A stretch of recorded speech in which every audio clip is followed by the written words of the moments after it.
Some people don't like you to mention certain things. Some people don't want you to say this. Some people don't want you to say that.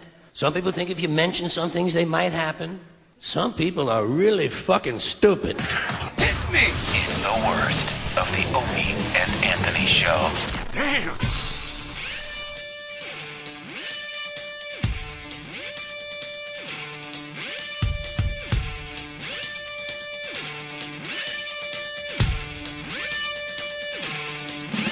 Hey, bud, what's your problem? Where'd you get that? Out of the hamper? Hey, bud, let's party. You smoke crack, don't you? You smoke crack, don't you? Look at me, boy. Don't you smoke crack? Oh, gnarly.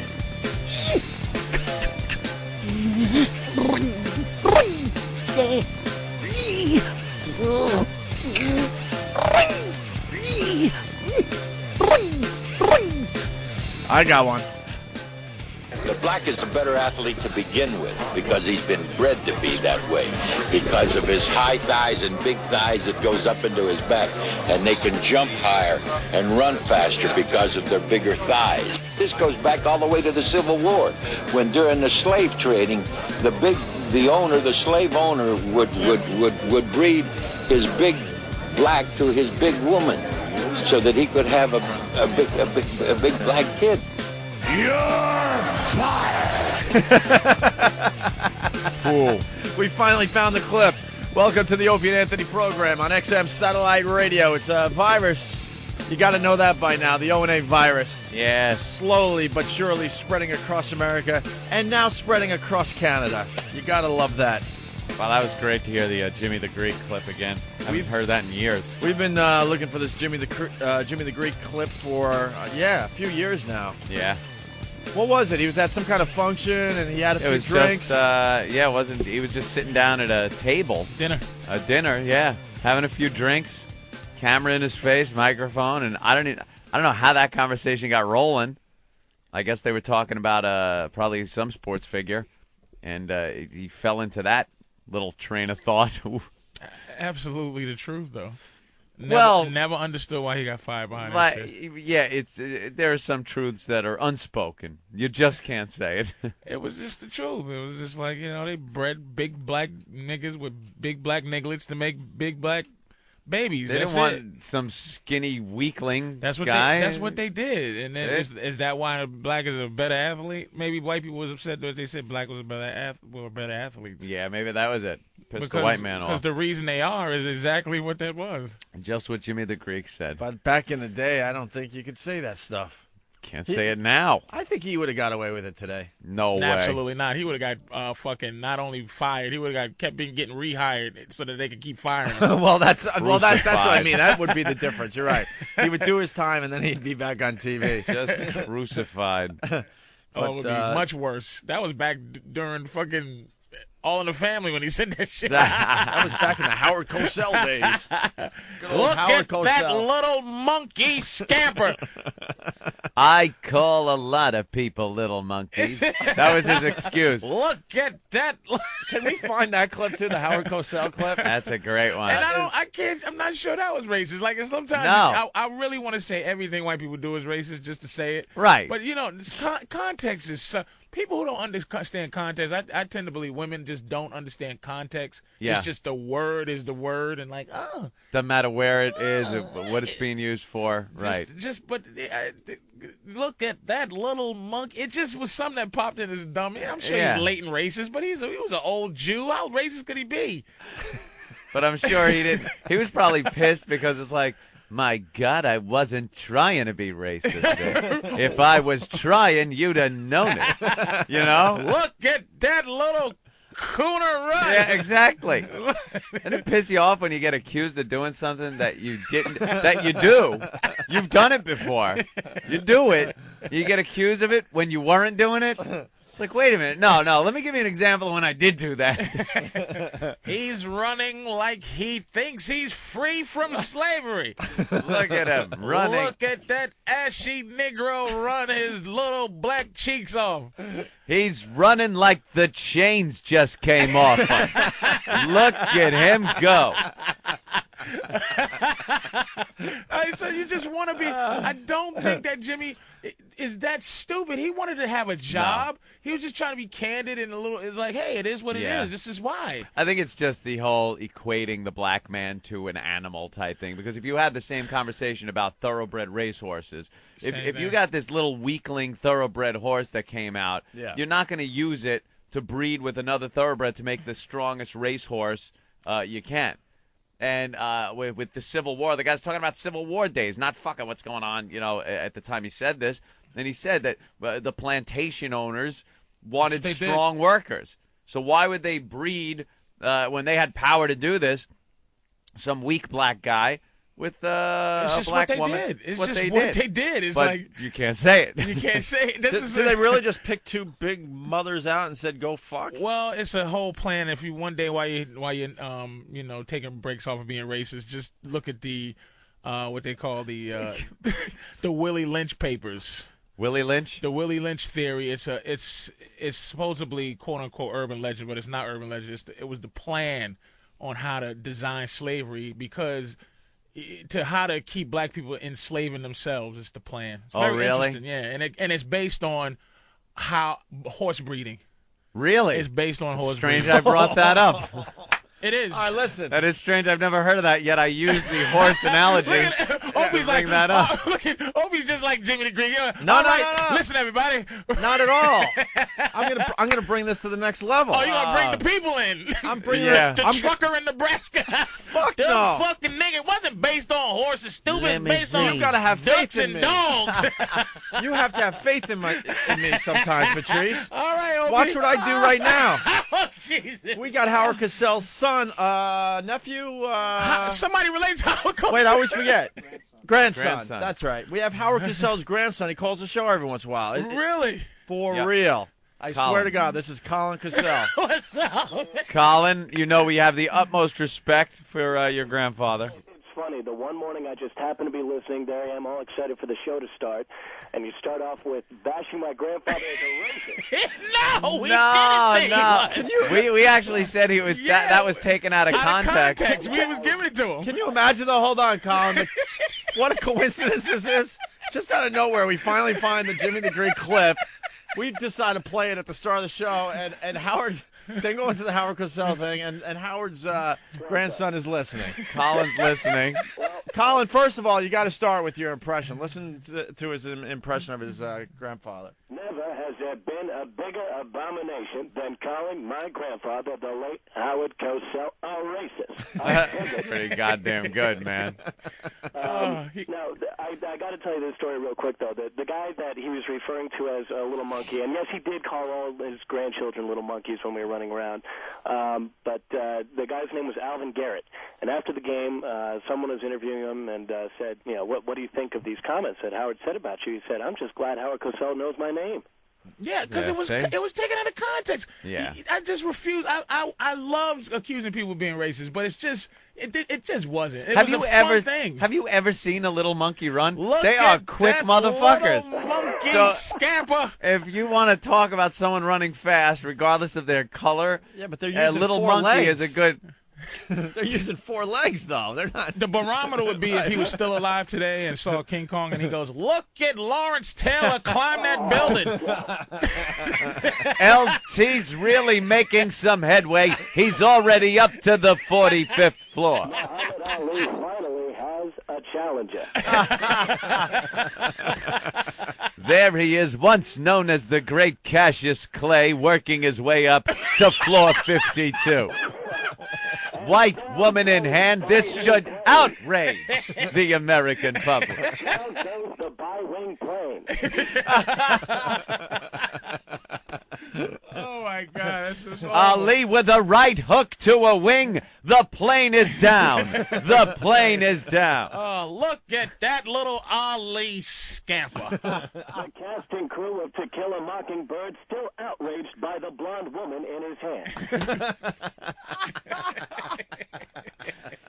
No, he was completely vindicated for that, you know. Well, I mean, he had, after all those years of supporting Jackie Robinson and Muhammad Ali, and then you have one little slip-up one night, and everyone's like, he's a racist!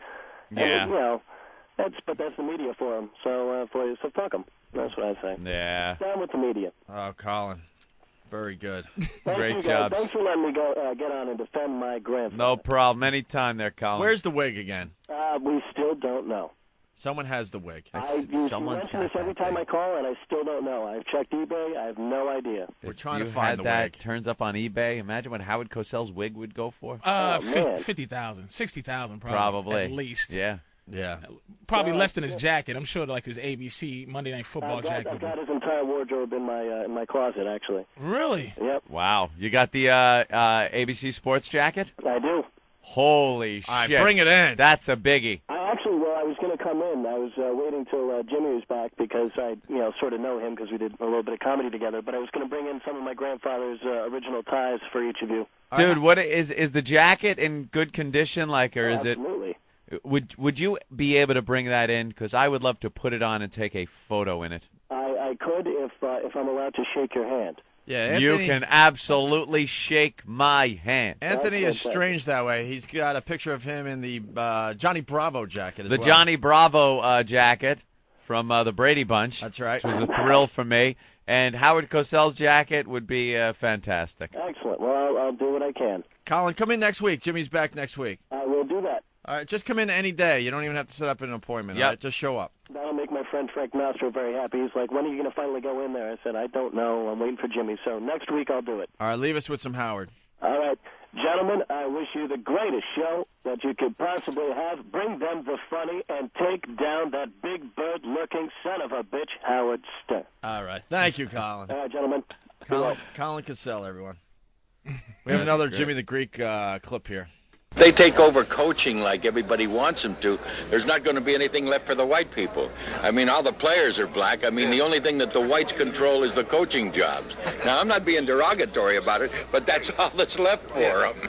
Oh, what a poor, just a poor, honest old idiot. That's what he is. Just a dopey ass, Just honest honest motherfucker old sitting idiot, there. Man. Like, yeah, you got to leave the coaching for What the some of the fuck white are we guys. gonna do if all the niggas is goddamn coaching now too? Look at that little monkey calling the plays. Look at that little monkey negotiating. Holy shit, he negotiated a contract. God damn. Holy shit, man. That poor, Jimmy the Greek. honest old bastard, man. And he was on everything back in the day, like all those variety shows, Bob Hope. You know, he would turn up constantly. Whenever there was a Kentucky Derby, they would always. He was the first guy they would go to. Jimmy the Greek, your picks for this thing? Well, I don't know. I'm looking at this horse, and if it was a colored guy, I'd have to lay my money on it. The guy just didn't know when to cut it off and just shut the fuck up. Let's go to Neil in Wisconsin. Neil, what's up? Hey, guys. Max McGee, the announcer for the Packers about, 10, 12 years ago, Herschel Walker was carrying the ball, and he was running down the sidelines. He says, he looks like he just stole a watermelon headed south. He got into trouble for that one. Oh, my God. If you guys have this stuff, you got to send it into the show. Oh, my Yeah, God. I wish I had it, but take it easy, guys. All right, thank you, Neil. Mistaken racist comments. Yeah. And you just don't.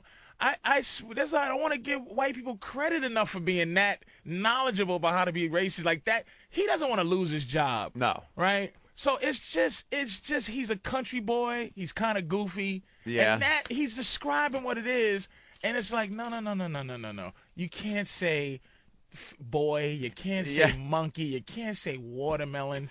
And you want to just turn around and say fucking racist, but you give it a little too much thought, and you're like, The guy's just stupid. He's just stupid. And, really and not a they have racist. personalities. It's just stupid. Yeah. Like Cosell's whole personality just doesn't lend itself to being a racist. It just lends itself to being like if you had a guy who was announcing, he just goes, "Oh boy, look at this fucking nigga run." Yeah, there you go. Oh boy, Could be a problem. Look at this fucking hole in the water, holding the ball like it's a goddamn watermelon. Well. Man, another touchdown by a nigga. Yeah. Surprise, surprise. Another nigga scored a touchdown. If it was like that, right, it'd be different. But it's like, look at this little holy Mongolis. Like an Italian player. He goes, holy cannoli. Holy cannoli. Why gotta be a cannoli up in this motherfucker? Let's go to Steve in New York. Steve, what do you have? What about Wolf Blitzer on CNN with the Katrina saying they're so poor and so black? They are so poor. They are so black. When he said that. Yeah, we got the Wolf Blitzer, too. Oh, where's the Wolf Blitzer? Huh? He didn't get in trouble for that? He didn't get in trouble. No, because they were so poor and so black. black. I mean, there really ain't. Yeah, we got all this. We got a lot of this stuff. We got to start playing it now. Oh, my God. Eric's trying to find that for us. Yeah, Wolf Blitzer during Katrina. Oh. He's talking with one of the reporters, and, of course, he's back in CNN Central there, the Situation Room. He's got all those cameras, all those video screens behind him. And he's trying to be a little profound, I guess. And he goes, and these people, you watch the heartbreaking video of them being evacuated from the rooftops and no food or water, and they are so poor. And they are so black. Wow. And if you didn't see him trying to muster up that emotion, like if he just goes, oh, and they're just struggling and just, what difference does it make? Yeah, who cares? When you look at it, all you see are a sea of black faces. Wet niggas. What are you gonna do? We have another one. Turtlehead. Hey, good morning, fellas. Good morning. Hey, don't forget, I don't know if Patrice ever heard it, Martin Luther King Day. Oh, what? That was the weather guy. Yeah, do we have that one? He got fired, man. Oh my God! He got fired before they went to sports. Right after the weather. That I is mean, fraudian up right the away. ass hole. Because he was saying Martin Luther King Day, and he said Martin, like he slipped up before he even got to King. So King came out like Coon, and it didn't even all the way come out. It was like Martin Luther King, like, oh no. He was going to say cold front, or I don't know. He was thinking. He got all messed up. It seemed up. like it, but Freudian, yeah. It didn't seem like he. With his buddies, he could say that all the time, and then it came out when he. Yeah. Here's what I decree. Here's the decree we make right now. Mm-hmm. When any white guy does something like that, the black community gets to vote on whether he gets fired or not. Yeah, but that's an instant fired. It's not, because if the black community gets to vote. You know what? Who black people didn't give a shit about was Rush Limbaugh, saying that. Remember he was talking about what's the quarterback for Philly? McNabb, and he goes. They want to, he's a black quarterback. He stinks. He goes, he sucks, but they're pumping him up because you need a black quarterback to be good. He got some heat for that though. He got fired for that for ESPN. He got fired. Oh, from ESPN, yeah. But I'm not positively sure that he's not. That it was Rush Limbaugh himself is what he is, but. It's like, I don't know if that's a racist comment to go, I'm not sure if the NFL doesn't need black quarterbacks. They might need them because it was a stigma all that time. So it's like, I'm not sure Rush should be, I'm not sure. In that situation, though, unless you have the piece of paper from the NFL higher-ups that said, we really need a lot more black quarterbacks. So you could show it and go, see, I was just saying that. If you're speculating like he was like that, then it can be construed as being racism and out you go. We got the Wolf Blitzer clip. Here's Wolf. As much as you see that picture, though, you simply get chills every time you see these poor individuals. As Jack Cafferty just pointed out, so tragically, so many of these people, almost all of them that we see, are so poor and they are so black. And this is going to raise lots of questions for people who are watching this story unfold. We'll take a quick break. More of our special coverage right after this. Yeah, we'll take a quick break. All right. I absolutely know where he was going with that. He just fucked up. I really think he meant to say, they're so poor and so many of them are black. Right. Like, that's what he meant. It's not like they're so black. Like, look at that motherfucker. Oh. You can't see him. It's fucking dusk, and already I can't see the motherfucker, you know? How many Homer Simpson dopes did you think throughout the producers and all the so poor and so black. So black. Dope! Holy shit! Oh, damn. Let's go to commercial. We'll be right back after this But what are you break. saying about the rednecks, like in the tornado? It's like there's no. That's the thing that keeps us apart is that you give white people so much credit for being able to like affect your life with their little statements, but it's like oh, look at the poor white people in tornado. Oh, look at them. They're just so.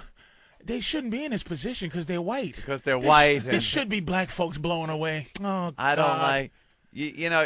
When you see large groups of white people carrying babies and food over their back and stuff, you're like, why are they in that position? Why the fuck?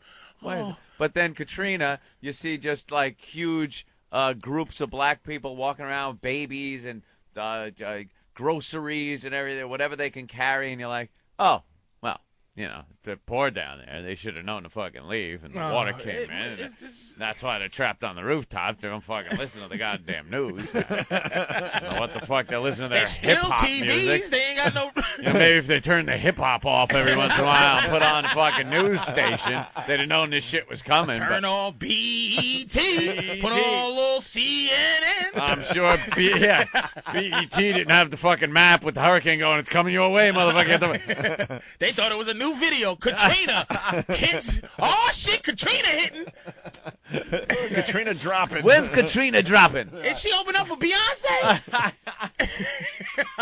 Oh, man. Let's go to Georgia. Eric, what's up? Hey, you guys, the sports stuff is hilarious, but about 2 years ago, this running back from, I think it was either Virginia or Virginia Tech, he made some, like, ridiculous 95-yard run or something, and after the game, one of the sports reporters was asking him, what was he thinking about when he was doing the run, and he was like, to be honest with you, I just pretended I was being chased by the cops. That's funny. And he was a black kid, and it was just like the reporter sat there like he, wow.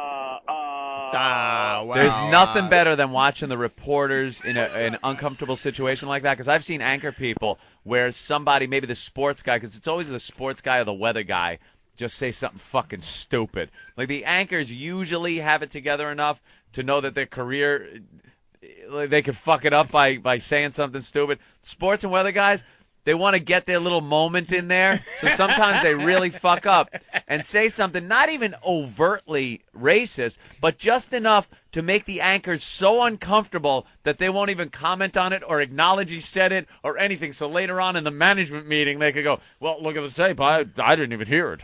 I'm just shuffling my paper. We'll be back with our top stories after we get this idiot away from my desk.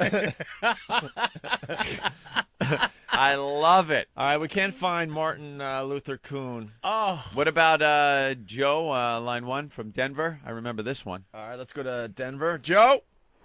Hey, what about when Tiger Woods won his first? Oh, yeah. Fuzzy Zeller. When you get to pick the menu for the next year, and Fuzzy says, "Well, I guess next year we're having fried chicken and watermelon." Oh, God.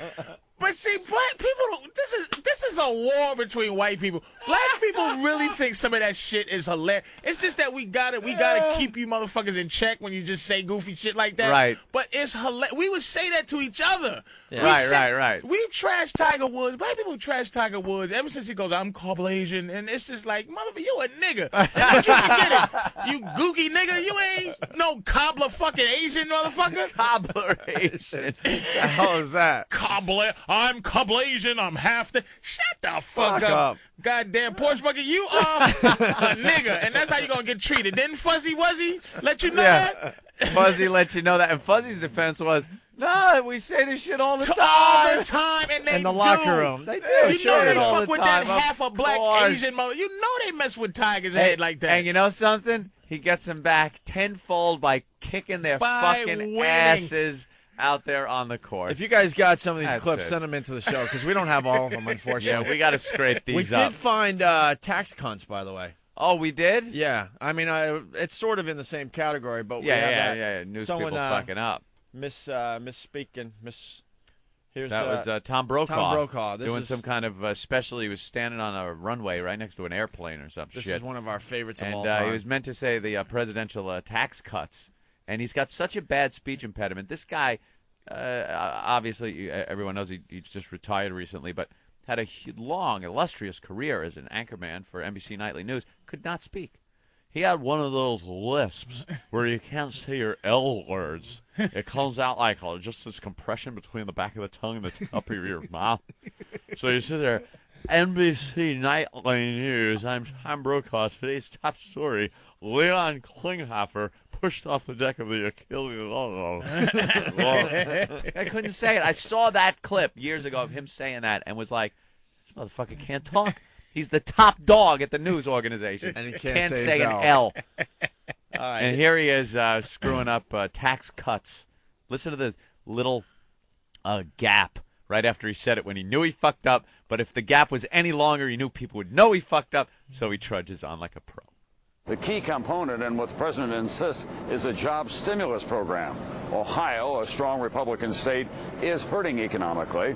And as NBC David Gregory reports tonight, the president took his message right to a powerful Ohio Republican who is not convinced the tax cuts are the answer. Tax cuts. That long space sounded like 20 years, didn't it? Oh, yeah. Tax cuts. And to watch the video, it's a flash that comes over his face. Doesn't last more than a quarter of a second, but you see it. He panics. His eyes get a little wider, that delay, and then goes right back into it. He pro'd his way through it. Like, because it was live, you know? It was fucking live, man. I think the best way to do it is to just pretend you did not know. If you say, like, so poor and so black, you just... But see, Wolf did a good job. That's what Wolf Blitzer get. That's that thing where emotions for an emotionalist kind of person comes in and he's feeling emotional and it fucks up his entire rhythm because usually he's just disconnected, so poor. And so many people are black and it's, this is just a tragedy. Yeah. But it's just so poor. So black. So black. I so fucked that line up. So wet and so crispy. So nappy-headed. Like, just fucking... Nothing beats the kayaks, though, with Celine Dion. Oh, Celine. Just losing her mind. When Did you hear the kayak one? No. This is... We got shit to play for you. When the victims of Katrina are on TV, and it was 24 hours a day, I mean, everyone watched it, and all the celebrities had to get involved. Sean Penn down in the boat with his shotgun and helping people get out. And Celine Dion on Larry King starts talking and gets very emotional about this whole thing and just babbles like an idiot, like the idiot she is. She is mentally retarded with a Vegas show. That's what it is. A retard with a Vegas show. Yeah, before the kayak one, listen to this. You know, some people are stealing and they're making a big deal out of it. Oh, they're stealing 20 pair of jeans or they're stealing television sets. Who cares? They're not going to go too far with it. Maybe those people are so poor. Some of the people who do that, they're so poor, they've never touched anything in their lives. Let them touch those things for once. All right. Only a fucking mongoloid retard would even have a thought process like that. That they're not stealing. Oh, you can touch this plasma TV, but you can't have it. That's because she doesn't have a history of having an emotion. So the emotional thing to say is, man, who gives a fuck about those televisions? Yeah. And just who cares? And end it. But she's trying to be so profound in her new emotion that she's discovered. Need to touch it. No, look, Celine, let me clue you in. They don't just want to touch it. They want to take it, as many as they can, keep them bone fucking dry, so when this shit clears up, they can sell it and make a lot of fucking money. It has nothing to do. There isn't a tear in the gentleman's eye as he's like, never thought I'd touch this. Look at this Panasonic.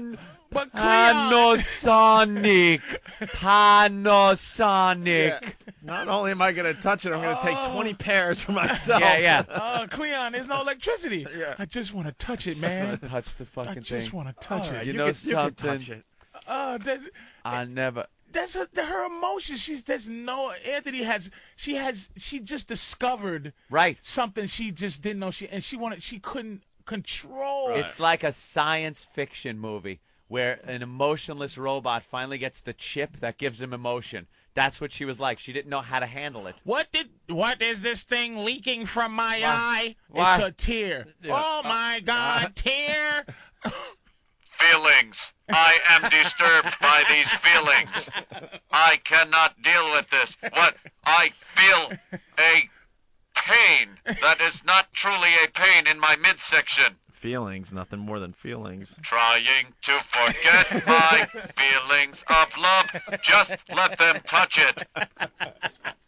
Just let them touch it. I'm sure that's all they want. Why, I'm crying. That's what she is. You're right. She just got hit with it. It was emotion. self-importance. Yeah. It had nothing to do with Katrina. It was just her jerking herself off because she was feeling that way at the time. Yeah, I'm gonna tell you the one true emotion out of the whole thing, and is that goddamn Kanye West is just. Right. And, but see, damn. Michael Myers in that clip. I don't know if you ever saw that thing, and I know you guys had to talk about it many times. Hell yeah. But it's just like that is the pain of being phony in Hollywood. It's just you can't deal with that. If Michael Myers called himself a comic when fucking Kanye said, and George Bush don't care about black people, I'd have started I would have laughed so hard at him trying to collect this emotion and saying that crazy shit, and then watching Mike Myers try to disconnect. It's like, motherfucker, you're a comic too. Just start laughing. Just Go start with it. laughing. Just at that look at. shit. Imagine if he turned to him and looked at him like it, put his eyebrows up and just went. Did you just say? These people are struggling to be honest, man. That's the fucked up thing about this business. That's what's good about the radio. It's like you could just yap about some shit, be honest, and it's just it doesn't hurt. You know, you say some shit, you might say a little tsunami shit wrong here. Yeah. What are you gonna do? We're just actors. But you could be honest. But there is no honesty left. The honesty, whatever little piece of honesty anyone really wants to come out with in Hollywood, in that whole circle, has to be covered up in this armor. You know, that like it does. It's not even honesty anymore. But what's the drive for that? What is the root of dishonesty in terms of why can't people just say what they want? Because who's in charge of this new phenomenon when you can't say shit? There are so many little interest groups now that have such a loud voice. Like, you don't need the NAACP coming after you anymore. You need like the fucking 125th Street fucking committee that thinks you're a fucking asshole. You don't need the whole... You don't need the whole shebang anymore. It's anything you say now. There is a group. You could talk about fucking anything, and there will be a group that will write a letter and be offended.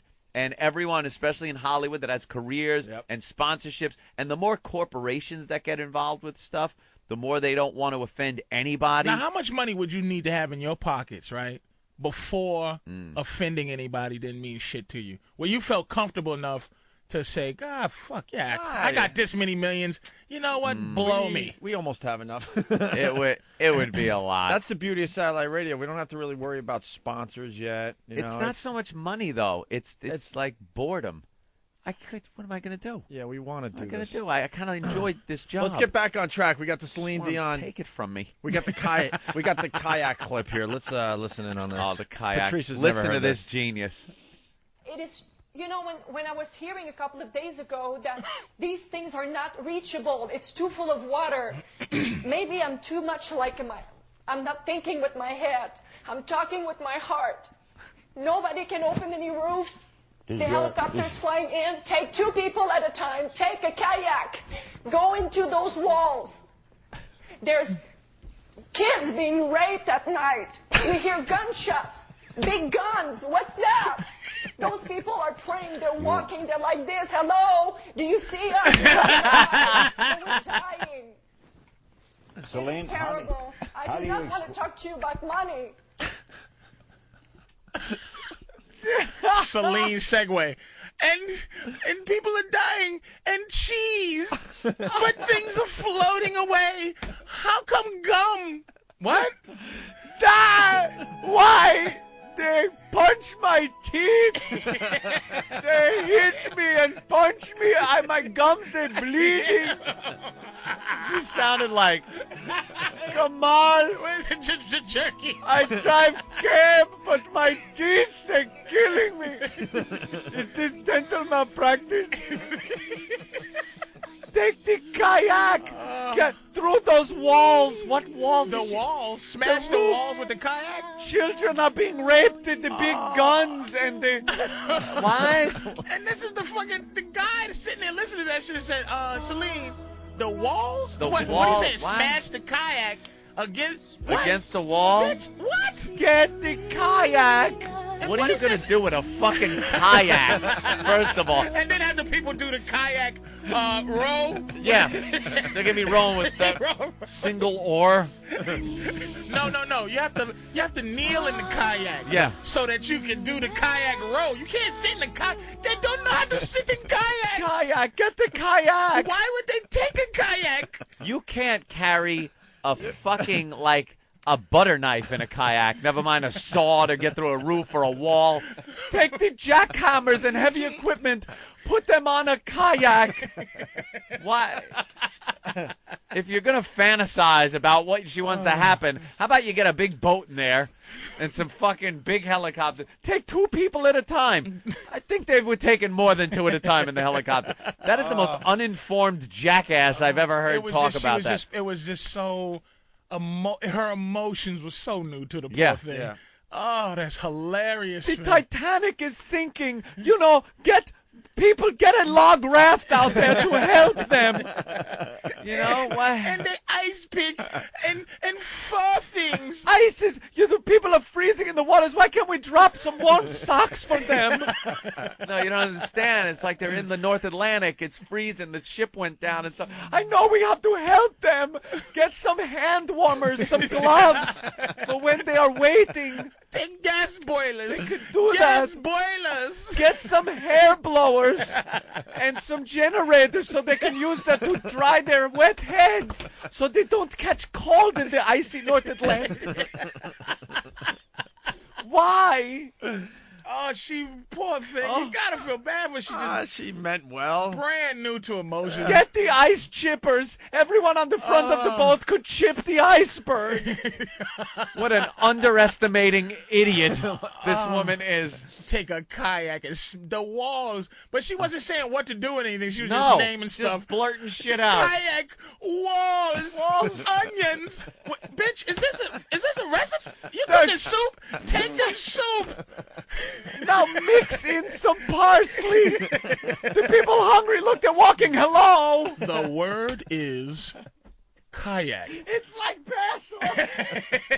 Kayak, onion, boat, helicopter, or walls, wood, onions, kayak, wood, kayak, onion.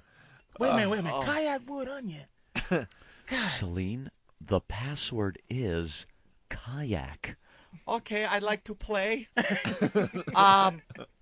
Small boat, help people, walls. 2 alternating rowing, helicopters, rapids, and black people. Huh?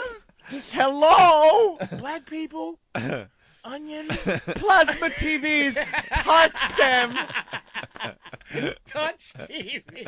Oh, what a dope. What an ass. All right, now we got to back up a little bit. We found the Martin Luther King Day thing. Oh, God damn it. This love all it. started with one stupid clip this morning. Yeah. We were sitting around going, how are we going to start the show today? And this is how it starts. It amazes me every day we pull this off. The next couple of days, temperature is going to stay well above normal after a couple of days well below normal. Here's a look at your extended forecast for tomorrow. Sunshine, 60 degrees, Martin Luther King Jr. Day. We're going to see temperatures in the low 60s and mostly sunny skies. Look at that as we head toward Wednesday, Thursday, music, and you're Friday. fired. And that guy's body temperature is about 120 right Oh, now. my God. Oh, they gave him the Oscar too long speech music. Here's what I think happened. If you would play it again, you could hear this. And this is, maybe I'm wrong, but I'm giving the guy the benefit of the doubt. Why would you, first of all, why the fuck would you go on the news and say that on purpose? You wouldn't. Just wouldn't. You wouldn't. He's saying Martin Luther King Jr. The ooh in Junior and the K in King. Did you ever mix shit up? So he mixed King and Junior and got Coon. Martin Luther Jr. He would have gotten Martin Luther Coon Kingier. But say Coon and King. King starts out completely Yeah, but if different. he had Junior, you ever get ahead of yourself in your head as you're speaking? So as he says the K for King, he's already got the ooh for Junior, so it's Coonier. But he corrected himself too soon, I think. It's a wonderful day here on George Washington Lincoln. What? Washington Lincoln Day. George Wooden Tooth. George Washington. Let's listen again here. The next couple of days, temperature is going to stay well above normal after a couple of days well below normal. Here's a look at your extended forecast for tomorrow. Sunshine, 60 degrees, Martin Luther King Jr. Day. We're going to see temperatures in the low 60s and mostly sunny skies. Look at that as we head toward Wednesday, Thursday, and Do you think Friday. the sweat just immediately was on his forehead? I got a warm front going across my forehead right now. You know all that mud makeup that they put on your face? Yeah. Do you think it just started dripping down like a landslide over his eyebrows? Yeah. His head, he's Flop like, sweat. He's like, oh, I'm really fucked. I'm fucked deeper than a Doppler 2 million. I'm Doppler fired. 3 million fucked, baby, on And this one. we'll have the rest of the forecast tomorrow. Honey, if you could hear me, get my resume to Kinko's, please, immediately. I'm fired. But did he say the N in coon? No, it was like cool. Well, he could have said cool. I thought I was going to mix cool and Martin Luther King. Cool Jr. Maybe he was trying to fit the word cool in there. That somewhere. was a slip up, He couldn't get out of that. He couldn't talk out of that. But it could have been Freudian too. This motherfucker could be the most racist guy that's going, another Martin Luther Coon Jr. Day we got to sit through, huh, motherfuckers? I mean, I got to do my weather. Yeah, let's go. I got to do my weather. I'll be right back, though. Let's go to Ray in Virginia. Ray. Hey, man. Hey. Hey, you guys need to try to find the one where Shepard Smith makes a huge mistake. He's talking about J-Lo, and you know how he always does his little funny little sayings he does? He gets tongue-tied. Yeah, I remember this one. Do we have that one, Hawk? Yeah, we're the looking Shepard for it right Smith now. J-Lo comment. What'd he say? The look on his face is priceless. Then he apologizes. You can just see it on his face like he's saying, oh, I am so He says sorry. blowjob, basically. Yeah, not basically. He says No, blowjob. He says blowjob instead of, I don't even remember what he was trying to say at the time. Yeah, we'll try to find that one. Damn it, I love Okay, that cool. one. Thanks, buddy. All right. Thanks, man. Oh, that Celine Dion is just... Oh, That is she just a mind-blowing. raving loon? She is so far from knowing what is going on in the real world. Like, she was a star pretty young on. Yeah, she was and a long time. just now in Vegas, she's got like some palatial mansion. She goes to her own theater for a show every night. What does she know about these people down there in New Orleans? Nothing. Thinking a kayak. What the fuck? That's a rich person recreational boat. Yeah. Is a kayak. That's all she knows. I've been kayaking once. Take all rich people. Why? There's no polo ponies. Get the polo pony. Take a gazebo. Take 3 gazebos for there. I can love it. If everybody's maid and butler just chipped in to pull these people out, they would be safe. Oh, God. Get them bidets. Larry. Get them some bidets. I heard in the stadium that they were in, there are no bidets. They are all going around with dirty heinies. Larry, what can we do to help? I don't want to talk about money. Is she a rip? Let's go to Larry in Michigan. Larry. Hey, boys. Call room service. Have them send food down. What's up, Larry? Hey, do you remember in the 90s when Jesse Jackson was appearing at a UAW rally, and the president of the UAW had to introduce him, and he introduced him as Spear Chucker? Oh. What? I don't remember that. Yeah. Who would do you can that? Look for the clip on the internet. You'll find it. Yeah, he introduced him. And you know what the guy's thinking? Talk about Freudian. He's thinking, now I got to get up there and introduce this motherfucking Spear Chucker. But Wow. he called him, I think he was Well, if gonna you call guys him got these clips, you guys send them into Oh the my show. God, that's That doesn't even genius. sound like Jesse Jackson, I've where you never- can, Yeah. trip it up. Bear in Maryland. Bear. What's going on, fellas? What's up, man? man? Hey, how about that big knucklehead grease man, Waddle-doodle-laddle day? Remember when he did the Martin Luther King Day? If we just shot 4 more, we'd have a whole week off. That's Holy You never heard that one? Shit. Yeah. Oh, that was Yeah. This is innovative racism. I didn't even hear this, man. Oh, yeah. He got fired for that one. Yeah, and then he comes back and gets fired for the no wonder they drag them behind trucks comment. When after they played what they play Fuji's. I think it was a Fuji record he was like checking out. No, what's her name? From the Fugees. Lauryn Hill. Lauryn Hill plays the Lauryn Hill record. Radio guy. That's Yeah. I heard of that The one. Grease Yeah. Man. Yeah. Waddle-dee-doodle. And he played it, and then he says, of course, not liking the music, he goes, well, no wonder they drag them behind trucks. Whoa. Fired. Time for a bone dry. I'm out of work. Bone dry. Waddle-doodle. Time for the old unemployment line. Dragged, and that issue was so sensitive. I mean, that guy was ravaged. Yeah, but, well, then he goes on TV to talk about what we did with the whole Sex for Sam Yeah, thing. and then after Sex with Sam, he's like, well, it was inappropriate behavior for the radio. All right, Mr. Drag him behind truck. Yeah, right. That is a... Thanks for finding an expert. That is something, that whole Do we have issue that, that Reg? happened with that We guy have the Grease Man rant was from when we something got that fired? should have been pulled from, like, footage from the 50s. You know what I mean? Not even the 50s. That's Like, that's that's old 30s. the first talkie films racism. Like, that is beyond. Where Thomas Edison's, they're like, oh, drag a nigga behind the truck, and Edison's like, Mary had a little lamb. Its fleece was white as snow, and everywhere that Mary went, the lamb was sure to go. No wonder they drag them behind trucks. Watson, come quick, I need you. There's a colored person behind me. But there was the Grease Man, like, right after it happened, too. Just joking about it. No wonder they drag them behind trucks. Oh, boot. He got the boot. Never recovered from that either. No. He's on an AM station somewhere in the D.C. AM area. selling his own commercial time. Oh, wait. This guy Waddle knows. doodle. Brian in D.C. Brian?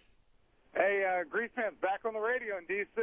Yeah. Is he? The Fox News affiliate. I think it's like WMET 1160. Oof.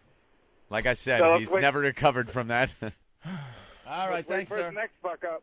how quick we just forgive. Forgive and forget. That Nah, goes what to do show you you how little talent there is out there. Holy Ah. shit. Hold on a minute. Well, we forgive and can forget the other way, too, because Jesse with fucking Jaime Town, that should have just... and He should have been gone. And here's the difference, though. It's like Jesse didn't even go, oops, oopsie doodle. He just No. goes, Jaime Town, and it's just like... Jaime Town. And you try to give him a chance to go, hey, Jesse, did you Well, hear what you just said? yeah, I understand what you mean. Jaime Town. Yeah, I hear. You make a left at Jewville, and then you get on the Kike Highway, and it take you over the Hebe Bridge right into Jaime Town. I'm going out to fly my kike. What did you just say? Did you slip up? No, I'm going to fly a Jew. What? Yeah, no apologies, nothing. No, nothing. I'm just flying Jews. And there he is. Whenever there's something, he's still on there, respected, everything. Doesn't matter. Jaime Town. Doesn't matter. Fucking Al Sharpton was involved with that debacle case. What's her name? Tawana Brawley. With Mason and Maddox, those wonderful lawyers that they were disbarred.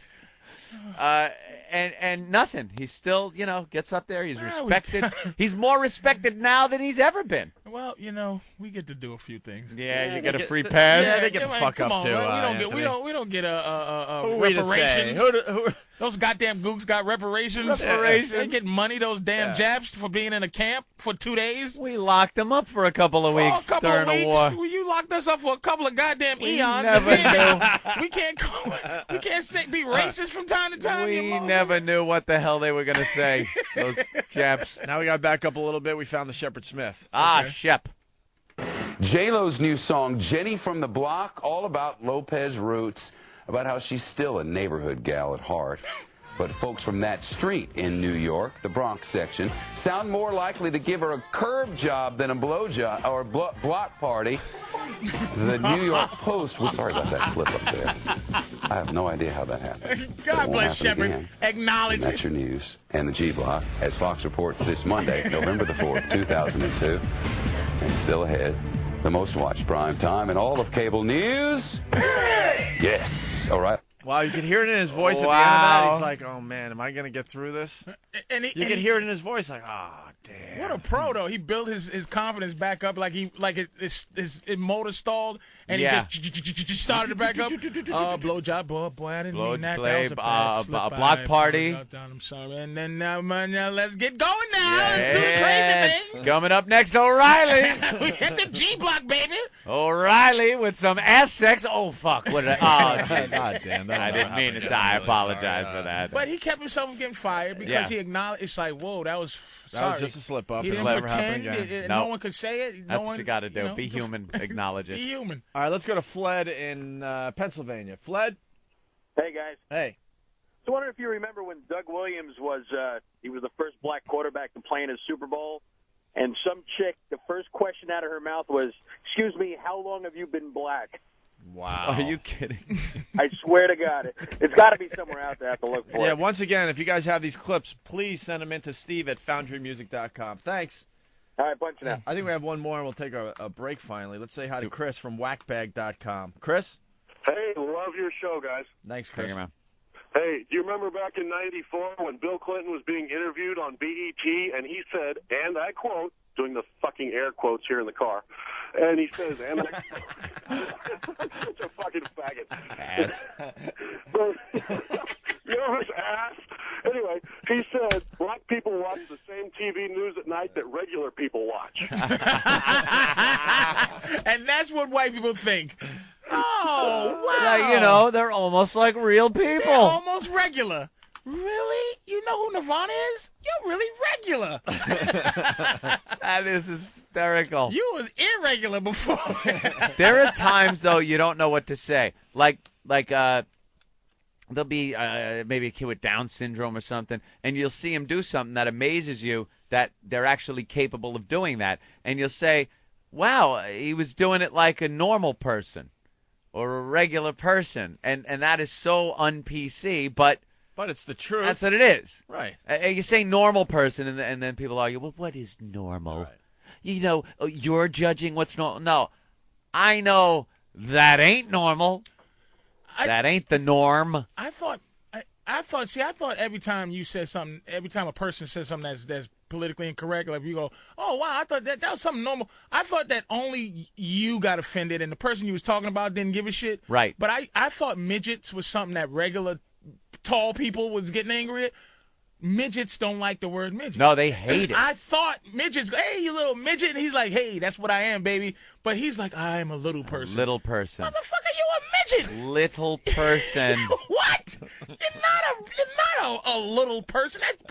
That puts too much pressure on me to be considerate of your fucking thing that is evidently a problem. You know what I'm saying? It's like you are a goddamn midget, motherfucker. Don't put me in a bad spot. What is so wrong about that, too? It's a great word. What's wrong with midget?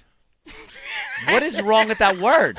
I don't understand. It was never used as a derogatory term towards midgets, towards little people. It was just never like, you fucking midget. You know, hey, don't use the M word. I'm going to be pissed. You know, it's just what they were.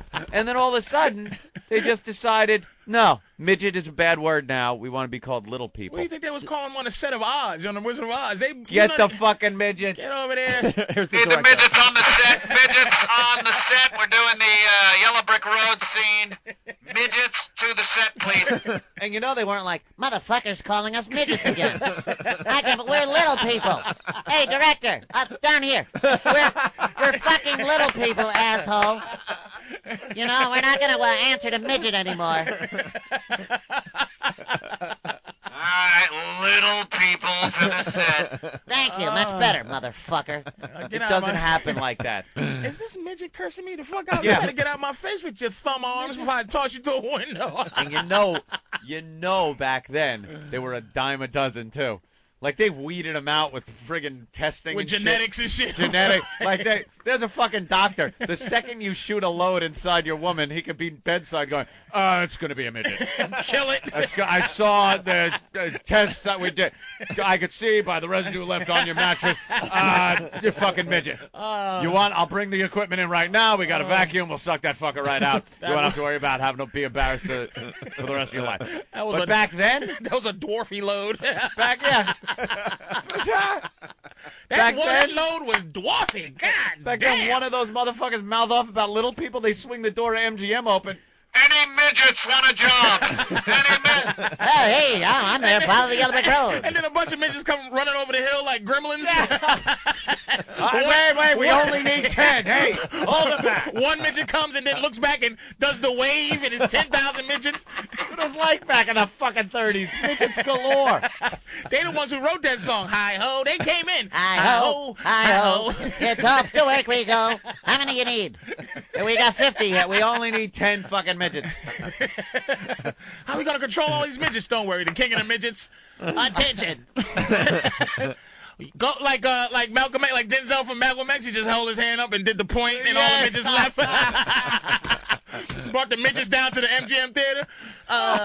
There's some midgets out there that need work. Listen, take these motherfuckers and go.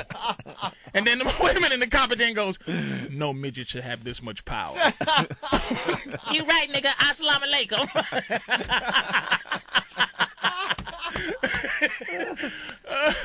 Goddamn midgets. Nowadays, though, you know, you gotta little people, there's man. only a few of them. You don't see them just trucking down the street as many as you used to. Wow. In the 20s, it was the 20s, just all over. The whole world was half midget. Fucking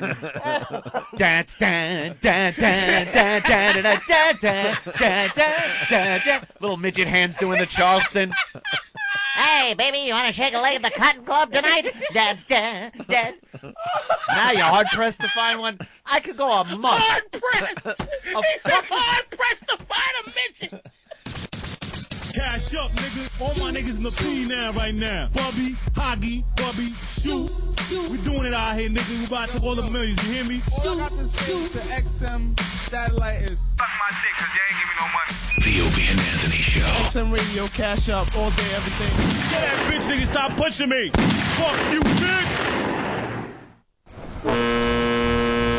I just got wow. That's a big old hootie donor. Let me see them, Bubby. It's the Opie and Anthony Wow Line. If you're on the road and you get wowed, we want to know about it. Call 866-WOW-ME-05. That's 866-WOW-ME-05. Tell us where, tell us when, and tell us what those delicious boobies look like. And if your message isn't too stupid, we just might use it on the air.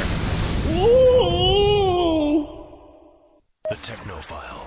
Hi, I'm Laszlo. Mobile phone providers are making a lot of noise about their watch TV on the go services. And of course it costs and adds even more to your monthly bill. In parts of Europe and Asia, they're rolling out free TV services for mobile devices like phones and PDAs.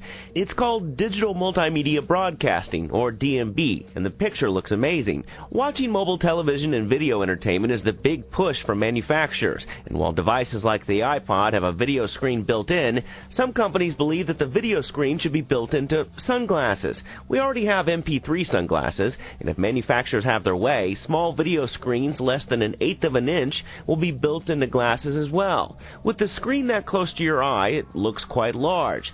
The plan is to, by next year, deliver video to your glasses from an iPod or PDA wirelessly via Bluetooth. But do we really need to be watching movies while walking? I'm Laszlo. That's what's on my underground hard drive. Who framed Roger Rabbit? Where in the world is Carmen Sandiego? And what's on my XM? XM. Well, tomorrow on your XM at 2 p.m. in the West, 5 p.m. in the East on Soul Street Channel 60. It's Soul Street Interview with Benny King of the Drifters. That's Mr. Stand By Me himself. Benny King visits Soul Street to chat about his time as lead singer with the Hall of Fame group, the Drifters. Also talk about the rest of his fabulous career. Again, that's 2 p.m. in the West, 5 p.m. in the East. It's tomorrow on Soul Street Channel 60. Also at 2 p.m. Pacific, 5 p.m. Eastern on Take 5, Channel 155. It's Broad-Minded. You know, baseball's opening day is coming, and Sports Broad Connie is giving her predictions for the new season. You can jot them all down tomorrow, 2 p.m. in the West, 5 p.m. in the East. It's on Take 5, Channel 155. And tomorrow night at 7 p.m. Pacific, 10 p.m. Eastern on XM Comedy, Channel 150. It's Stand Up, Sit Down with Howie Mandel. American comedy scene mainstay Howie Mandel is now the host of NBC's smash hit Deal or No Deal. What next? Well, XM's Sonny Fox finds out in this one-of-a-kind exclusive interview that you can only hear right here tomorrow at 7 p.m. in the West, 10 p.m. in the East. It's Stand Up, Sit Down with Howie Mandel on XM Comedy Channel 150. Now, this is radio to the power of X, and it's just a small sample of what you'll hear on XM. High Voltage is an XL channel which may include explicit language. Channel blocking is available by calling 1-800-XM-RADIO or XM Canada at 877-438-9677. The Opie and Anthony Show. It's the worst of Opie and Anthony. All right, let me unzip. Jess Fowl from D.C. checking in. He writes, badass Opie, bullying someone smaller. You know, that's just honesty. That is just honesty and human nature. People will size up the person that they're pissed off with, and if they know they could take them, then they're a little tougher. That's the reality of it. It's not bullying if they're bigger than you. I was just going to say that, yeah. It's amazing and heroic. And dumb. And stupid, incredibly stupid. Most people get a lot tougher when they think they could take the person. That's just human nature. I mean, when you have like road rage and you see some kind of soccer mom in a minivan, you're pretty damn tough on the highway, aren't you? You're cutting her off, you're jamming on your brakes, you're beeping your horn, you're giving her the finger. But if it's a bunch of black dudes from Compton that have rap music cranking, are you doing the same thing? Are you doing the same thing? Yes, I am. Yeah, right. Under my breath, not looking. Besides, if they're from Compton, they probably wouldn't be driving here. Well, yeah, but I'm trying. It's a national show, so I'm trying to cool. all of a sudden, wow, hey, they're broadcasting from L.A. somewhere. See, I'm smart, but you know what I'm saying? Yeah, that's how it is. Yes, it is. You want me to act like, oh no, I take on all comers, man. The bigger, the better. Yeah, if you're 6'4", 300, I'm not scared of you. No, the reality is you take on people you could take. It's just how much smaller than you they are that makes you a pussy. If it's pretty evenly matched, then you're not a pussy or anything, or a bully. If he's slightly weaker, that's a great advantage for you, and you'll probably do some damage. But if they're really pathetically geeky, weak, and a lot smaller than you, then I don't know. And in a wheelchair. A great example. It's a story that maybe you should walk away from the situation. Great example comes up on the show from time to time. The time I hit that dude when we were driving home from work. Okay, mm-hmm. Anthony and I used to have road rage like no one's business, especially Anthony. I mean, he was ridiculous. I've seen you. Uh-huh. You do get tougher depending on who's pissing you off. I'm so much more relaxed now. And so when I hit the guy in the crosswalk with my car. He turned out to be a big, tough mother effer. Yeah, he was a tough guy. And when he took out my, side view mirror with one punch, emasculated you right then and there. And it wasn't, it wasn't a small side view. We've talked about it. It's one of those very involved ones with the cords and stuff. Yeah. As soon as he knocked that off my car with one punch, I'm like, hey, sorry, neighbor. Okay, let me just. You have a good day. Let me get out of your way. But if it was like some fat bitch from. I don't know, Idaho or something that was in Manhattan, and she hit the side of my, and she punched out my side view, and it was just a lucky shot. Right. Am I jumping out of the vehicle at that point? Of course I am. Hey. But Anthony and I couldn't get out of that situation fast enough. We locked the doors. We didn't make eye contact. We're like, oh my God, oh my God, oh my God. Please turn, please get out of my way so we can continue. I don't like being hit. It hurts. That's another thing about makes you feel funny. That's another thing about getting older. Yeah, getting hit in the face really does. suck. No. When you're, something, getting hit in the face is for your 20s. That's for guys in their 20s. The second you hit 30, is no more getting hit in the face. And once you really get into the late 30s, there should be no situation ever where you are being hit in the face. Because it like I said, it does hurt, and it makes you feel really funny right after it happens. You're all woozy. Perhaps you fall down, hurting yourself even further. Last time I got punched in the face, I was 19. 19? Yeah. The last time I was punched in the face, 15 years old. 15 years old. I'd been in fights after that, but never got hit in the face again. And it was in California. I believe it was Compton.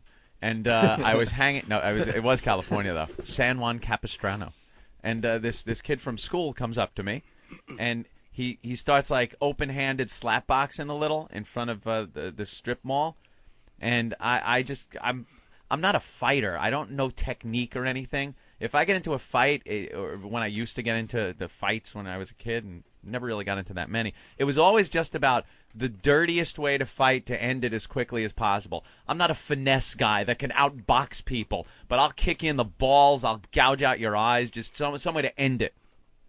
So slap boxing, you can't use that strategy because you don't know if it's serious or not. What? You're pissed off, and all of a sudden you guys go, all right, it's going to be a slap boxing fight? No, he was just like, I didn't like him, he didn't like me, but we never fought, and he just steps up, he's like, hey, Cumia, what's up, man? And, like, takes a couple of these half-hearted swipes open-handed at me. So I kind of put a block up and kind of, I'm looking at what he's doing. Were you doing the rope-a-dope? Rope-a-dope. Yo. So he kind of sent my head back with this little right-hand slap. And when my head came back forward, this left hand full-fisted punch was waiting for me right in the eye. Down goes Cumia! Down goes Cumia! Yeah. Someone stop the fight! Down goes Cumia! I was on my ass before I knew what happened, and I couldn't see out of that eye. I can't see, goddammit! And blood just gushing from my brow, like completely split my lid open. And then him and his friends are like, "Ah!" laughing at me. They could have just pulled my pants down and raped me. It was just totally emasculated. Call me a Bombaye. Yeah, and that was the last time I was hit in the face. Hit in the head, man. It's just awful getting hit in the face. I got caught with a woman. Oh, I think you told this story once. I'm telling you.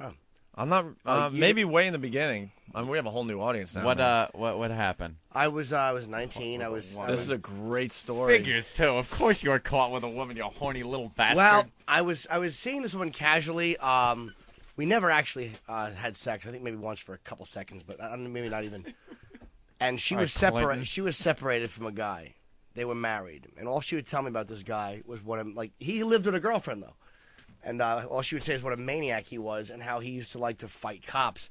But like he was like a true psycho. He was what Ope was just talking about. He was the type of guy that the bigger you are, the more likely he was to try to punch you in the face. Like if if 5 cops jumped on him, he was really ready to fight. Right. He was like an animal. Yeah, there are guys like that out there. I understand. That don't want to weigh out. They want to. Yeah, but in general, most people taser and a billy club. Yeah, but most people just will size up. Someone weaker, but there are those guys out there that'll take on anybody. I understand that. She lived over like a pub. So one night we were laying there on the couch just kissing, and weren't doing anything sexual really. and I hear the sound of like, let me see. Which I hear this knock on the wood, and I'm like, is somebody downstairs taking a broom handle and knocking the ceiling? I'm like, what is that Maybe about? Opie's down there. Yes, exactly. Maybe there's a man laying rocks who doesn't approve of the loud smacking of our lips. The loud smooching. And then I'm laying down. All that's on is the light of the TV, and I hear her go, "Oh my God! Oh my God! Oh, no that's way. not good." Oh, and you're thinking, let me turn around. I hope the prize patrol's there with a big $1 million check. I'm not thinking anything. I felt 2 hands on my back. Oh, no. And I saw white. I never saw it. I just saw white. I got punched in the face so fast and so hard twice. I saw stars. Twice? Dude. Don't. It was, I just felt hands, stars. And the next thing I know, he's flipping the lights on, and I'm sitting on the floor. One of my contact lenses was out. My mouth is all swollen up, and he is standing up. He was about 6 foot, and he's breathing heavy, and he's telling his wife that he went out and did cocaine. And he's like, Oh, man. He's like, and I'm gonna kill him. You know I'm gonna kill him, don't you? And he's referring to me in as if I'm not there, like I'm a real old person. Right. You're dead already. Oh, dude, it was. You couldn't. There was no way to run out of the Second place? floor. They lived on the second floor. He was blocking the door. Oh my God, you are done. I just sat there. I'm like, You got to go for the window. And I didn't make the I had met him before at another place and never made the association. Yeah. That he was married, whatever. He was living with another girl. He just freaked out one night. Yeah, bring that up to him. I almost did. I almost said, technically. Good thing you didn't come in last night. Elbow to the ribs. But he was actually one of those guys that because I just kind of sat there, she mellowed him out. She told me like the next day, she's like, the only reason he didn't like kill you or throw you through the window is because you sat there and you were kind of small compared to him. You were submissive. He was just the opposite of Ope. Like I sat there and I had no. He didn't. So he was like he couldn't just attack me sitting there. And he walks me to the door, and he goes, he mellowed out, and he's like, look, I know you know she was my wife. Just tell me you knew she was my wife, and I'll let you go. If you don't tell me that, no, that sounds like a setup. If you don't tell me, I'm gonna kill you. Oh, that's a setup. And what do you do? I said, well, you're gonna have to kill me because I didn't know. And did you know though? No. I knew. Like when I met him, I didn't. But then I had seen his face like later, and I made oh, okay. But when I met him, I hadn't. But I did like, you know what I mean? I should have said yes technically, but and then he opened the door. Don't insult my intelligence. Just tell me you were the one that fingered Sonny. That's the same gag he's playing on you. Yeah, it was. It was Bozzini. It was Bozzini. And good. Get out of my sight. So I wound up walking out, and I got in a car, and big fat guy behind Clemenza you said hello. Hello, Jim. Put through the windshield, and we drove off. And I made the little. My feet made the squeaky sound on the window as I was being strangled. No, I just drove home. And everybody at work the next day is like, "What'd you get punched in the face?" And I'm like, my dad even asked me, he's like, I fell on the treadmill. Yeah, I fell on it happened to have a class ring on it. I think we have audio of you after you got punched in the face. Oh.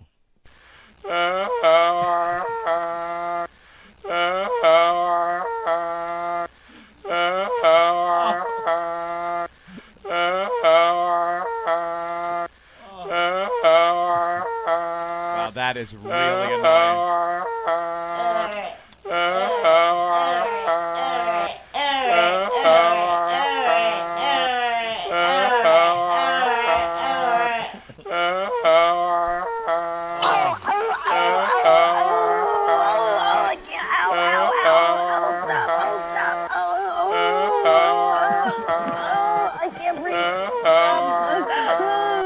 You're not being fair. You're not being fair. Hello, exactly. Wow. Yeah. He punched you twice in the head. I never and then saw let it. you go. Dude, I never saw it coming. I never saw his face until I was on the floor looking up in the lights. That was what was so scary. Is like because there was no lights on, just the TV, and I went from one reality to the other. Like it was instant. Yeah, I'm actually probably in hindsight glad I didn't see him coming because I was 19. I wasn't a tough guy, but I would have at least when there's a larger man coming out, you can't just sit there. You have to at least stand Try up. to defend yourself. And that would have been. He probably would have picked up a TV and cracked it over my face because he was. Well, he should have. A psycho. Yeah, adulterer. No, he was. I should have pointed out that. Look, technically, sir, you are involved in another relationship, and she's moved on. But I felt it was. How about I come over when you're having sex, sir, and punch you in the face? That's right.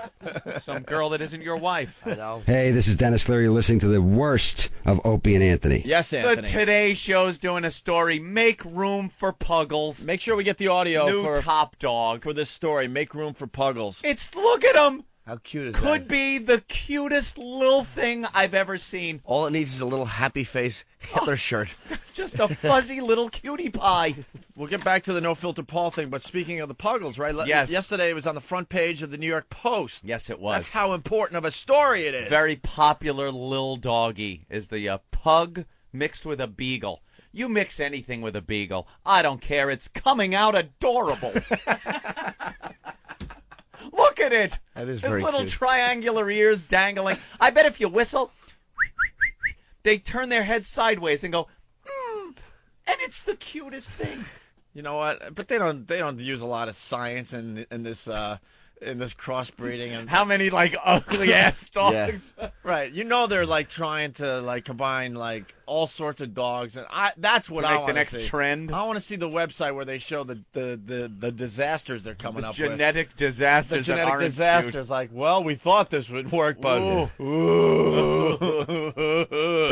the pit oodle. The pit oodle tells me the pit oodle didn't come out too well. No. Could you imagine? Because you know that's what they're doing. Yeah. There's no regulations. We tried a Doberman Opsa. We had to destroy it. Just look at it. It's a mess. It was scaring the children. The Puggles are on today's show. They have an entire set full of little Puggles. And I have to be honest with you, they smell really good, and maybe that's you. Smell. They even smell good, little the puppies.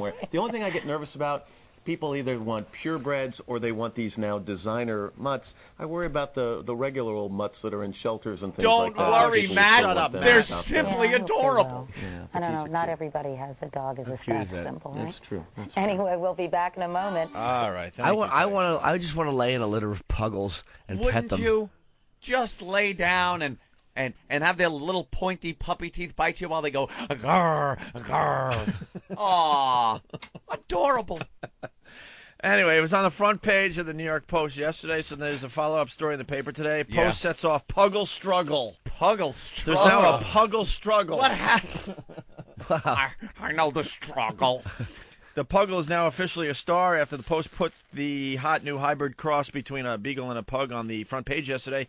Area pet stores were swamped with people clamoring for the hot new pooch. I want a Puggle. I must have gotten 100 phone calls this morning from people looking for Puggles, says Brian of some blah blah puppy place. Everyone is driving me crazy. People had the Post in their hands begging for the dogs. They had the paper there going, one of these. I need one of these. My daughter wants a Puggle. Yeah. That's what they are. Right. They're all these rich bitches going in there for their kid that wants it for Christmas. Mommy, I want a Puggle. I want a Puggle. We'll get you a Puggle in her little coffee clutches, and we're getting a Puggle. We're getting a Puggle this Christmas. My daughter, what do you mean you don't have a Puggle? My daughter wants a Puggle. God, you know how many Puggles are going to be under the Christmas tree this year? A little bow. Stop it. Not with a little red bow around his little neck. Maybe there's been a gas leak, so she comes out and she notices her Puggle is stiff and doesn't move a lot. little Puggle legs sticking straight out. Stop it. Mama, a stuffed Puggle? Oh, yeah. And who's the Mommy, parent? Puggle's cold. His nose is dry. Mommy, Puggle doesn't want to play. He's not fetching. Fetch. I roll the ball and it just goes over his face and head. And who's going to be the parent that doesn't find a Puggle for their kid, so just settles by getting a pug because it's half Puggle? It's just as good as a Puggle. No, it's not. I wanted a Puggle. I hear the Puggle's a very mean and nasty dog. So we just got you a pug. My friend has a puppy. She's like a pit bull, like breed puppy, and she lives on the 13th or 14th floor. Oh, that's lovely. And she, her door was open, and the puppy ran out up onto the roof, and they're doing construction, and just ran right off the roof. Holy shit! Wow! Wow! Right off the edge. A little pit bull puppy. What is that stupid thing thinking on the way down? Well, you know what it is. What is it thinking? Like, wee! Oh, this. Probably its little paws are probably moving and looking for expecting something like concrete or whatever to just cushion me under there. But I was just running like puppies do. And now I'm. That's great. Hey, gone. Let's go to Dennis in Virginia. Hey, man. Hey, Dennis. Hey, January, everybody will just save their money. Come January, you'll be able to get them half off at your local shelter as soon as they piss on the floor and piss people off. That's true. A lot of times they say you should never get pets for holidays, things like that, birthdays. I'm going to go on record and say the Puggle is too good to be true. Too good? You mean there's some kind of genetic problem? There's going to be some kind of problem. Maybe they're not even telling us. They only live for 8 months. Maybe the puggle has just enough to get attached to it. Maybe the puggle has to shit every 45 minutes, but they're not God. telling anybody. And it's liquid and butterscotch color. And it projects. They shit straight out, not. Like a little rocket-propelled puggle. Let me tell you what's going to happen, because I definitely see into the future with a lot of things. Ooh, Okay, predict for us. It's not even a prediction. I just see this stuff. Okay. Yeah. Everyone's going to get puggles. Mm-hmm. They're going to be all the rage for the next 3 or 4 months. They're going to be under Christmas trees like you wouldn't believe, just like we said. Well, okay? they should be. And then the middle of winter. Oh no. February, brutally cold here on the Northeast, right? Icy. That stupid puggle, because now it's a little older and not as cute, is going to be chained up in the goddamn backyard. Shaking. Just shaking. Yeah. As you're inside, it's going to be looking in the into the windows and the glass doors of your fine home. Yeah. And shut up out there! And it's not going to be able to look too good because it's going to be kind of frosted over those windows because there's so much heat inside. And you're going to be enjoying some TV or a little crackling fire. Get together with your friends and family, and the fire's going to be crackling. Wine. And the puggle's going to just be outside looking in. Oh. Pugsy. How many will name him Pugsy? Mama, Scooter's cold.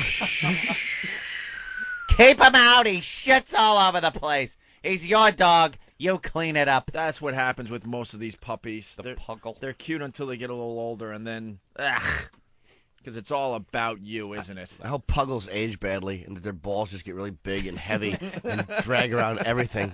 Like no matter where they go, there's like a slug trail of ball sweat. There's like 18 hairs left on his body. Looks like one of those like Pumbaa from the Lion King. One of those damn fucking pig things. Shitting straight out. So there's like a foot high, like butterscotch colored line everywhere in the house, just all against the walls and the doors and the bed curtains. Nothing worse than like wet old dog smell. That's just there. That's the future of the puggle. Look how cute. It's the latest fad, though. Or when you scratch his belly, when you roll him over and scratch his belly, I hope the puggle just ejaculates really hard and fast. Hey, what do we got going on outside our glass today? Who are these creeps? We have a show every day. I'm not talking about the show we do. Yeah. We actually have a show outside our window every day. Well, we have a live audience, and there's people outside the studio every day on the sidewalk now. What the hell is going on? You show up on the sidewalk, you talk to Master Poe, next thing you know, you're sitting 10 feet away from us, checking out the show live. Mm-hmm. So they're saying the puggle is like the new designer gene. The doggy gene that fits just right, Anthony. Yes, it does. And there's a waiting list of 60 people for this one breeder. Brooklyn's Puppy Paradise also received more than 100 phone calls from people looking for the dogs and is expecting their next puggle delivery on November 9th. It's all about the puggles. November 9th, another shipment coming in. You know there's these, like, breeding factories. I know they have, like, some kind of name for those places that they just breed and make money out of these things, and they're just hooking them up, just trying to get these things to screw so they can sell more. Yeah. Well, by the way, which dog gets to fuck?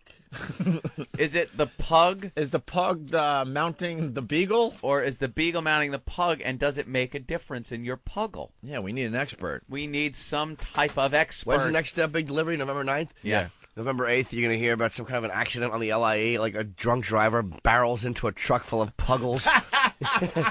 And just a flaming truck full of puggles. Firemen are there. They're just yelping. They can't get them out. Better a school bus hits a truck full of puggles, the crying little children, and burning puppies. Mister, help the puggles! People are always trying to figure out what's different about our show than every other show. Here it is, right here. Today's show thinks it's the cutest little thing, and it's adorable. They can't get enough puggles on their set. And puppy farms. That's what they call they're them. Puppy Thank farms, you, right? They call them a puppy farm. And something like this is just cha-ha-ha-ha-ching. They are smelling money. And they know it's a limited thing. So before people move on from puggles, they're going to want to pump out as many of these things as possible. And you know who suffers? The puggle, Opie? No, not Who? the puggle. The puggle will get the homes. You go to these pet stores, and there's a bunch of cute little dogs. Oh, the dogs that aren't puggles. The cute dogs that aren't puggles will sit there in the pet shops week after week, getting slightly older every week until, guess what? Gas. Well, good. That's right. Because you just pinged a little memory in my head from my married life again. And then one day, it's midnight. The back door opens. A guy comes in and empties the cages. And where do the dogs go? Where do they go? Where do the older dogs go? Where do they go? They were puppies, but they didn't. Because then get the next sold. morning, they're open for business, and there's a whole bunch of new, cute little dogs in their place. They're puppies again. They're puppies What again. they do? What do they do? Magic. Oh, we don't want to think about this, do we, as a society? What? But there's a doggy killer out there somewhere. I know what they do. That works in the middle of the night. They take the puppies into the back room and they put like a little towel around his head and they just hit it with a hammer. God. Jesus, Jim. This is called Make Room for Puggle. We don't need you anymore, stupid. They're just kicking the dogs out one by one. Nice hammer on that towel. Crunch.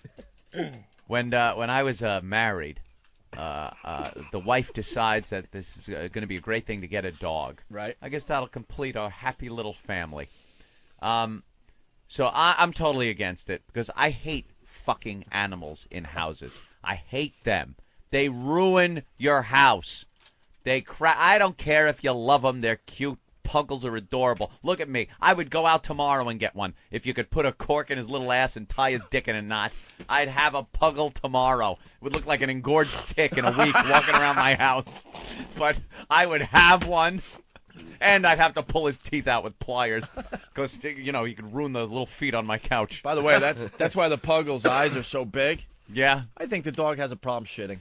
Well, we will find out the genetic problems with the puggle.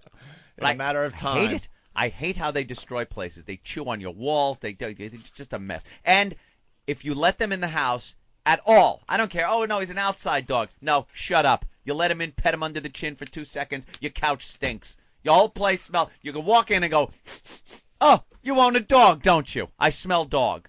It's the way it is. And some people's love can overcome that. Mine cannot. Short-haired dogs aren't as bad, though. Aren't as bad, but they... So what happened? They're just bad. So she is like, I want a dog. I go, you already had 4 cats. I know. But way to rule your house with an iron fist, dude, by the way. For someone that hates animals, Jesus Christ, you had 4 cats. I ruled with a lump of ramen noodles. That's how I ruled my house. After they were cooked. She just was the boss. The boss. Because, God forbid I said anything. Why are you telling me? It would start a fight that would just last, a drunken fight that would go on for days. Motherfucking, and wouldn't make any sense, and I couldn't sleep. So I go, look, you're going to go down to the North Shore Animal League, wherever the hell she was going to get a dog. I go, get something cute. I don't care what it is, because that's the only way I'll appreciate it for at least a limited time, maybe until I get attached to it. It's just something. Just something. I go, don't let them talk you into an older dog. What does she come home with? An older dog. The thing is full of bad habits. It's like adopting a crack friggin' teen. Not even a crack baby. The thing runs around. The first thing it does... You can have fun with a crack teen. No. Yeah. Oh, crack teen you could. Not a crack dog. Yeah, dog First can't thing go it out does... and suck dick and make some money for the house. Right. It runs away. Gotta This lock dog's all your- big thing was running away from you. Yeah. And you go, come here, and I can't even remember its name. Come here. And it would stop and get all excited, and then the second you get like 3 feet from it, it takes off down the neighborhood. I'm chasing it, trying to get it. And talk about shitting. Dude, this thing shit everywhere, all over the house. Just a shit mess all over the place. A mutt?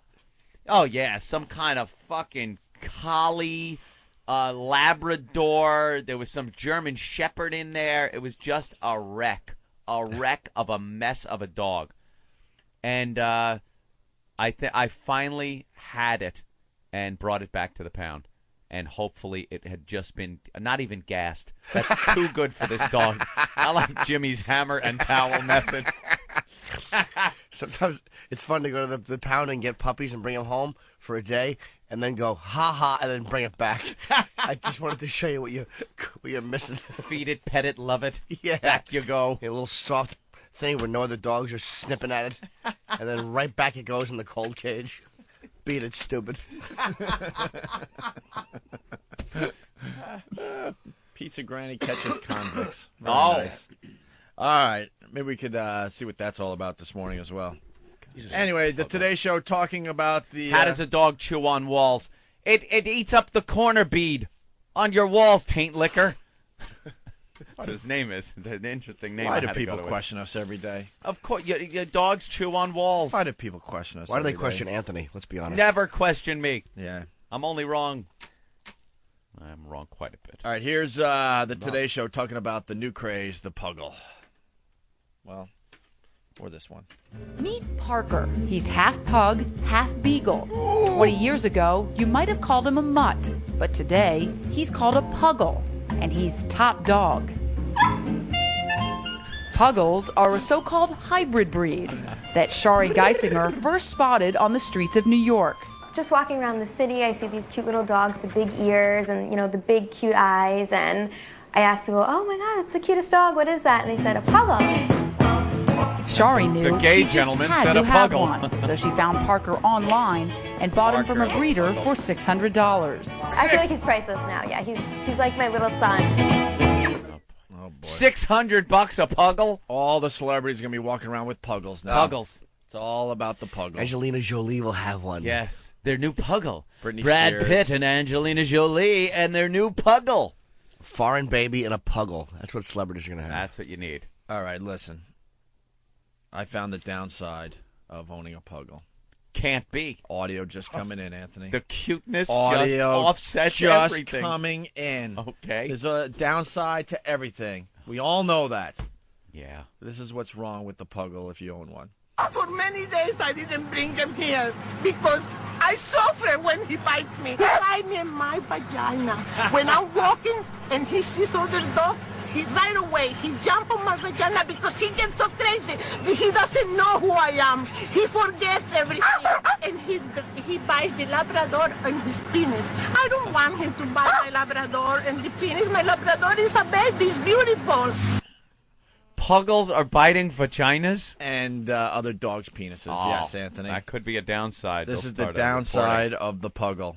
Look at in my vagina 2 times he bite me. But his teeth are very small and they don't damage very much. They pinch. Pinching and biting They vaginas. pinch. Yes. More audio from the Today Show. Talking about the Puggles today. Come on.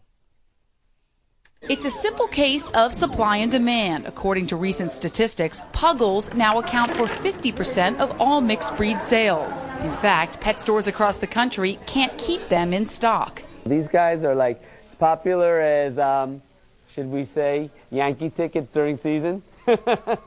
It was the Labradoodle from Australia that started this hybrid trend over a decade ago. Mixed breeds instantly became a hit, and now the Puggle has reached designer doggy status. All right, mixing the breeds is a hit, but there's some disasters out there. Right. What happens to them? Someone direct me to a website where they talk about the disasters.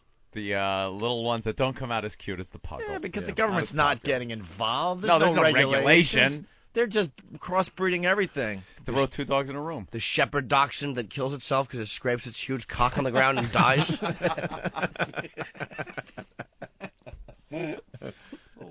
Puggle. There are probably places, I swear to you, just running around looking for beagles and pugs just to throw them together. That's what, the beagle pug population is probably tight right now. Probably hard to find them, to throw them in a room and get them banging so you can make a buck. $600 for a Puggle. The litter's, how big is a litter usually? 6, I'd 7, say, 8? Yeah. That's you do a little math there. I'll go with 5. But I don't want to even attempt. What? 5 $600 times 600 is at least 3,000. No, 600 times 10, that would be 6,000. Then you split it in half, it's 3,000. That's what I said. Oh, it is? I'm a math guy. Yeah? You're a brain guy with everything else. I should have been a mathematician. Oh. That's what they said in high school. I think when I took that test. I think there's a leap between figuring out 600 times. Not really, because you had a real tough time there, my pal. Yeah, I know. I think like they're. calculators. I think in the middle of the night they're stealing pugs and beagles from apartments. Ooh, pugs and beagles. Watch. You're absolutely right. Is your beagle safe? Beagles and pugs being taken from your home? Yeah. We're predicting the future right now. Yeah. This is what you're going to hear. Just wait for that news tease. Absolutely. Pugs and beagles. The news will take this cute phenomenon that is the puggle. Yeah. And they'll make a disaster out of it. They'll somehow. make it scary, dangerous. That's right. That's right. Start taping the news. Lots of children getting puggles this holiday season. Is there a danger? We'll let you know. Oh. The hidden danger in the puggle. Actually, puggles on the Today Show, pros and cons. Pros and cons? So is getting a mixed breed really a good idea? New York veterinarian Kim Rosenthal says hybrid pooches have some advantages. I absolutely love the idea of mixing breeds. I think that we can really look for the best characteristics in each breed and start to eliminate some of the medical problems that have been plaguing us for a very long time. Of course, this new wave of dog breeding has some purists snarling, and critics fear that the fast-growing trend may lead to overzealous breeding. But for now, Sherry is enjoying her little guy. He's like, like a best friend, like a little kid, and he's great. He's great to play with and to snuggle with and just to keep me company. And they called it puppy love. Puggle. Ask them if they want to help save this country from the onslaught of integration. You know the system is they want to throw white children and colored children into the melting pot of integration, out of which will come a conglomerated, mulatto, mongrel class of people. Both races will be destroyed in such a movement. I, for one, under God, will die before I'll yield 1 inch to that kind of a movement in America. Hello, exactly. They're destroying the puggles. No, the pugs and the beagles. And the beagles. And the pugs, if you're caught with a beagle, if they start calling you beagle lover. Don't bring no beagle home, honey. Brought a beagle home. Wow. We just look at animals differently, don't we? Yes, absolutely.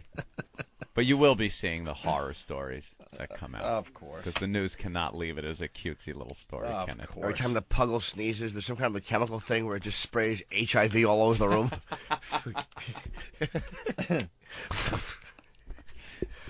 All right. The puggle flu. You guys gotta wake the fuck up. Hey, kids. It's Opie and Anthony's Funhouse. Hold on tight, kids. Strap in, kids. Starring Opie. He is handsome. Anthony. He's got a huge hog. And Lil Jimmy Norton. What a faggot. What a dick. We're gonna have all kinds of fun today, kids. Ugh. Tell them, Opie. Girls having their hoo-has being blown up by firecrackers. Take a hatchet to a girl's skull. Girls getting punched. Girls getting run over by buses.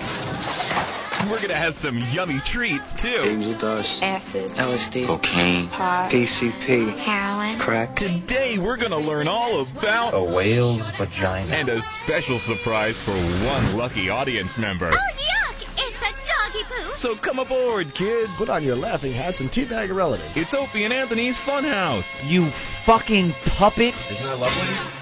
NHL game play-by-play on XM. I'm Dan Blakely. Get you started tonight with the Washington Capitals and the Montreal Canadiens at 7:30 Eastern on XM 204. Check out the New York Rangers and Ottawa Senators, 7:30 on XM 205. Two more for you at 7:30 Eastern as well. The Buffalo Sabres and New Jersey Devils on XM 206, and the Atlanta Thrashers meet the Tampa Bay Lightning on XM 207. At 8 Eastern, it's the Detroit Red Wings and Nashville Predators on XM 208. The Los Angeles Kings take on the Edmonton Oilers at 9 on XM 209. And we wrap up the night with the Phoenix Coyotes and San Jose Sharks at 10:30 Eastern on XM 204. Tomorrow night, we have the Penguins and the Islanders, the Panthers and the Hurricanes. The Blackhawks take on the Red Wings. The Blue Jackets meet the Blues. It'll be the Avalanche against the Flames, the Wild and the Canucks. and the Stars take on the Mighty Ducks of Anaheim. The NHL on XM, channels 204 through 209. FIFA World Cup 2006. 32 countries, 31 days, one champion, and only on XM Satellite Radio. World Cup 2006 today. Hello, soccer fans. This is Andres Cantor with the World Cup update. African newcomer Ghana will play a friendly match against fellow World Cup qualifier Iran on March 29th, according to Ghana's Football Association. No venue was announced for the match, but it will be played in Iran. Iran's government has complained that its political situation has prevented its national team from lining up friendly games at home or abroad. This was Andres Cantor with a World Cup update. Tune to XM 148 for World Cup This Week, each Friday at 9 a.m. Eastern and Saturday at 8 a.m. Eastern. And coming in June, follow the play-by-play action in English on FIFA World Cup 148 and in Espanol on Deportivo XM 147. Listen large. 60-20 Sports. Our show is about generational differences in sports. Like the best sports movie. Despite the fact that I don't like Notre Dame, you have to go with Rudy. Hey, someday I'm going to come out of that tunnel and I'm going to run onto this field. Rudy was like a fun movie, but he wasn't the greatest sports movie of all time. Who do you say? Raging Bull. James Carville is 60, Luke Russert is 20, and they're talking sports. Check out 60-20 Sports on XM Live, channel 200. This Friday morning, 8 a.m. Eastern. Don't miss the next Ron and Fez show. Scheduled to appear. Acquitted kid toucher Michael Jackson. Gap-toothed Secretary of State Condoleezza Rice. Man girl Hillary Swank. Plus, R. Kelly stops by to demonstrate water sports for kids. All on the next Ron and Fez. Guests of the Ron and Fez show subject to change without notice. Ron and Fez on XM 202. It's the worst of the Opie and Anthony show. Did I just fart? ABC, I'm looking at a story without a trace. I heard a teaser for it. It's cruise passengers lost at sea. Yeah. Apparently, that guy that they found that blood streak and he was missing and they still haven't solved it. His wife. From a while back, you think it was a wife and a couple of Russian guys. They cleared her, though, man. Yeah, there's a couple of Russian guys involved and there was drinking and some gambling and I don't know. Things just happen and no one knows what it is. So now they're trying to figure out a way to keep people from missing. But apparently, he's not the only guy. Like, this now is a news story where they're scaring people. I want to know how many fucking people. Have you ever been on a cruise ship? Oh, I love it. Dude, how can you not ever not be missing? If you Right. ever walked on the edge of that platform and just, like, said, you know what? Let me just jump. Like, it's just like you just feel that. I think we talk about this, just that you feel the mermaid or whatever. It's you the know what that fucking is. siren. That siren. And I calling heard it. you. I wanted to jump off because the sea is so dominant over your life at that moment. And you just want to just go in there and do the Titanic sink just to see what the abyss is all about. And these it's easy to be missing on these boats. Yeah. Man. But you think it's suicide? You think it's people jumping? I think I'm a strong-minded person because I get a lot of thoughts in my head that I control without medicine. You know what I'm saying? I could control violence. Thank God. God. I could control. Thank God. Suicide. Those thoughts creep in when you're just sitting around like, what the fuck is life all about? Let me just smash my face into a bus, right? Just, or kill a motherfucker just to see. Right. Just to see. But I have a natural medicine, that I can muster up in my whole body. But when I was on the ship, I was standing on the edge. I was doing something, I think, for Comedy Central or something. I was just standing on the end of that boat, and the darkness and the water swishing, and I know what those sailors back in the hugeness 01, of it. the Christopher Columbus motherfuckers killed themselves. There's something calling you to jump in and kill yourself. Especially back then when there was no, tuxedo night at the that's why they at the have dining that stuff room to take and your stuff. mind off of killing yourself. Is that what all the good stuff, the casino, the shows, the stop at the port so you could go to the beach and see some land? Because if they just leave you out there long enough without any distractions, everyone's jumping overboard. Paranoia. I know there's some maritime documents somewhere. From some oldie time written with a quill, like on brown curled up paper somewhere. Like in the movie The Thing, when they find the Russian ship that Right. all the Russians fought the monster, and there's the one last survivor who has a tape, and he's like, "Listen, don't," and they have things like that from when people used to do all those.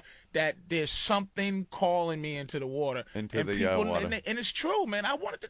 It's the weirdest thing. And that's where these missing people on the cruise ships are. And we got to Jumping get in. we got to get the audio because I was just watching it. They just showed a montage of guys that are missing. A whole freaking montage, one after another. Let's go to Jason in Maryland. Jason, what's up? Not too much. What's up with you guys this morning? We're all over the place. Hanging. We got lots to do. Obviously. The reason I was calling is you guys were talking about the missing guy on that cruise ship with Yeah. a blood stain and the Russian mafia and all that shit. Uh-huh. I was on that ship. That guy did not commit suicide. That's for goddamn sure. How do you know? Were you hanging out with him at the buffet?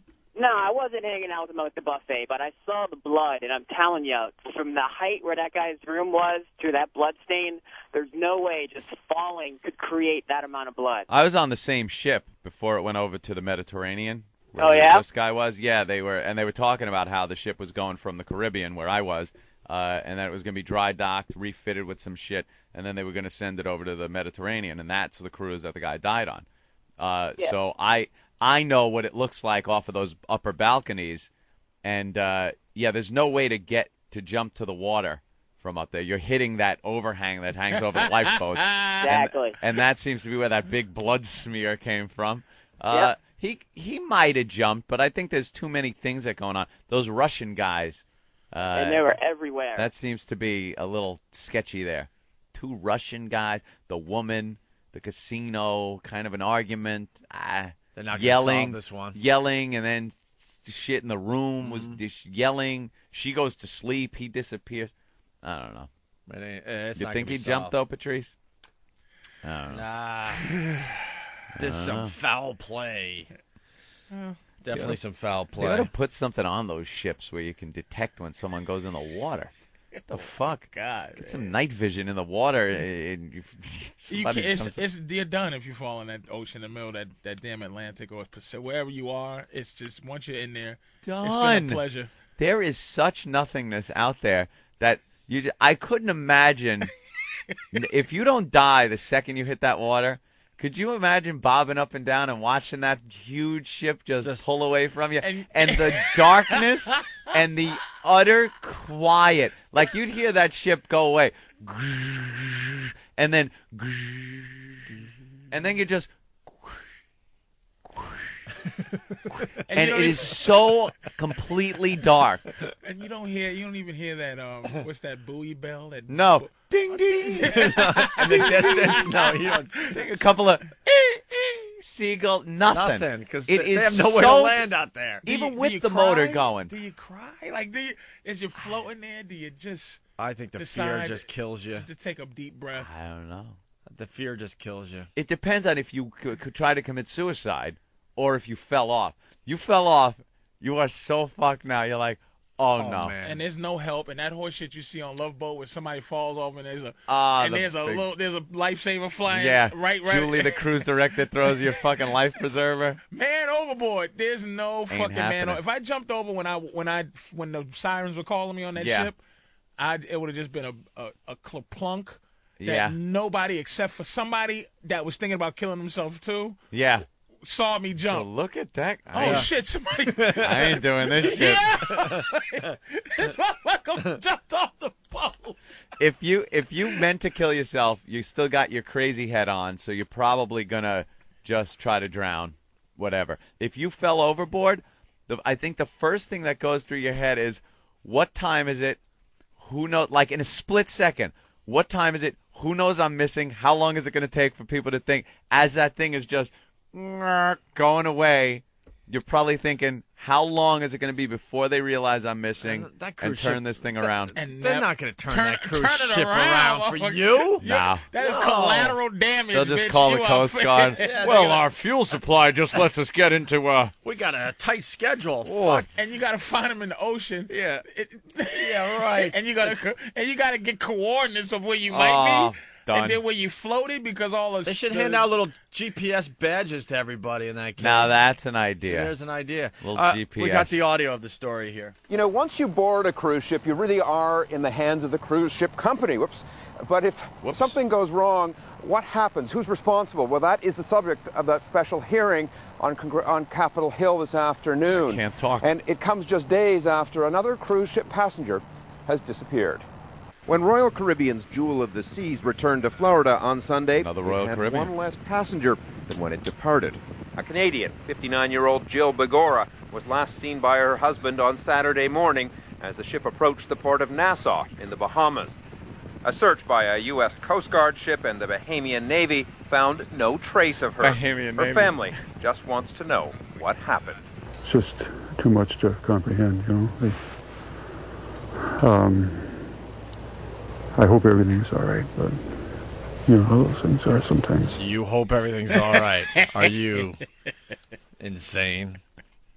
You're hoping everything, like she's going to turn up. Oh, I was just taking a swim. Yeah. I like swimming. Then you just ask a question like, what's the percentage of when people are missing on these boats? What's the percentage that you find them That alive? actually come back and 0.0001. They might have found one. Can you please find them? And the some one guy guy lost who lived? lost in the place where they keep like the vegetables, Yeah. way in the hold, somewhere in the bilge. It's Tom Hanks. I was looking for the pool deck. No, some and I ass that- ended up down here where the fucking Some ass that forgot to take his medicine ends up in a meat locker somewhere. somewhere Find him locked couple in a days meat later. locker. They That- never find you. That chick, man, that was probably a bad marriage, and the guy figured out a way to get out of it. Oh, you think? Because that's probably it. Either you're killing yourself or someone is killing you. There's got to be people that plan it out and go, look, we'll be on a cruise ship. Yeah, a slight push, and I'm A little I'm good. drink, maybe slip her a little Mickey, and then give her the heave-ho.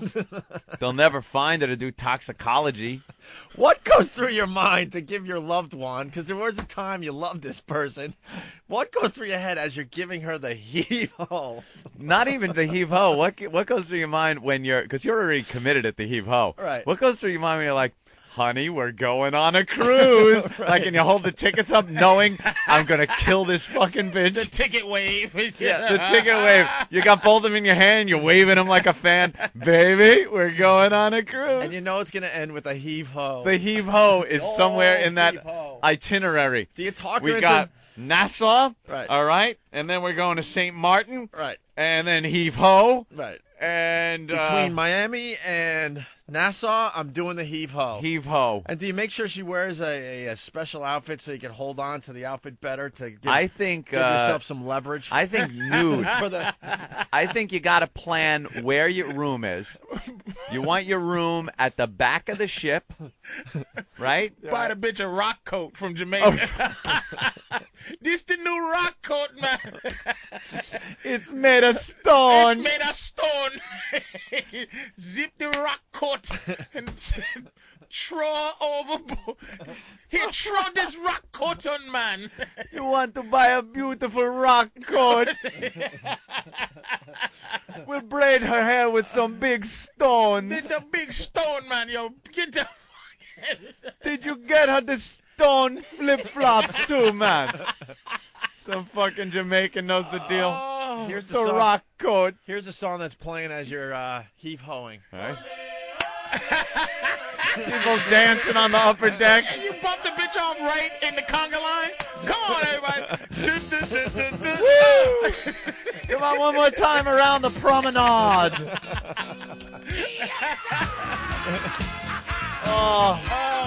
Everybody Sink like a rock, rock, rock. Wear your rock coat. Come on, everybody. All right, I'm going to try this. So, this is what's going on the deck. Right. You do the heave-ho. Yeah. Big. Do you have a splash, Anthony? You're getting ready for the heave-ho, and everyone's having a good time upstairs. Hold on. So then you do the heave-ho. First, you gotta get rid of her. Crack her on the head. All right, you knocked her on the head. But she's complaining. And the splash. Oh, that was a splash? Yeah, you got it. All right, here we go.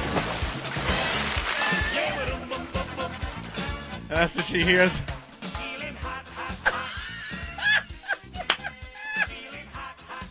It's a fucking boat. Oh, I found a friend.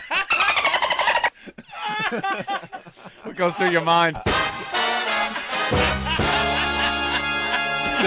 Oh no! And then reality sinks in, and it's over. That's the boat sailing. The boat sailing away. That's the last thing you hear from civilization is fucking feeling hot. Oh, that whole ocean will be green from my yellow piss and that blue water. Done. I just would die. All right, here we go. Here's more audio of passengers disappearing. It is estimated that about a dozen people have disappeared on cruises in the last 2 years. A dozen? Legally, it is a murky area because the ships fly foreign flags. And so this afternoon, Congress will convene a special hearing into crimes and disappearances aboard cruise ships. The bottom line is we are suspicious, candidly, that there's some huge problems in the cruise line industry. And we think that people are not aware of some of the challenges and some of the potential problems they may encounter. It's not a huge problem for the cruise industry. There are people out there that have figured out how to off a loved one, Loved ones. a problem person. Yeah, like I said, you got to be on the back of the boat, one of the lower balconies, so that way no one, is going to see the body floating by. Once they're off the back of the boat. Nobody's gonna anyway. You said you've been on a cruise. Oh yeah. You've been on a cruise, Opie? Oh yeah. There's no place anywhere in the boat that you can't die, and somebody will see you. You don't need a special plan for this. You just toss them off anywhere by the boat, anywhere, fall in. There's nobody to hear you. It's a giant mall. That's what the fuck. Yeah. It's not even something you enjoy to see. It's not even the ocean. And you were doing late at night while everyone else is pretty much back in their rooms. Snoozing 3 in the morning. Whereas when this guy disappeared, by the way. Quick, easy murder of your wife on the boat. Ready? Right. This is so romantic. Look at the stars. We don't get to see those kind of stars in New York, do we, sweetie? Oh, my God, all the building light. Look at, wow, I think that one's Jupiter. Come here, bitch. Let's go to Peter. Peter! Yeah. What's up, Peter? So the real question I have is, if you're taking a cruise out to Nassau, do you throw her off the boat before or after you get there? Well,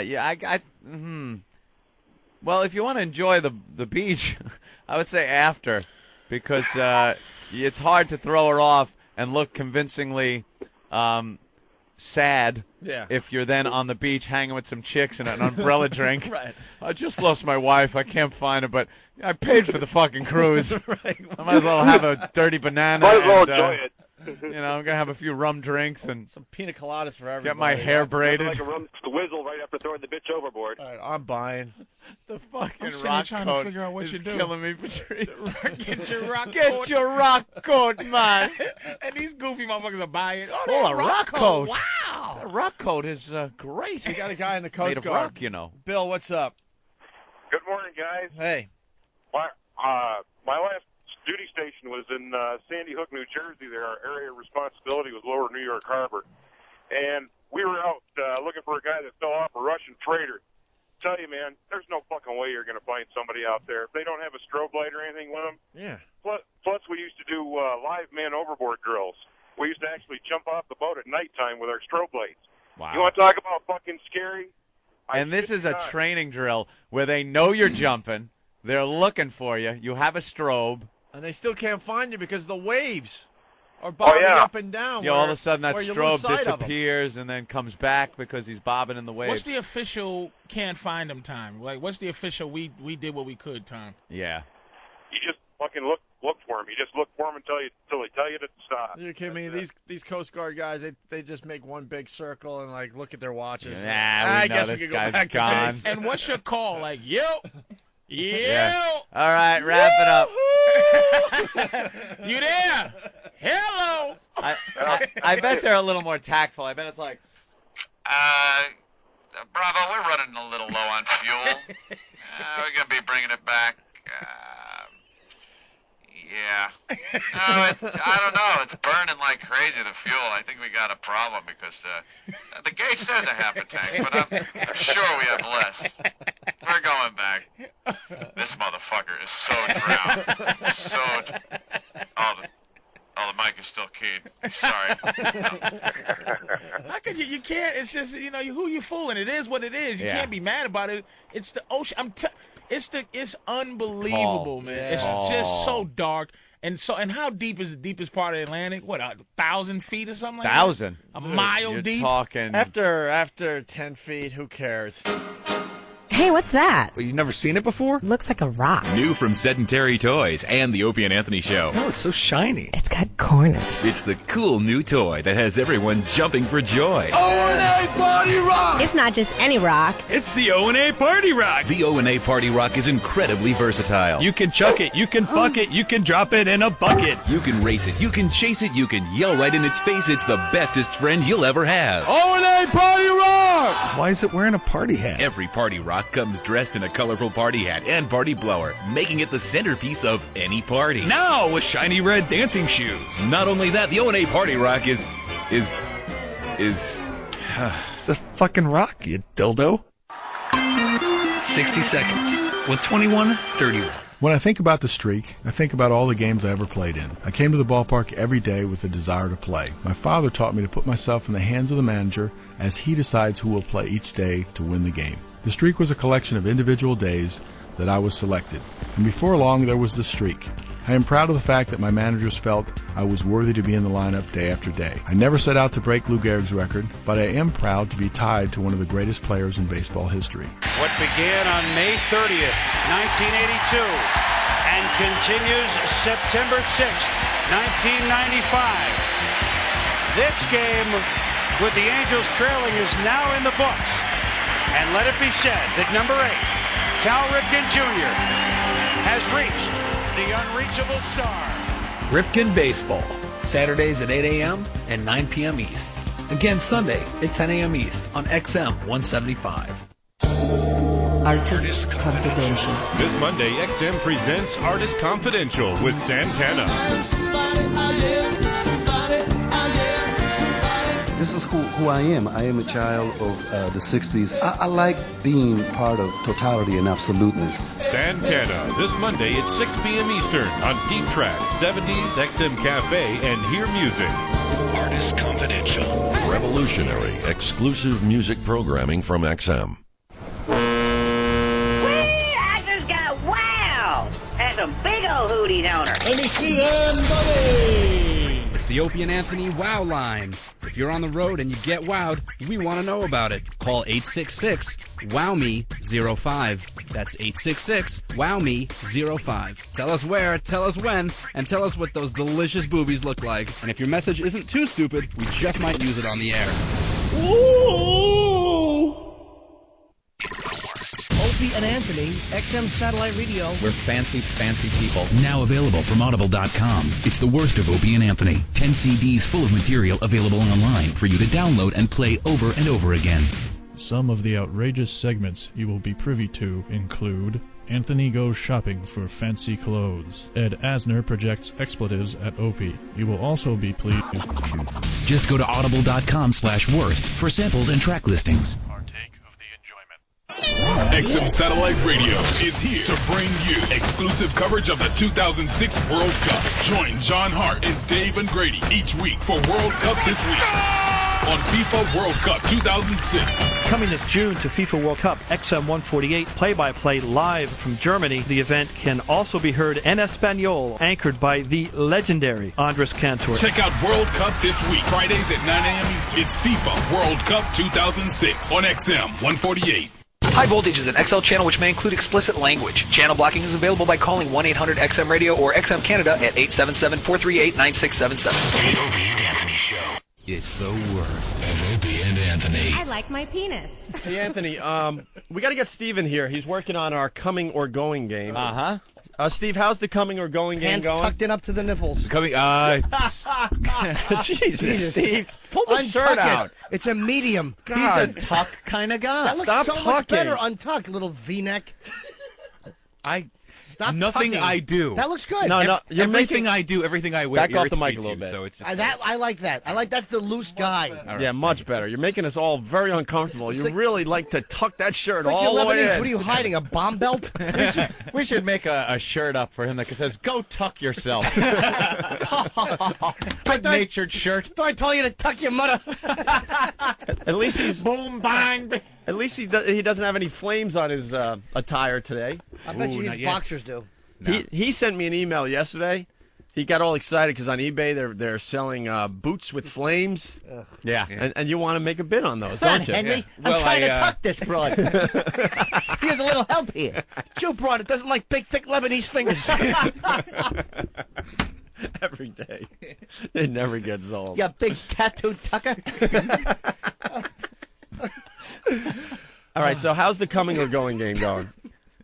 It's going well. You think we'll do it today? No, we won't do it today. I actually have a good stash at home that I have to pilfer through. All right.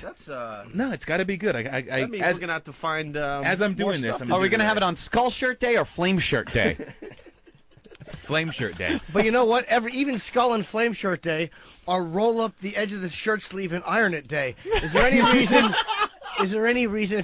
I wish people in Radio Land could see the fact that this sociopath, he's wearing a black T-shirt and he rolls up the part of the edge of the black sleeve and then irons it so there's like a cuff. That's to show off those big biceps. Look at that size it. I get bigger than your spent tucking months head. getting my arms tattooed. Why not show them off? I know, but you only do it a quarter inch. Just get a tank top. Show off the arms. He probably measures it with a tape You know why? measure. Because I walk in here with a tank Perfect. top, and it's more ammunition. For I you wouldn't to make take. fun of your tank top. That's true. Yeah, right. You know the course pressure not. now every day. He probably wakes up and looks at the shirts and goes, "No, I can't even." I'm going to catch hell for You know this what? one. If I cared enough what Jim thought, do you realize the irony in me taking wardrobe criticism from you? Good.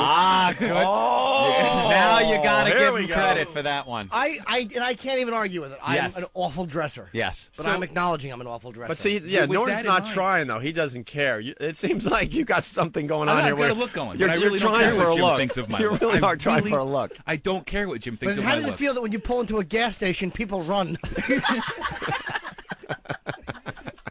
I don't even know what that meant. But that's okay. Because there's flames. I got it. Yeah, of course you did. I carried the two. I did the math problem. That was good. All right. Just wait until you see the boots. That's all I got. Are you really going to get the boots? I already got them. You got Not the the ones I flame showed boots? you last night. They didn't have those on my You size. got to come into work with the flaming boots. Yeah, they are. When are they're you being- moving to Chelsea, by the way? They're shipped in from. He needs a from England. roadster. He's the kind of guy that would drive a roadster with the flames on Yeah, it. I Like would. the look is perfect to get out of that. We got to get him on American Chopper.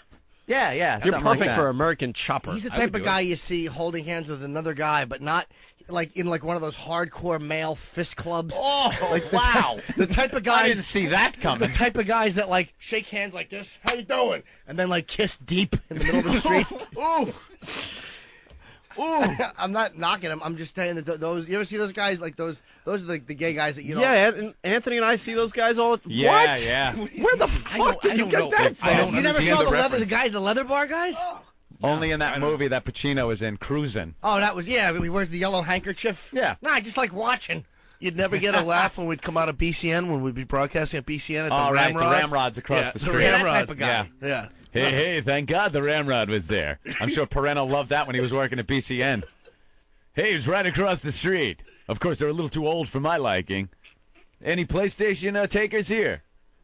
Gotta love him. What's up? This is Joe Rogan, and you are listening to the worst of Opie and Anthony. Anthony? Yes. What did your brother get you for Christmas? I stopped you All in right. mid-sentence. I'm sorry. Yes, a wonderful gift for May. It's the perfect present. I'm going to start my collection. Gloves that no germs can go through. No, that would be good, though. That would really be good. He got me an old World War II English rifle. It's wonderful. It's 1938. Just a kraut killer, complete with a bayonet. It's an Enfield. Very nice. And the thing is so heavy. It's made of wood, and it's got like a butt plate with metal on it that is just made for smashing Nazi teeth in with. Great action on it, and it's a collector's item, but you can still fire it. And now I'm looking to pick up a German Mauser from the same era, and an M1 Garand, the American, you could World War display II it thing, all nice, to right? display, and then when I get my pistol license, which I'm going for, got about a 4-month wait, then I could start the pistol collection. Going to be wonderful. You're turning into one of those guys. I am one of those guys. Because let me tell you another gift I got that I will cherish. Yeah. My uncle got me one of the banners, flags, that the SS used to have on the front of their staff cars. It's got the skull and the lightning bolts on it. Wonderful. I just love the era. I love that whole World War II era. Like telling the yourself that's what it memorabilia. is you love. Like the memorabilia from it. I like the weapons. I like the clothing. That's great stuff. Just say it. The ideology. You love the ideology. It's also obvious. I love Mention the the ideology. clothing. I love the weapons. I love the message. I love. Yeah, the it's also obvious what you Hitler. hate. It's also obvious what you hate at I this point. didn't say anything about that. Just because I appreciate the era and the weaponry, and the German army was very snazzy, snappy dressers. And I happened to pick up a leather coat that is very similar to an officer's jacket. They photoshopped it with some patches on the sleeves that looked very bad. Do you know your chick's gonna wake up one night and walk out and just see you at 3 a.m. in the living room in the dark shadows, dressed like a Nazi, looking at yourself in the mirror, and she's gonna go, "What are you doing?" And you're gonna go, "I don't know. Can you help me?"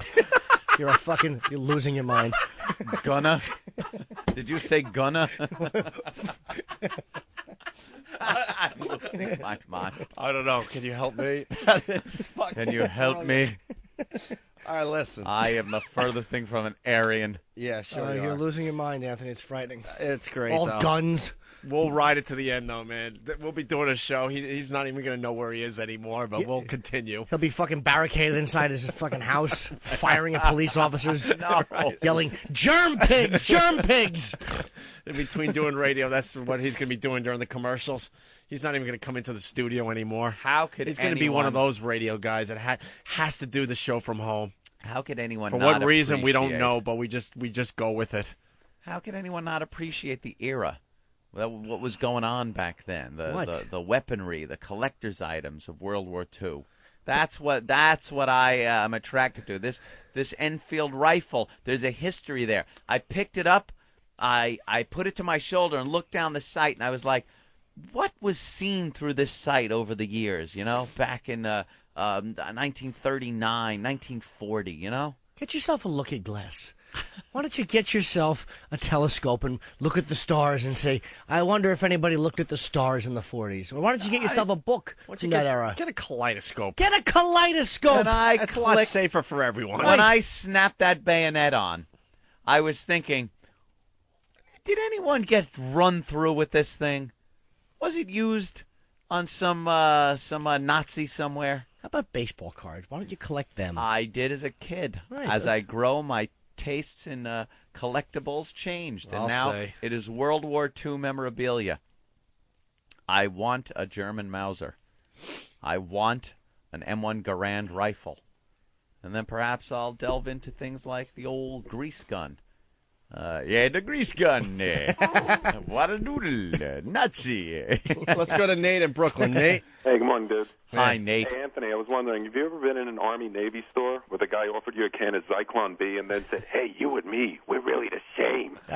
I'm just like you, man. Just like you, man, you and me. That was No. Chef from Apocalypse Now, right? In Yeah. Falling Down. Yeah. Absolutely. No. Take care, guys. See, anyone who appreciates that kind of thing gets kind of labeled, you know? You Yeah. get kind of labeled.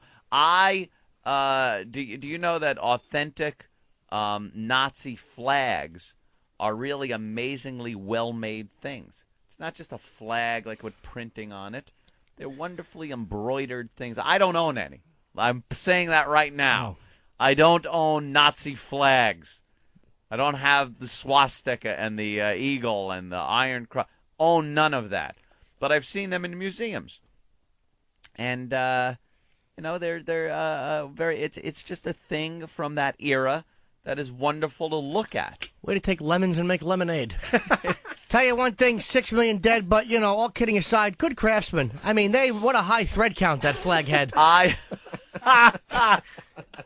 am not downplaying the atrocities that took place during that era by many people, the Japanese, the Nazis. Our own internment of the Japanese civilians was looked at as an atrocity. Sure. I just see it as, hey, who knows what these people were up to? Perhaps they ought to be watched. Absolutely. Let's go to Rob on Long Island. Rob, what's up? Hey, what's going on, guys? Hey, Rob. Yeah, Anthony sounds like he's about to turn in that guy from falling down. He's going to lead like Opie into the basement. Hey, me and you, we're the team. The same guy. No, I'm not that guy. Punch it out, guys.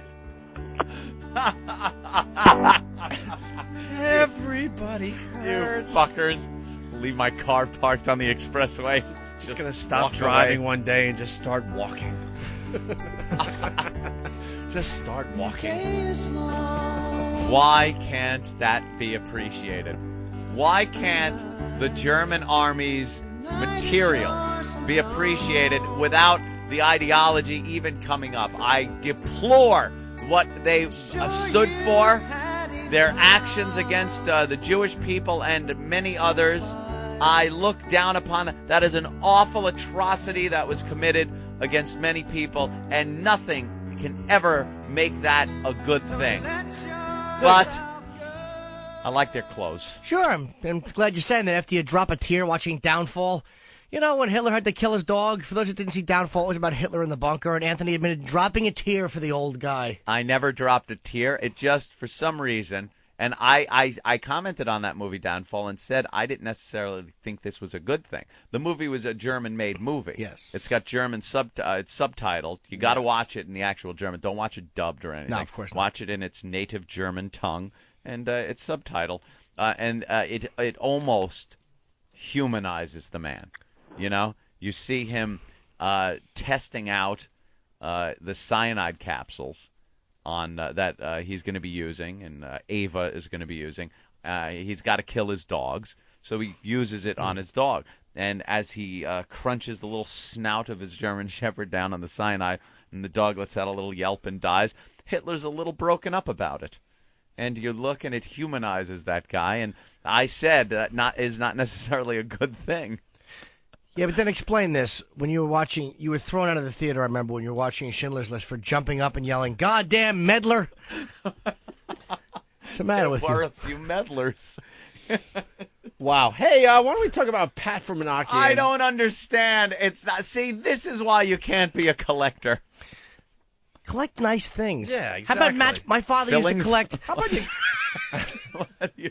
you collect Hummels? Hummels? Do you know where they come from? I don't know. Where do they come from? It's not like I have a lampshade collection at home. I don't. My father used to collect Lionel trains. That's a nice thing to collect when you're a lad. Exactly. How about some Matchbox cars? You make good money. There's some older, valuable ones. What's your favorite animal? Animal? Yeah. Not really Besides a the fan eagle of on the that flag. The eagle is very... You know how people have a favorite animal and then their whole house is taken over by animal things? No. Like my mom has... somebody if they like pigs. My mom... You nailed it. My mom likes pigs, so there's a lot of pigs. Whether they're stuffed, banks, ceramic, stuffed pigs. It's old all banks, about the pigs. And when she gets a new pig, is it like a big thing? Of course look what I found. This is a 1953 steel bank pig. That's right. My father likes unicorns. So there must be a lot of unicorns around the house. I was just kidding. I just wanted to say something really awful. I like World War II memorabilia.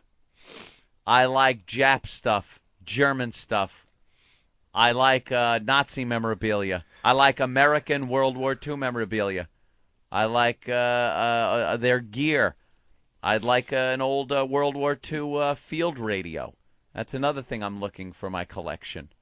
Things like that. It's not just like sitting around with a big Nazi flag on the wall, shaving my head, wearing Doc Martens, looking to stomp some faggots. Those are for the weekends. From O&A Pictures comes a true story of one man's pain. It does hurt. And a family torn apart. And it makes you feel really funny right after it happens. The War of the Kumias. I had the yelling parents, too, growing up until they got divorced, and it was just, And then you'd see, like, the old man and he'd take the plate full of spaghetti and throw it, and it would hit, like, the wall next to the phone.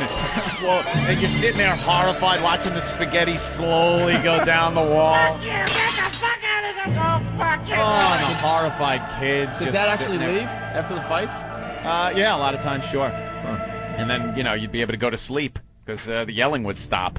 First, Mom would have to wind down a little. Fucking asshole. Even after Dad left, she's still going. Eat that shit like I need a fucking hole in the I'm head. trying to sleep. He's gone. Son of a bitch. Shut up. Comes in here and... Shut up. No way. Is that... Oh, God, he's been gone a half hour. When would he come back? The next day? Yeah, like the next day. They'd be sitting down watching, like, Ronan Martin's laughing. Everything was fine. And then out of nowhere, you'd hear the rumbling. You'd be in bed, and you'd hear, like... And then you hear from the kids' room.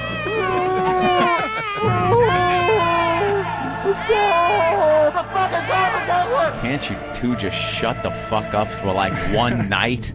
And then we were pretty young, so, we got, called into the room, and Mom sits down and goes, me and your father, I want you to know, and I want you to know it has nothing to do with you. We're divorced. Oh, okay. Could I go out and play now? How's this going to change my life? Does this mean I don't have to listen to...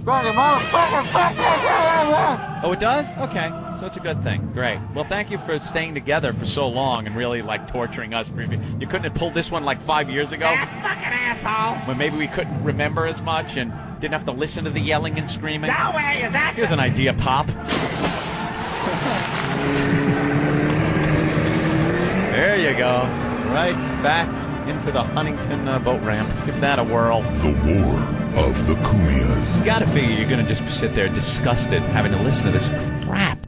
This weekend, for the first time in Toyota history, an unprecedented sale will change everything.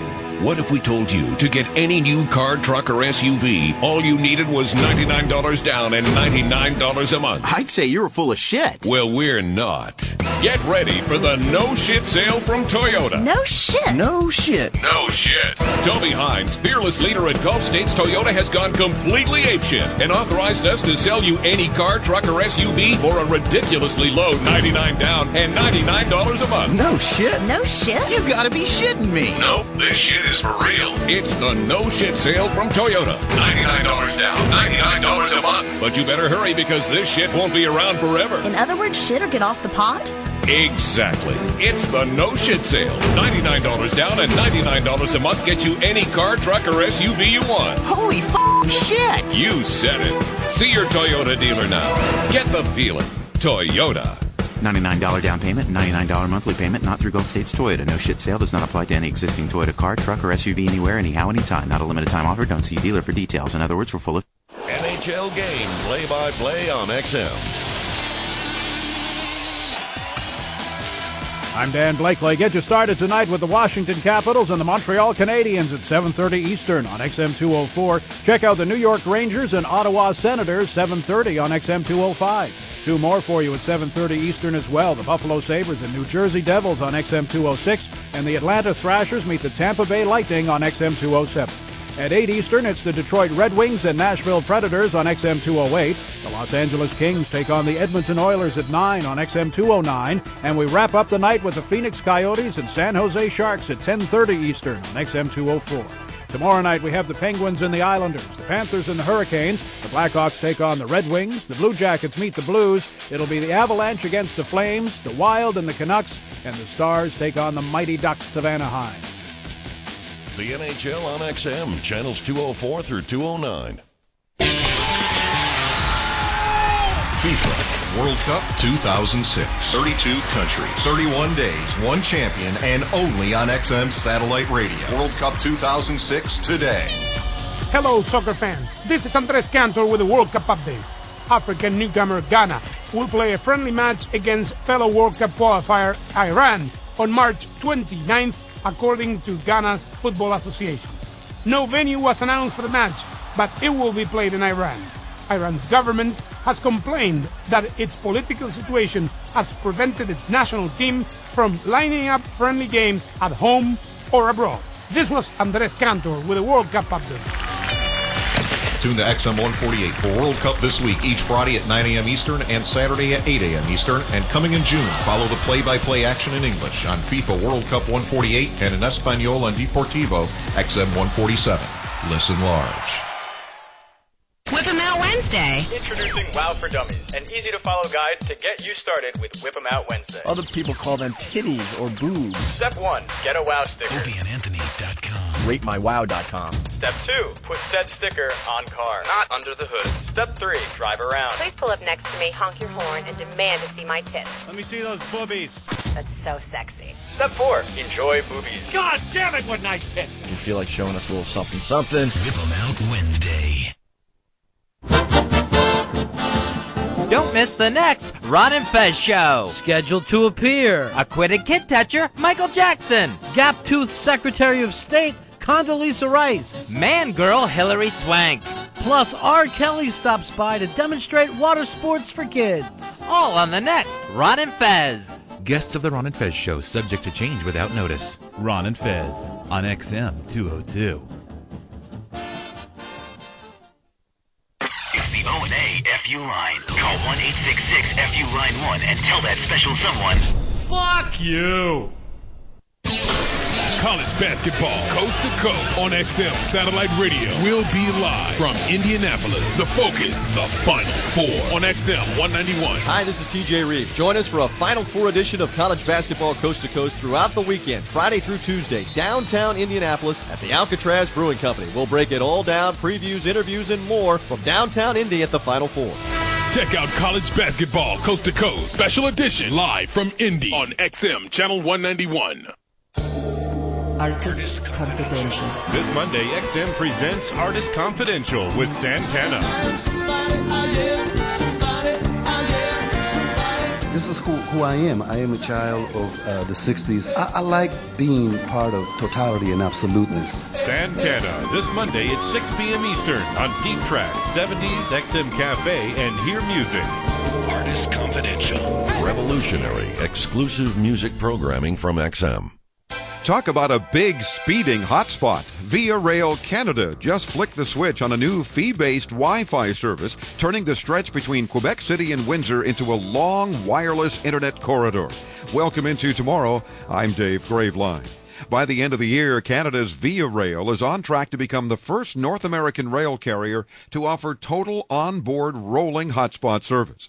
Intel's Ralph Bond tells us the magic is all made possible by Optify, a Wi-Fi service provider known for their airport hotspots. And get this, the new Wi-Fi train service is even an Intel Centrino Mobile Technology certified hotspot. Now come on, why can't all trains let me surf using my trusty Intel Centrino Mobile Technology-based laptop? And think of all the fun travelers can have passing the time with web music and videos. For more information, visit viarail.ca and optify.com. And for everything about wireless computing, visit intel.com. I'm Dave Graveline. The Technophile. Hi, I'm Laszlo. Mobile phone providers are making a lot of noise about their watch TV on the go services. And of course it costs and adds even more to your monthly bill. In parts of Europe and Asia, they're rolling out free TV services for mobile devices like phones and PDAs.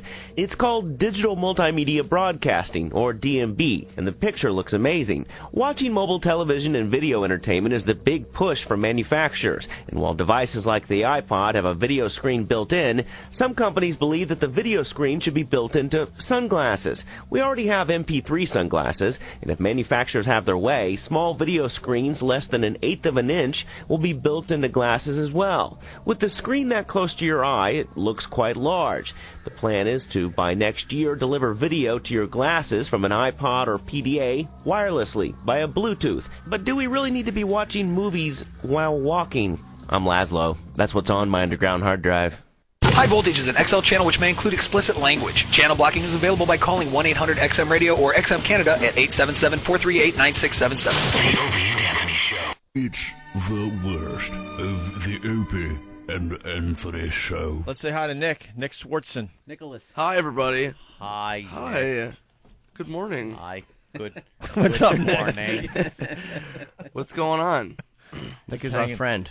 I Yes? understand that. Yes. He knows everybody around here. He's one of the guys. Very, very funny comic. One of the successful guys. Yeah. They're much better than some One of of the us. guys who moved to L.A. and actually shit happened for him. Oh, really? Congratulations. Thank you, bro. I mean, we'll see what happens. I don't know. I could fucking die tomorrow. Tight to the vest. I like that. Hey, you never know. You do stuff with Adam Sandler, right? Yeah, I worked with Adam for the last couple years. Oh, yeah. Woo-hoo. It's so hard for me not to do that whenever I'm around him. He does not like it, but whenever I'm in the office, I'm like, love to eat turkey. He's like, yeah, all right. Okay. All right. Yeah, I did that years ago. Knock it off. Boy, that keeps things in perspective, though. When you're feeling successful and stuff, and then you look at him and kind of makes you feel like a piece of shit. And quite frankly, if you're talking about comics being successful, he's one that kind of really the top of the top. Yeah, Dude, he's got to be making $1 million, $1.5 million a year. Jim, could be a couple more than that. Gag never gets old. Yeah, no, he's ginormous. And shares it with all of his good close friends. Yeah, no, he's amazing. He's like the most loyal, great guy. He's awesome, really cool. Yeah, good. Have him call the show. I will. I'll throw it at him. I will for We sure. talked to him a few years back. Haven't talked to him since. Oh, way before the That's what I'm saying. That's what I mean by multi-million-dollar movies. We always talk to these guys on their way up and then on their way down. So. I think when we talked to him, we talked about what was it like working with Colin Quinn on Remote Control. That's hilarious. And that was pretty much it. Yeah. And then all of a sudden he had a couple movies that a lot of people Stardom. saw. Right. Can I be in one of his Comedy movies? film Stardom. Yeah, we have to be awkward, not like on the radio or nothing. But maybe I could be in one of his. Maybe you could be Yes. the new You Can Do It guy. Yes, you can. Thanks, Nick. That was easy. Well, Nick, hang with us. We'll get into some of the things you're doing, but we also have to play this Yellow Brick Road. Or people are going to kill us. Before anything, though, it's the new year. I'm starting something new. We're very charitable people here on this program. We are? Nice. And, yeah. All right. I just want I've been looking for a charity, and I'm serious. Is there anybody in your family that has any mental disabilities that you would like money given to? Some type of my uncle's really retarded. Really? But like really or no? Seriously, like he has. You he might has not mental want to. problem. My uncle. You might want to come back another day then. Yeah. It's the next hour. Wait, we have a retarded Steven here too. Right. See, what are you getting at, Anthony? Well, that's the whole new angle this year. Is not making so many people uncomfortable. Oh, I see. Remember who was in here that day, and we were going off, and they didn't say a word, and we were going off about some retarded show. Oh, that was Vinny. Right. Vinny Brandt. How uncomfortable Vinny was that? Brandt. I like now getting these things out in the clear, so I'm going to use my charity ruse. But how did you know every that time. he had a... I didn't. He wasn't supposed to. He was supposed to go, no, I don't give a shit about fucking retards. And then we roll and all laugh about the Yellow Brick Road. But now there's going to be an uncomfortable But retarded I didn't say uncle. that I had a problem with it. I mean, like. Oh, you don't care? No. Do you He like? tried to stab me at a Thanksgiving. He tried to stab you He Thanksgiving? tried to stab me at a Thanksgiving. Oh, okay. All right. So fuck him. It's going down, dude. It's going down. Well, Anthony discovered this little thing. Well, I saw it on Cinemax, I guess it was. I'm not even sure. One of those fucking things. Maybe HBO Family. And it was a bunch of retarded people, and mentally challenged, whether they had Down syndrome or something else. I don't know. Bunch of different types of retarded conditions. But they all were brought together in one group to perform The Wizard of Oz. In full costume with director and stagehands and music and everything. Oh, and I could not take Bill, you my tapping eyes out? off. Yeah, Bill might be taps tapping out out. on a lot of this I stuff. tap out on retards. Bill taps out on retards. Do you really? Yeah. Remember? I did a bit one remember time Maury? on stage, and I made a woman cry. Yeah, and that was it said, for you? Yeah, I just think I got some. I haven't tried to have kids yet, and I'm tapping See? out. That would have caused me to write more retarded. That's the fucking greatest thing ever. Made If her you can- You know what's funny? That's and what- his is the talk book ever. Do you remember it? I was making fun of that movie, I Am Sam. I was talking about how Of course, Hollywood we do all the time.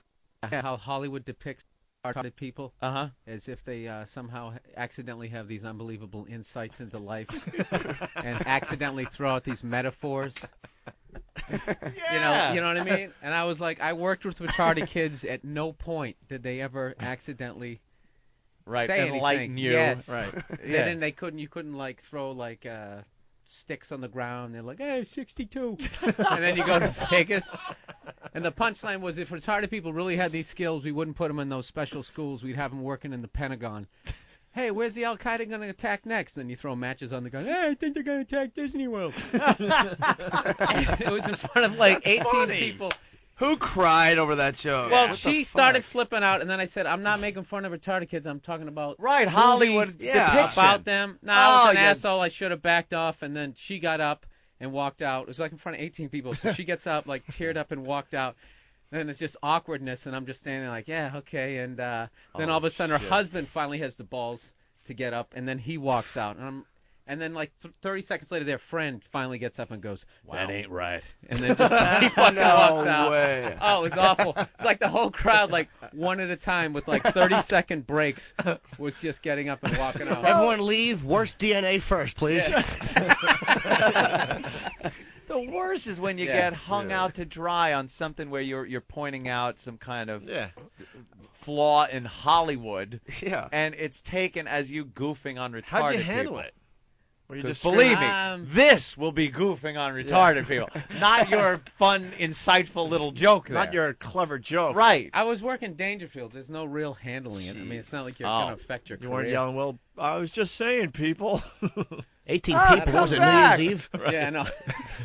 Well, it's hard to do that and then segue into, so I got a computer. That's what I mean. Yeah. Did the manager have to, like, give him free passes? No, they don't care there at all. No. They don't. Speaking of slow, I still have dial-up. Speaking of things retarded people will never do, I got a computer. Right. The Billy, segue. Billy, can I have my retarded uncle grant you like a retarded pardon? Like the side of the but I don't know. Now, if he's willing to hang out with the I don't know retarded uncle. Should we do this or not?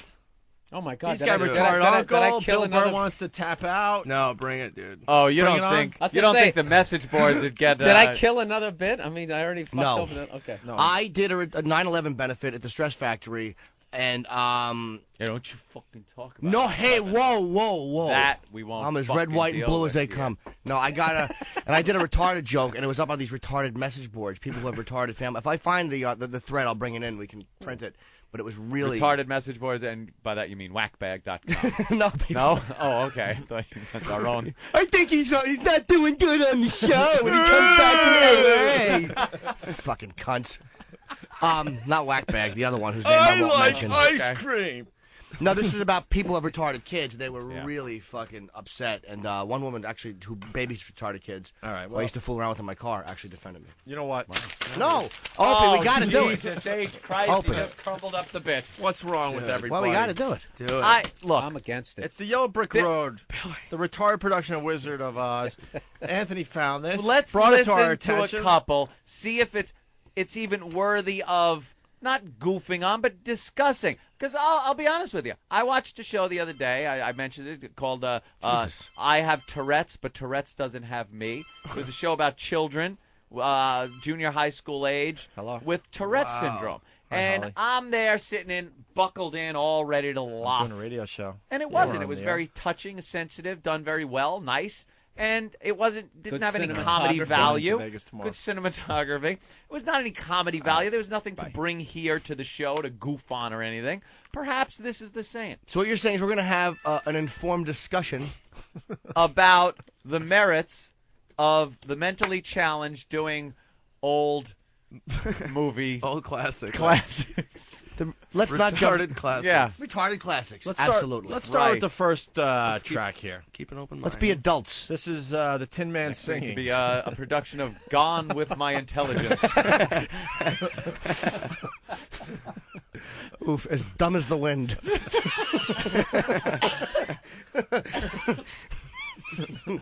All right. The Tin Man sings, everyone. When a man's an empty kettle, he should be on his mettle, and yet I'm torn apart.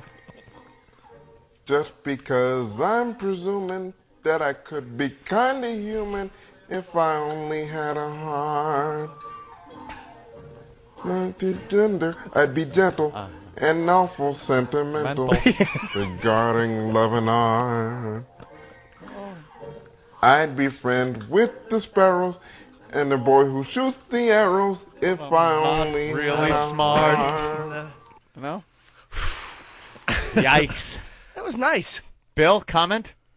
I'm just thinking, like, when you're in class, when, like, high school, and, like, if you laugh, you're going to get suspended. This should be like the Olympics of it. They should just put kids there and, like... Yeah, because kids are just be brutal. Yeah, whoever can hold out the fucking longest. Yeah. I just want to see all the parents in the audience proudly watching this. That's my 30-year-old.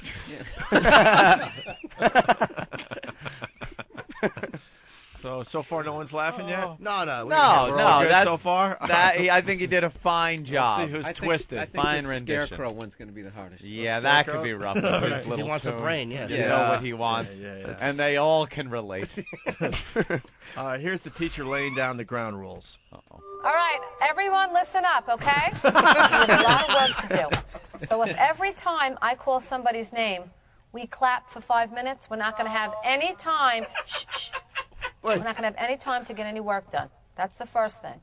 The second thing is there's all different kinds of parts with all different amounts of lines, but everyone will be on stage.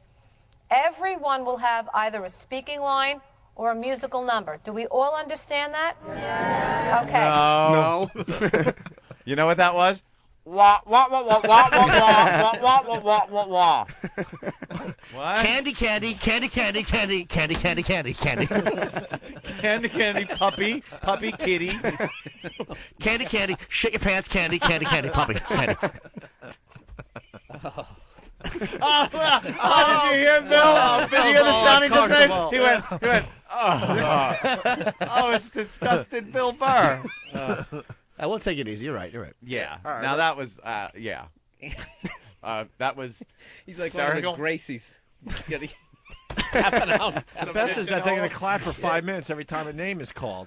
She said That's what don't. they She were said doing. don't do. Yeah. They're supportive. They're supportive of What each was in other. the background? Did you hear like that? And then they escorted him out, I think. Whatever it was, it wasn't the solution to a math problem. But maybe it was, and they didn't let him, you know what I mean? He was actually yelling out something about pie, and they're like, all right, shut up, stupid. They had no idea. All right, here we go. Mom, I got the witch. Miss Gulch. Yes, Miss Gulch. I got it. I did. I got Miss Gulch. I got the witch. Miss Gulch. Yes. Yeah. Mother retarded? Somebody forgot that line. Somebody. Yeah. Who's clapping in the background? That's my happy. I Does he have asthma too? I know. I know you're happy. It's a lot of work. I was praying for the Miss Gulch so much. You know, I don't mind retards, but at least get the ones that can act. This fucking retard has no motivation. Wow. That wasn't part of the show. What was that? It was the girl that got the part of the Miss Wicked Gulch. Witch calling her mother to tell her that she had gotten the part she wanted. Oh, all right. So she was very emotional about Okay, the I fact that see. she had gotten the part. And they, painted her up green. And What's my motivation? To finally be included in a family photograph.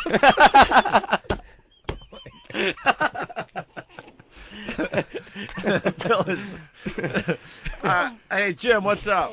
What's up, fellas? Hey, I was just wondering, can you play that version of Somewhere Over the Gene Pool? Come on. Sir, please. That's mean-spirited. I'm sorry. All right. This next clip, we meet the Wicked Witch.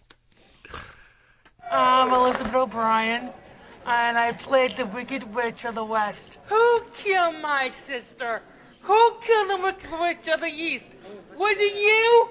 No, I didn't mean to kill anyone. It was an accident. Well, my little pretty, I can cause accidents too. Aren't you forgetting something?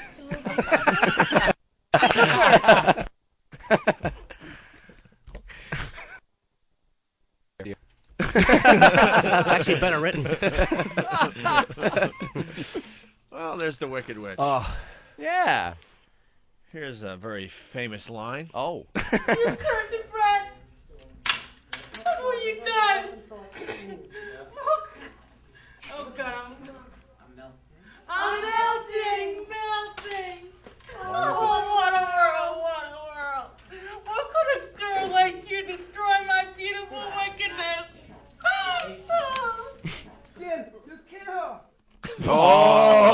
my gosh. What did he say? Yeah. You killed her. That was the gold at the end. Yeah.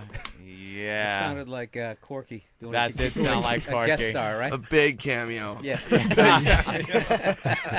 That's hilarious. Who is like repeating her line? Because that's just the witch is supposed to be saying that's that the teacher line. probably reading her. You her think? lines. I think maybe it was Dorothy, like not knowing she's not supposed to say that. Yeah. You ever see like kids in a movie sometimes or a TV show? They're actually mouthing the words that the other person is speaking as they're doing them. I think that's what she was kind of doing. You got to smack her around a little bit. Wasn't that rehearsal though? Is this rehearsal still? Yeah, this is rehearsal. Oh, maybe. All right. They're rehearsing.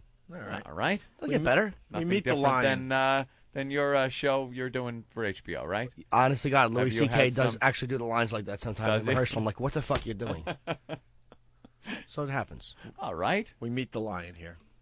My name is John Stair, and I'm playing the Cowardly Lion in this play. Put him up! Put him up! Yeah, that's not bad. Which one of you first? I'll fight you both together if you like. I'll fight you with one paw tied behind my back. I'll fight you standing on one foot. I'll fight you with my eyes closed. Oh. Pulling axe on me, eh? Yeah, that's him talking to Sneaking intelligent up on me, thoughts. eh? I didn't bite him. Is my nose bleeding? You are relentless. Of course not. My goodness, you're nothing but a great big coward. You're right, I am a coward. I haven't got any courage at all. I even scare myself. Well, I don't doubt that. I'm really getting into the whole spirit of the Wizard of Oz, though. They're doing a great job with the acting. It isn't just like droning babble. No, it's not just nonsense. Really putting some emotion. Yeah. All right, now we meet the mayor. Bill Burr will be at Bill Caroline's is all looking weekend at long. He's always here for these shows. When are you going to realize that you always have these shows? Yeah, I know. And you just don't notice until I come in. Maybe you're right. Here we go. One time I kicked the ball in the dog's face, and I didn't even know I did it that day. It ate his Since prime I'm rib. here, He had to. he did a backflip. Did you see that, Matt? No. It's a workout for me. That's a little off time, I guess. Yeah, of course. Joe, what's up? Hey, what's up, guys? Hey, Joe. I'm watching that show last night, and thanks to that show, my girlfriend thinks I'm the most disgusting human being on the face of this planet. Why? What happened? I laughed throughout the whole thing. I was laughing so hard I couldn't hardly breathe, especially after the retard at the end was saying, "Just don't call me late for dinner." Yeah, that was his big joke at the end. And then he stared off into space somewhere where he just was gone. And they just fade to black and show the credits, and they just leave you hanging with that nice little cliffhanger of him staring off into blankness. That and the girl that played the Wicked Witch reminded me of Rosie O'Donnell in that movie she did. Yeah. You remember the Rosie O'Donnell movie where she played on the bus? retarded woman on the bus? Yeah. Well, dude, it's not bad laughing through the whole thing. Your girlfriend should have been happy that you weren't fucking her through the entire production. Then you're dating a psychopath. As you're watching. If you're banging her Yeah. and she's talking, you're like, shh, I want to hear this. Yeah, well, the problem is my girlfriend used to work with autistic people, so I guess she was kind of sensitive about it. And I kind of played it off like, oh, I really want to see this. Sounds real interesting. And then throughout the whole thing, I'm just freaking laughing my fucking ass off. All right. There's just something like uncomfortable, but you got to kind of chuckle at some of the little awkward mistakes they make. You got to laugh a little bit. I mean, you know. I'm not running up. No, that's why. You think if I was there, I wouldn't be laughing my ass off? That's course the you would problem, be. is because you're not allowed to. Yeah. If they would just let you, it wouldn't even be nearly as funny. Right. Maybe. You didn't sound like an No, authentic. I agree with you. I'm just saying, it's not like we're not running up to people in wheelchairs on the street, pointing and laughing in their face. That would be you're doing fantastic, it though. After they roll by. You're doing it very cowardly. I am doing it very You're cowardly. Recording them. Record, bring in, laugh, faceless microphone. Right. I'll agree with that. I got no problem with it either. Let's go to Brandon in New Jersey. Brandon. Hey, what's going on, fellas? Hey. You want a I like pistol that license. song by the Kids' Moms, If I Only Had a Coat Hanger. Punching out, boys. Oh, my God. Wow. Holy shit. If I only had an HMO.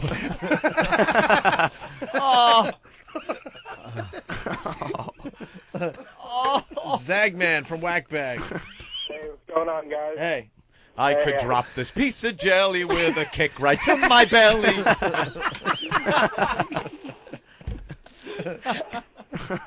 Zagman.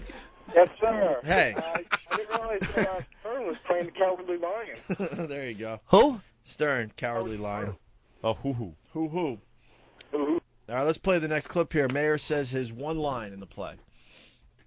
We grilled him on his one line and how he would say it and, what the rhythm of the line would be. And he was willing to do that, to repeat it again and again and again, to get it right, to get it how we wanted it to be. As mayor of the Munchkin City in the County of the land of Oz, I welcome you most regally. As mayor of Munchkin City in the county of the land of Oz, I welcome you to. We welcome you most sit down. regally. You know it perfect. I wanted you to know that before. A+. Perfect. So easy to get an A+ when you're retarded. Oh my God. All you got to do is not bite somebody's face.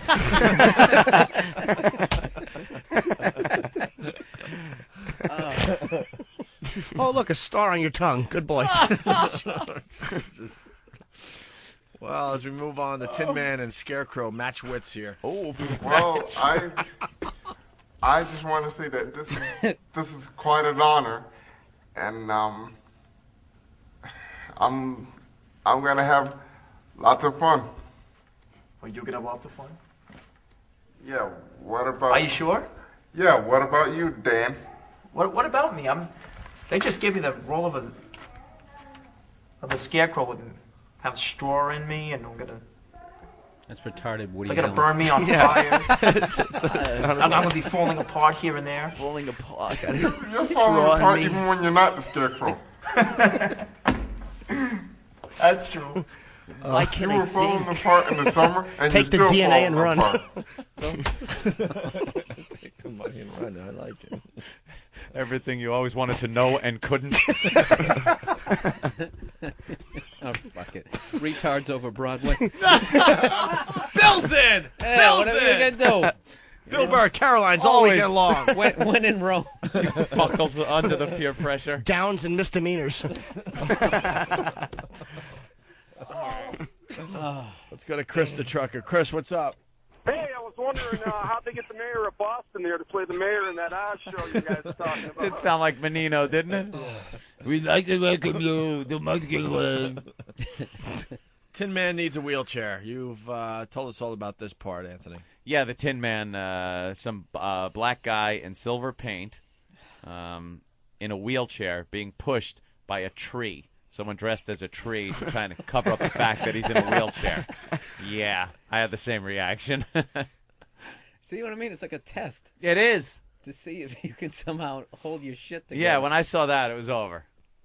Then David could give his line. Where do we go now? And the Scarecrow can point back to the center of the cart. Where do we go? No, stand back. Oh, boy. He's getting a little unsteady. He's getting unsteady. Let's get a seat. Unsteady. We thought, wouldn't it be great if David could play the Tin Man with his crutches and not be in the wheelchair? And, certainly he had that body form of the Tin Man, and he was stiff and it was rigid, and the movement would be difficult, and that would play nicely. But it just didn't come to be. That's not appropriate. I guess they wanted him on his crutches. Yeah. Like he had those braces crutches, and his legs are real stiff and stuff, and they wanted him to walk around like that. Them. Yeah. She just blatantly exploited him. Yeah. Right there. He walks weird, and we thought we would play into that. He could really make an authentic walking Tin Man. Well, his deformity is not only mental but physical, so we figured we'd play with that and make it work. We spray painted him silver. Painted him silver. All you gotta do is leave that dope in a room with silver paint. He'll put his face in it. Wow. Yeah, there's gum at the bottom. Go ahead, enjoy, stupid. Dave, what's going on? Hey, it's good to hear Club Soda County getting some theater work. Yeah. And Frank. Frank, what's up? Hey, man, is Big A going theatrical on us or what? Yeah, Big A in the production?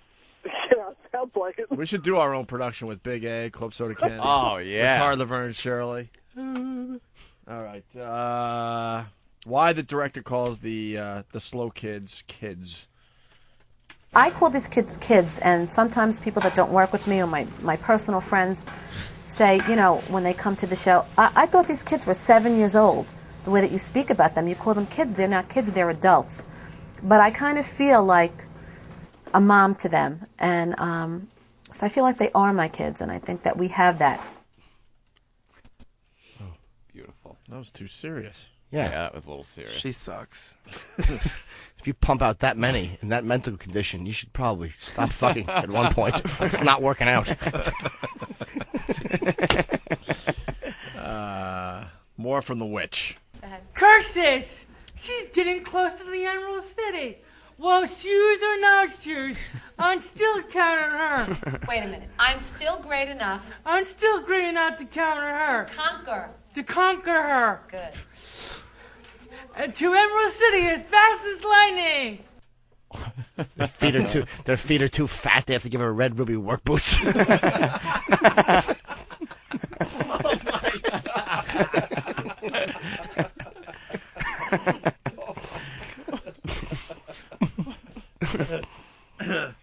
Nick Swartzen in studio with us today. Participating, enjoying. Yes. I got to get my uncle a headshot. Yes. Miss Gulch works her line. Right. Mr. Gal. Howdy, Miss Gulch. I want to see you about Dorothy. I want you to face the audience. Oh. Talking to the curtain. Dolt. Mr. Stop looking at the sandbag, stupid. I want to talk to you about Dorothy. What, the light?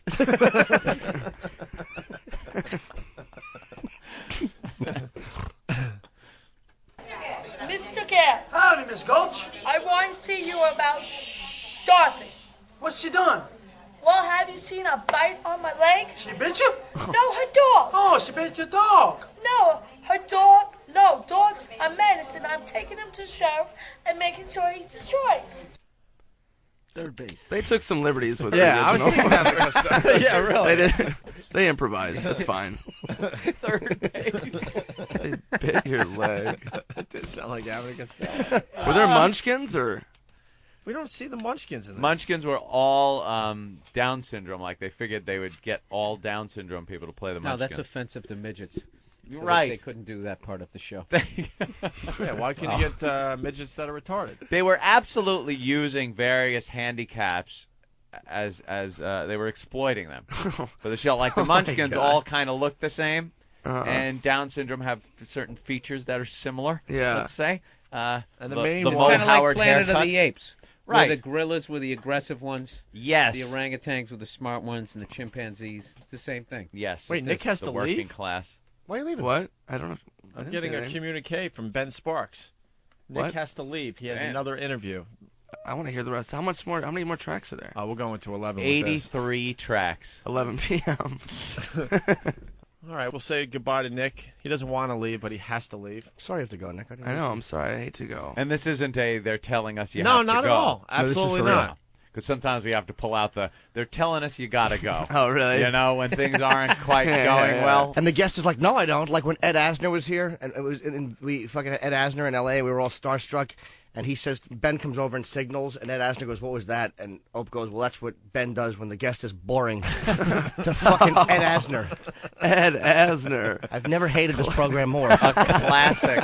Oh, my. What did he do? Well, he was hurt. Oh, he unloaded Oh, on he Opie. called what? He basically called you pariah. He hated his guts. He called me the Destroyer. The Destroyer, yes. The Destroyer. No way. So he was hip to it and he freaked out. Oh yeah, he wasn't happy. He kissed me on the cheek. He kissed Voss on the cheek. Yeah. And he said that Ope was a fucking like a white wasp. Oh, it was great. Yeah, I couldn't It stand was him. great.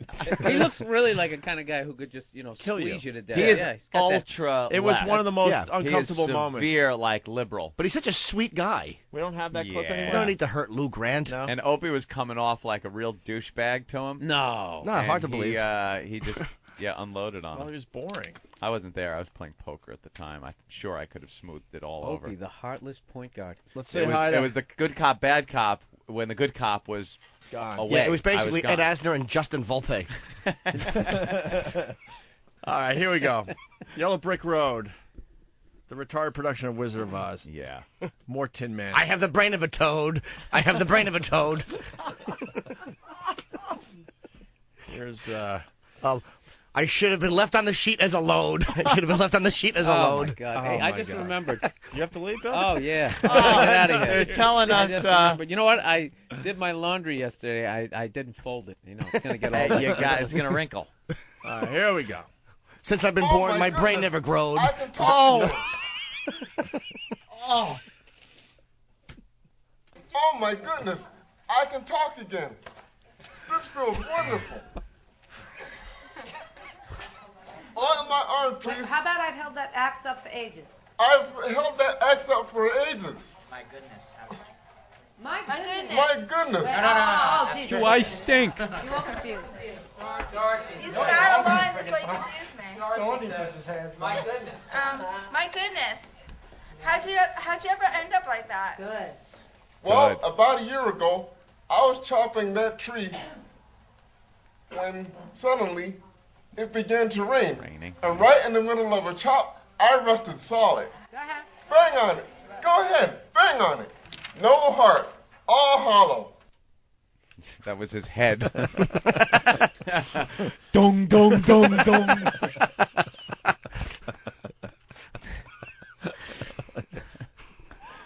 Well, they were doing good. Yeah, it was rehearsal. You know, it takes a There's while. such excitement in their voices. They Yeah, finally get sure. to do something. How did that happen? Curses! She's getting away. She's getting closer to Emerald City. Well, shoes or no shoes, This is a 5 and under. running out to counter her. Conquer. I'm still great enough. The witch starts melting because to she's spitting on her. conquer her. Say it. I'm still great enough to conquer. Conquer. Conquer.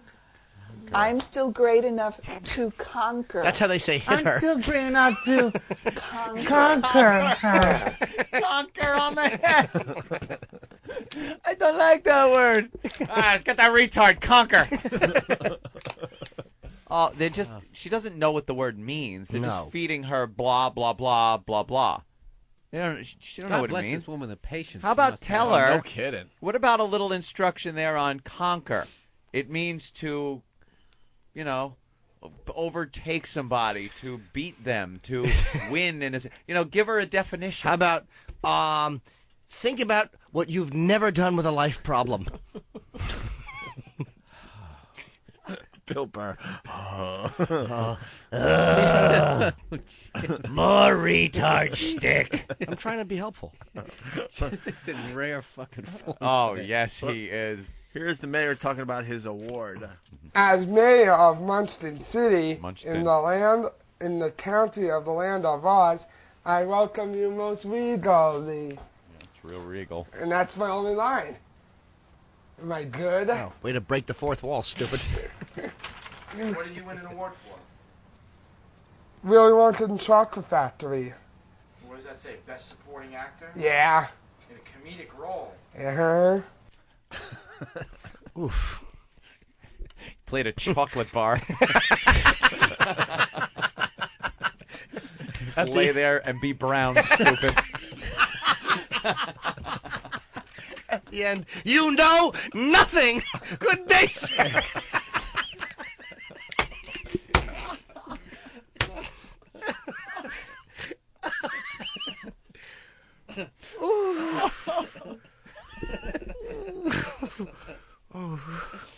Oompa, loompa, loompa-dee-doo. I have one chromosome too few. Ooh, doopa-dee-dee. If you are dumb, you'll really like me.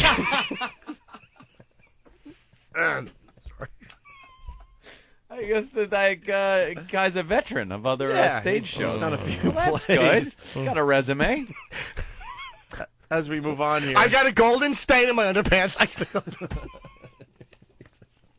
Sorry. Can't think of Willy Wonka songs. No. Here we meet the Great Oz. Ah.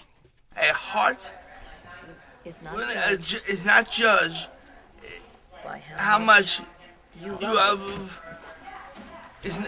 But by A heart is not judged by how much you love. Bye. A heart is not judged how much you love, but how much you are loved by others. Okay, good. Man, that woman is patient. I mean, Unbelievable. She's doing that with her life. Absolutely. You got to give it up to her. Mm-hmm. Jim? Her codependency sickens me. And if she had any fucking real chops, she'd be teaching in a college. Wow. No one saw the handfuls of Paxil she was taking out of Dorothy's basket. Oh. Nobody sees her fucking crying alone in the bathroom. They're so fucking stupid. I can't work with them anymore. Her dreams were not what she's doing there. Her dreams to produce a show for Broadway. For Broadway, probably, was not that. All right, if I'm going to be cynical, she wants to get on 60 Minutes for them to do a whole expose on how caring she is. Oh, is that it? And this is going to be her big thing. You know what, Jim? That We is ought to cynical. host a benefit sometime. And I'll just say whatever the cause is and talk about how great it is, and then you can just talk about what's going on behind the curtain. All right, I like that. I like that. Be a wonderful. It certainly would. I'd be there. We got some great witch lines here. Oh, some witch lines. Let's not poke fun at them, though. This is going too far. Throw the basket in the river and drown him. No, Wow, if that's not what her father said. Yeah, stick to the script. Let's not bring what you hear at home to the stage. Might have wanted to leave that line out of the production. Wow.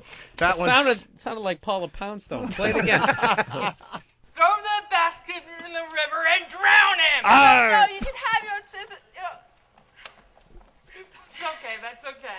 No, you can have your own slippers. Just give me back my dog. That's a little good girl.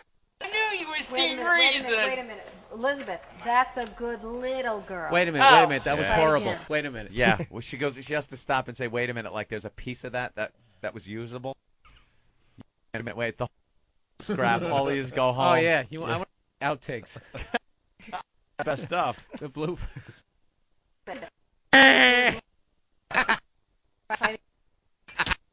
Phil, that was horrible. Yeah.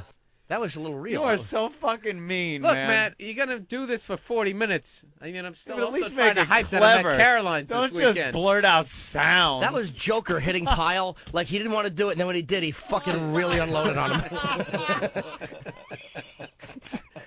Did I ever tell you that story when I first started out in comedy and was working in Framingham, Massachusetts? They had this Ebenezer's? they had some Knicks out there, right?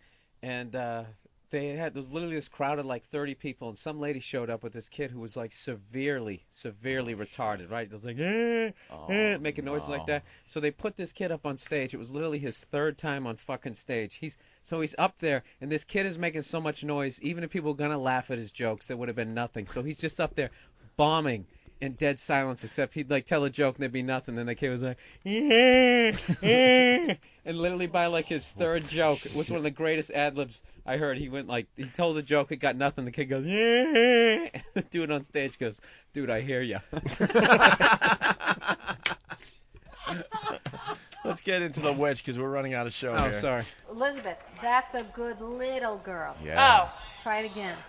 That's a little good girl. No, Elizabeth. Oh, brother. You know why she can't say it? You Because she's never heard it.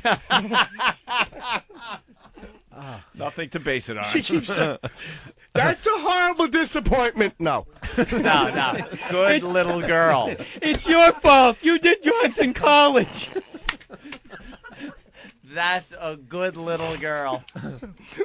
We can leave her somewhere. She'll never find us. No, that's a good little girl. She'll never amount to anything. Put her in an institution. Well, if we stop feeding her. Put that down, dummy. No, that's not it. That's a good little girl. Let's move on here. Participated. Yes. Try it again. You keep saying that's a little good girl. It's that's a good little girl. That's a good little girl. I knew you were seeing reason. Ah! I just noticed those slippers will never come off as long as you're alive. All right. Let's go to That's a Good Little Girl. Can we just do that from page 17? Top of 17. Go.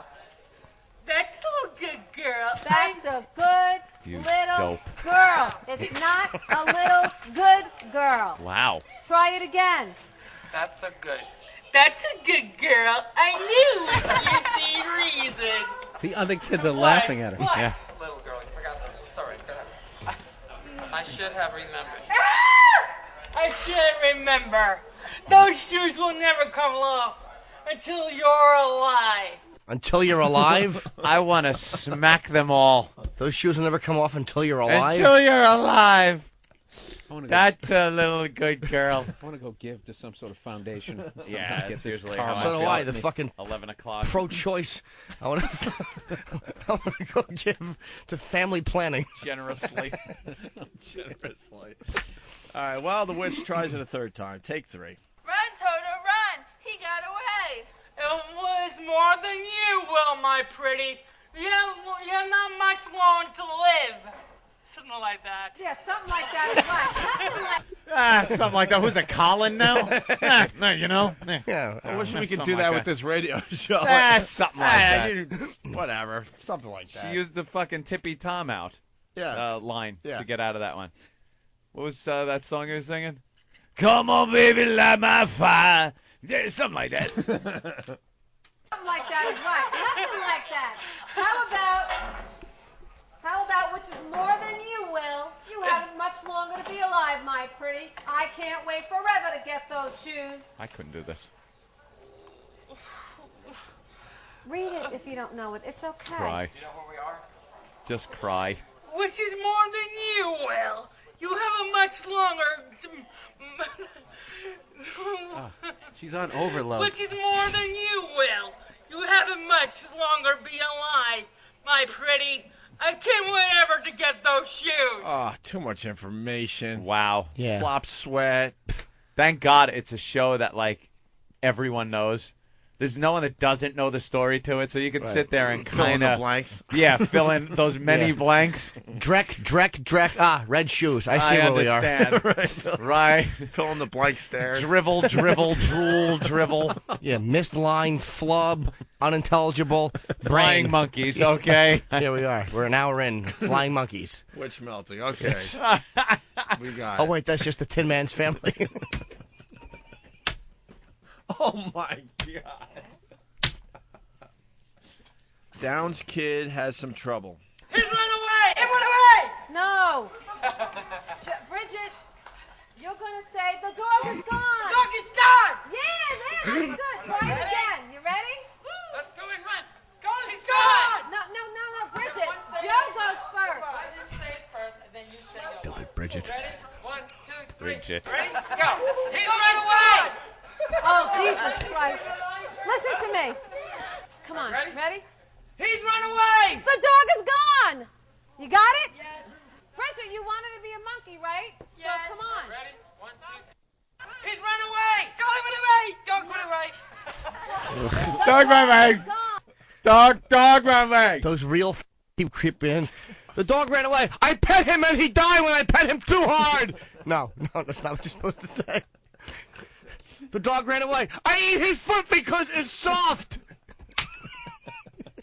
I want to burn baby. No, stupid. Dog ran away. Put him in the oven.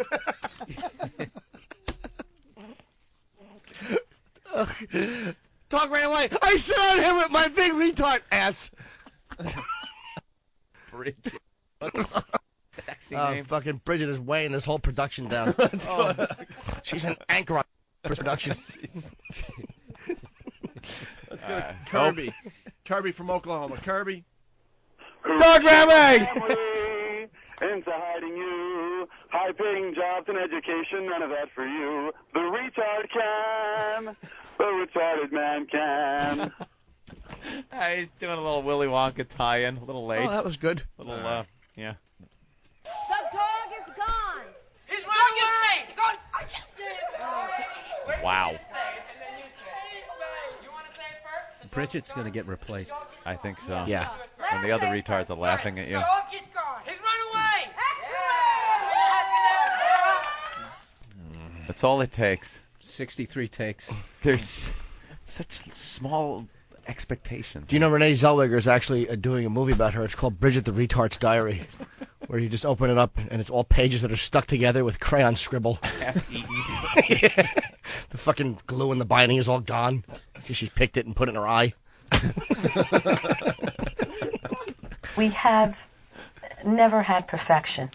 Obviously, it's something we talk about, we dream about. For that. See, this is the 60 minutes we'll never moment. attain Yeah. that. And that's okay, because I really think that the great stuff comes, in the possibilities, not in the guarantees. Yeah.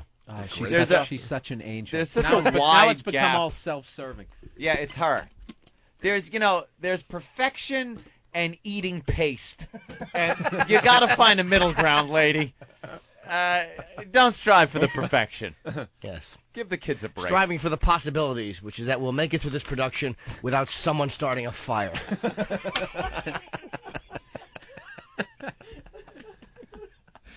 Someone skipping down the Yellow Brick Road and tripping on some poopy. They all have yellow brick underpants, don't you, you adult babies?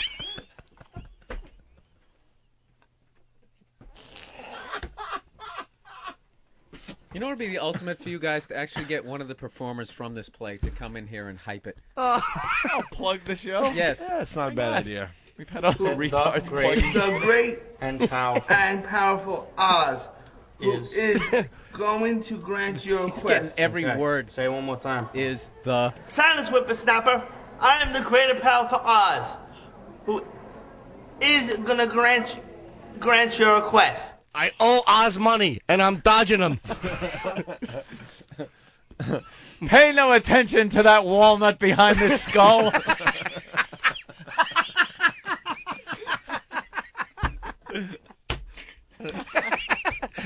I don't know if we did this one last week, but pay no attention to that man behind the curtain in the family picture.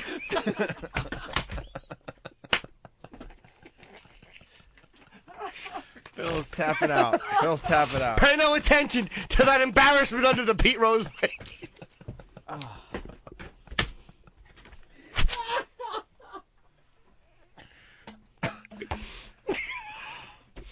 Oh, shit. We're running out of time. We have 10 to go. Pay no attention to that man that everyone else is throwing berries at. Pay no attention to me. I'm used to it. Eight more minutes. Here's the witch. Here's the witch. Talking about how she never gets the best roles. I try and do my best, but Trish always gets the main role. Pay no attention to that sonogram. Mother didn't.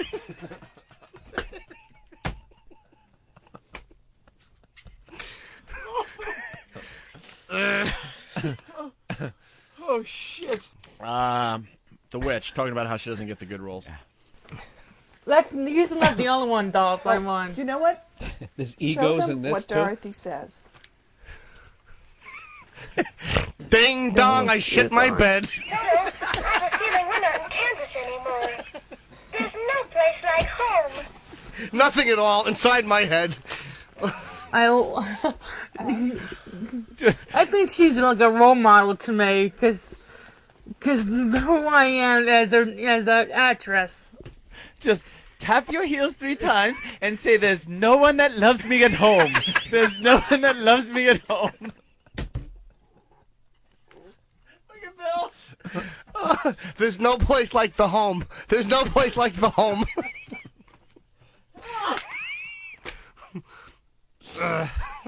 Oh, shit. All right, the mayor has something very important to say here. Of course he does. Yes. I'm not allowed to cross the street, but if I'm with you guys, I'm allowed to walk in the street. I'm like the mayor around here now. Since you guys came. That's actually the music that they hear in their head all the time. Yeah, they got to play that music every time. The Great Oz gives Tin Man a heart. As for you, my good friend, you want a heart. You don't know how lucky not to have one. You are not to have one. You are not to have one. Oh. Wait, David. Wait. And remember, my sentimental friend, a heart will be a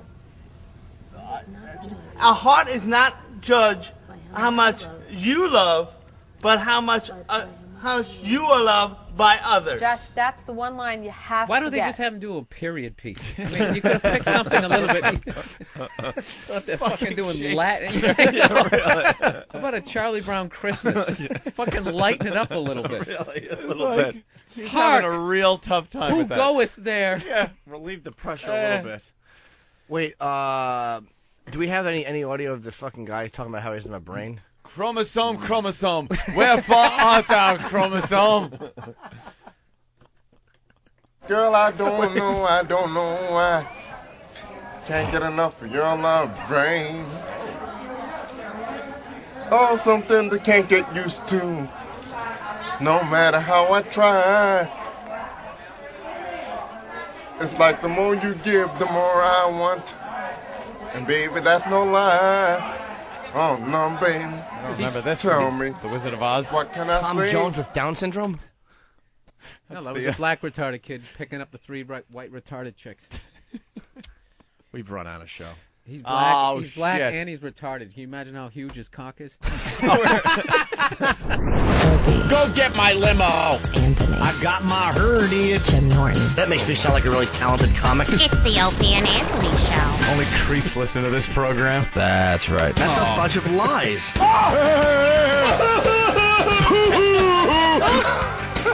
Sit down and put on your laughing hats. It's time for the Opie and Anthony Show. NHL game play-by-play on XM. I'm Dan Blakely. Get you started tonight with the Washington Capitals and the Montreal Canadiens at 7:30 Eastern on XM 204. Check out the New York Rangers and Ottawa Senators, 7:30 on XM 205.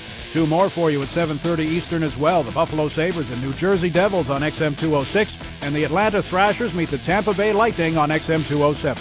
At 8 Eastern, it's the Detroit Red Wings and Nashville Predators on XM 208. The Los Angeles Kings take on the Edmonton Oilers at 9 on XM 209. And we wrap up the night with the Phoenix Coyotes and San Jose Sharks at 10:30 Eastern on XM 204. Tomorrow night, we have the Penguins and the Islanders, the Panthers and the Hurricanes. The Blackhawks take on the Red Wings. The Blue Jackets meet the Blues. It'll be the Avalanche against the Flames, the Wild and the Canucks, and the Stars take on the Mighty Ducks of Anaheim. The NHL on XM, channels 204 through 209. FIFA World Cup 2006. 32 countries, 31 days, one champion, and only on XM Satellite Radio. World Cup 2006 today. Hello, soccer fans. This is Andres Cantor with the World Cup update. African newcomer Ghana will play a friendly match against fellow World Cup qualifier Iran on March 29th, according to Ghana's Football Association. No venue was announced for the match, but it will be played in Iran. Iran's government has complained that its political situation has prevented its national team from lining up friendly games at home or abroad. This was Andres Cantor with a World Cup update. Tune to XM 148 for World Cup this week, each Friday at 9 a.m. Eastern and Saturday at 8 a.m. Eastern. And coming in June, follow the play-by-play action in English on FIFA World Cup 148 and in Espanol on Deportivo XM 147. Listen large. This is Jim Blassingame, the Small Business Advocate with a Small Business Minute.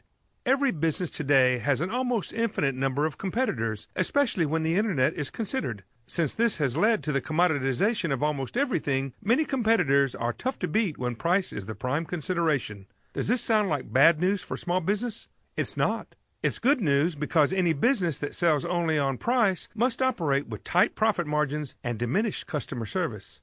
Small businesses don't need everyone to do business with them to be successful. Just enough people who are looking for value more than price. Our success in the 21st century will be found in customization, versatility, delivering high value, and saving customers time, not by fighting the price war. Write this on a rock. Don't fight the price war. It's over, and small business lost. Fight the value war. We can win that one. This is Jim Blassingame, the Small Business Advocate. I'll see you on the radio or on the Internet at smallbusinessadvocate.com. Want to send a message to the Opie and Anthony Show? Not you. Go to opieandanthony.com and click on live feedback. Like I'm a computer idiot over here. It'll get read, but it may not get respect. Oh, gosh. If you're using a cell phone or a PDA, why don't you send some messages to feedback@opieandanthony.com. It rebooted. I swear they'll read it on the show. So wet. Hey, man. Hey, baby, shut up. Net access powered, so you know it's fast. Think about that, folks. OpieandAnthony.com. College basketball, coast to coast on XM Satellite Radio. Will be live from Indianapolis. The Focus, the Final Four on XM 191. Hi, this is TJ Reed. Join us for a Final Four edition of college basketball coast to coast throughout the weekend, Friday through Tuesday, downtown Indianapolis at the Alcatraz Brewing Company. We'll break it all down, previews, interviews, and more from downtown Indy at the Final Four. Check out college basketball coast to coast, special edition, live from Indy on XM Channel 191. 60/20 Sports. Our show's about generational differences in sport. Like the best sports movie. Despite the fact that I don't like Notre Dame, you have to go with Rudy. Hey, someday I'm going to come out of that tunnel and I'm going to run onto this field. Rudy was like a fun movie, but he wasn't the greatest sports movie of all time. What do you say? Raging Bull. James Carville is 60, Luke Russert is 20, and they're talking sports. Check out 60/20 Sports on XM Live, Channel 200. This Friday morning, 8 a.m. Eastern. Opie and Anthony, XM Satellite Radio. We're fancy people. Now available from Audible.com. It's the worst of Opie and Anthony. 10 CDs full of material available online for you to download and play over and over again. Some of the outrageous segments you will be privy to include Anthony goes shopping for fancy clothes. Ed Asner projects expletives at Opie. You will also be pleased. Just go to audible.com/worst for samples and track listings. Don't miss the next Ron and Fez show. Scheduled to appear. Acquitted kid toucher Michael Jackson. Gap-toothed Secretary of State Condoleezza Rice. Man girl Hillary Swank. Plus, R. Kelly stops by to demonstrate water sports for kids. All on the next Ron and Fez. Guests of the Ron and Fez show subject to change without notice. Ron and Fez on XM 202. And now, a minute with the New York Times. Here's food and wine critic Eric Asimov. With all the trendy Pinot Noir producers sprouting up in California, it's easy to forget one of the best, possibly because it's one of the most familiar. Calera Wine Company has been making Pinot Noir since the mid-1970s when Josh Jensen planted 4 vineyards high up on Mount Harlan in Monterey County, a rugged, isolated spot of chalky limestone soil that pretty much remains the sole domain of Calera. Each of the 4 vineyards, Mills, Jensen, Selleck, and Reed, has its own character, and it's fascinating to taste them together for the subtle, nuanced differences that begin to show themselves after 5 to 10 years. Calera has now planted a 5th vineyard, Ryan, and soon it will take its place alongside the original 4. Calera also makes an excellent Chardonnay and Viognier and some well-priced Central Coast wines, but its single vineyard Pinots shine among California's best. This is Eric Asimov of the New York Times. High Voltage is an XL channel which may include explicit language. Channel blocking is available by calling 1-800-XM Radio or XM Canada at 877-438-9677. The Opie and Anthony Show. Hi, this is the worst of the Opie and Anthony Show, but it's not bad stuff. It's all good things. The worst part is when it's over, because that's when Uncle Henry climbs into bed with me and covers my face with his bottom brownies. Anthony! Find a happy place. Julie, Yeah. help me out. Okay. Anthony. Yes, Julie. Stop with the freaking granola. It's wonderful, and people do eat out in the woods.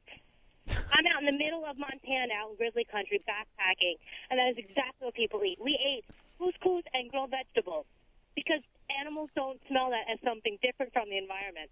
You goddamn hippie. I'm totally not a hippie. I'm totally a corporate totally person. are. I have a corporate job, but you know what? Are you a vegan man? And Opie, let me tell you a really good breakfast. Yeah? Steel cut oatmeal. Don't cook it. I've started that, but it takes a half hour. No, don't cook it. Don't cook it. And then put skim milk, coconut, Don't cook peanuts, it. walnuts, Frozen blueberries. Fish oil. Frozen blueberries. I was with you, but this steel-cut oatmeal, I started cooking that crap up. You can't eat that without cooking it. Yeah, you can. It's like But eating put it little with the- pebbles. Don't cook it. All the nutrients will come out. Are you a vegetarian? Not at all. No, you eat meat? Absolutely. Okay. I had you pegged as one of those. No, one of them no, vegans. I'm totally not one of those type of people. But when you are traveling, when you're backpacking and doing that type of thing, you need things that are light. Oatmeal is one of them. Light. You don't carry sugar.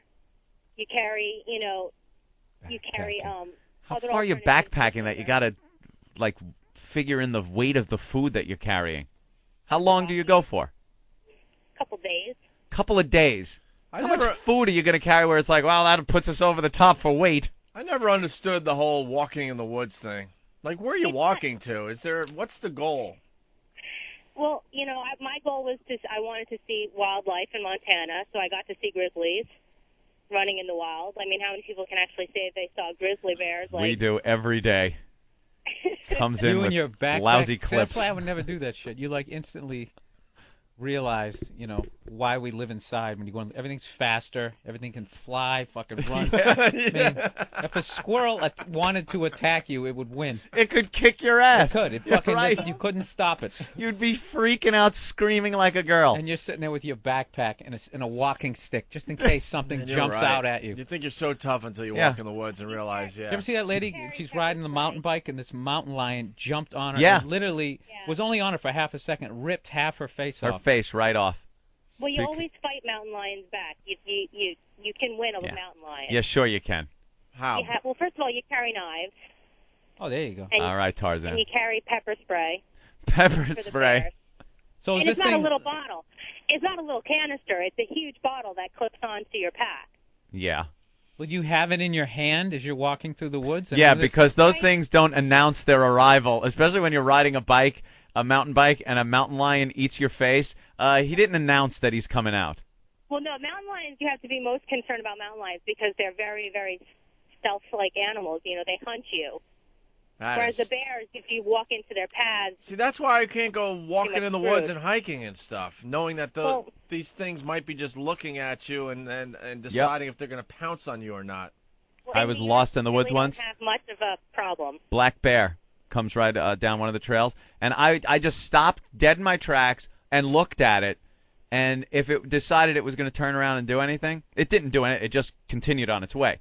But if it decided it wanted to do anything, what was I going to do? Did we ever Done. tell this story? Yeah, I told it on the air a while ago. You sure? Yeah. Because I thought this happened after we... Told it when we got back. Oh, we did? Okay. Yeah. Yeah, I was Anthony got upstate lost New in York the woods. when hiking and went down the different side of the mountain and got lost in the woods overnight in by yourself in October. Me and my chick. All right, Julie, and thank we you. had to find a lean-to that was like we found these signs that said lean-to this way. What does didn't that know mean? It meant that there was this lean-to, a piece of wood It just on protects the it from the ground rain. and some wood on the ground, so you're not laying on the ground. It was pouring rain. It was freezing cold, and we had nothing. Were you crying? I was so close to just losing my mind and busting into tears and just losing. They went for like a 2-hour hike. 2-hour hike. Did you send the story into Reader's Digest? And then, and we just kept walking and walking and walking, and it got to the point where we had to go down these cliffs where once we went down them, I knew there was no turning back and going back up. You just had to keep going. And there was just nothingness. And we had no food, no water. It was raining, so we stood under this big tree that was dripping water with our mouths open just to get water. And finally so it started getting dark, and I'm like, we can't walk out of here in the dark. There's no way it's going to happen. We will fall and break something because there are cliffs and stuff. So we saw the sign for this lean-to. We got there. It was already dark by the time we got there. Had one jacket, which we both had to like sleep under. Didn't sleep much. Woke up the next morning. We'd been walking so long that my ankles, I could barely move them. It was so now I'm walking like a cripple for the rest of the way to try to get out. Another 8 hours walking out of the woods. Finally popped out onto a road and found some kind of a ranger station and got driven Christ. back. Yeah. It was just the worst. and I will never ever go hiking again. And you saw a bear. Yeah, a During bear this whole walking thing. across the path, and I'm like, oh great, gonna be eaten by a bear. This is fantastic. Great. I don't fuck with nature on any level. I don't No. go in the ocean. No ocean. Oh my God, the ocean is the scariest goddamn thing. There are so many monsters under there. The Yeah. water alone, that whole what's that thing? The riptide or the undertow? Yeah, undertow and the rip currents. And you're supposed to just relax and be like, okay, it's pulling me this way. I just got to swim to the side. You don't do that. You're like, sucking in fucking shrimp and shit. You're dead. Nobody does that. That is so funny. Yeah, just relax as you're getting pulled out and don't know how far Yeah, out I'm you're supposed to going like be pulled. wet my finger and see which way it's the fucking the wind blowing, Yeah, and I'm being brought out in this current. Now it's going to bring me out, and then swim Sideways. sideways, Parallel to the parallel shore. to the shore until you're out of the rip current. No, Yeah, no fucking way. sure. No Keep way. the knife in your teeth just in case the sharks get you. Dude, in a shark, it's like not only getting eaten, you're drowning at the same time. It's like everything but being lit on fire. It's like the worst fucking. It's 2 out of 3 of the worst deaths ever. And it's not like there's not options. There's pools, there's lakes. I'll swim in that right, shit. you know there's nothing Yeah, under there. even like gonna a get- lake. It's just like Lakes are scary too. Yeah. yeah. that's one of those things, and they don't give up their dead. Yeah. Because the water is so cold that whatever fuck happens in your intestines, you never float to the top. So you're just down the bottom. You and a fucking pirate. Just from fucking 400 years ago. That's how you have to spend eternity with a fucking pirate. You're a fucking pirate. Holy shit. It's a little long, but that could be a new name for a damn. member of Whackbag. Me and a fucking pirate. Yeah. That is horrible. That's classic. You don't. Yeah. I did a gig with a dude when I was in Green Bay, and he goes, I own some property, so he goes up to show it to me, and we went up there, and there were bear tracks and we were 10 feet from the car, and I just went right back to the car. It's like, Yeah. dude. He's like, they don't do it unless they're like hungry sure. and like Yeah, aren't they usually hungry? Yeah. Because their whole life is looking for food, pretty much. Yeah. Unless It's they're like, having dude, sex I've seen to you make do more. comedy. You suck at that, so I don't. I'm not going to go out on a limb. That, I'm not believing you. Yeah, your wildlife skills are just as well. I like going down to like the Bahamas and going in that water there, but I never go out over my head, and still, like you said, it's creepy. You could see down to your feet. The water's completely clear. That kind of helps me out a little. I'm constantly looking around. I swim out to the buoys and everything. No. Oh, I did it one time. I went to the Dominican Republic, and I did that snorkeling thing. Yeah. And it's just all these schools of fish were going around, and everybody's like, oh, my God, it's so beautiful. I'm like, dude, this is fucking bait for bigger fish. And you're swimming in it. No, and you just see him every once in a while when you'd get near, like just even like a little fish. When it wanted to, bam, it was gone. It's just like, and I'm fucking this big lumbering my snorkel. I mean, I would be, You know what the creepiest part of snorkeling? anything that wanted to kill me. it would have killed you. Oh yeah. Snorkeling or scuba diving, the creepiest thing is when you look off into the distance under there, and it just goes fades forever. into fogginess, though, and then and you're darkness. just waiting for something to come out of yeah. it that's bigger than you. I picture that Jaws moment Right. when he's in like the cage, and it goes away, and then it comes back from the other side. Yeah. Slams into it. Oh. You're just waiting. You look around and go, I know something's just going to come flying at me from out of that haze. Plus, because I also hear like sharks from like hundreds of miles away. When they hear like a splash, can tell distress. So I'm trying to calmly not be attracting anything. Yeah. And you know damn well you're looking through this haze trying to see something with your stupid landlubber eyes, and the shark, like, he's 15 miles away and sees you perfectly, like, That's clear as day. Some sort of radar on his nose. Yeah, Like, knows it's you, know your food. Knows you're scared. Yeah, coming at you at 60 miles an hour. There you are with your flippers. yeah, all that stuff. We're gonna Snakes, all of it. Creepy shit. I We're like gonna go to dogs. Wisconsin. That's it. Paul? Hey, how's you guys doing? All right, Paul. Hey, man. Go ahead. Hey, that murky water shit scares me too. Hey, when I lived up in Alaska, I lived up there for like 4 years, and you'd have to be a nut to go out in the woods with pepper spray and a knife. They always told everyone up there you got to bring a gun and a dog because, like, I guess the animals are so wild they don't understand what they think a dog's a wolf, so they're looking for more of them, so they kind of leave you alone. Yeah, a dog is probably pretty handy to have if an animal attacks you. And a gun. Yeah, dog is like an appetizer. That's like potato Yeah, skins. that'll hold off the animal long enough. That's your meat shield until you can pull your weapon out and shoot. Don't get attached to your dog if you're going to be using him for this purpose. And as he's getting eaten by the animal, as the animal's mouth is full of your dog's throat, then you fire a few rounds into his head. Not caring if you hit your own dog because you really didn't love him. This is a good question for Anthony. Chris, go ahead. Chris, turn down your radio and talk to us. Let's go. Yeah, I wanted to know if y'all were spooning with that one jacket that lean-to. Yes, we were spooning. Were you spooning, Anthony?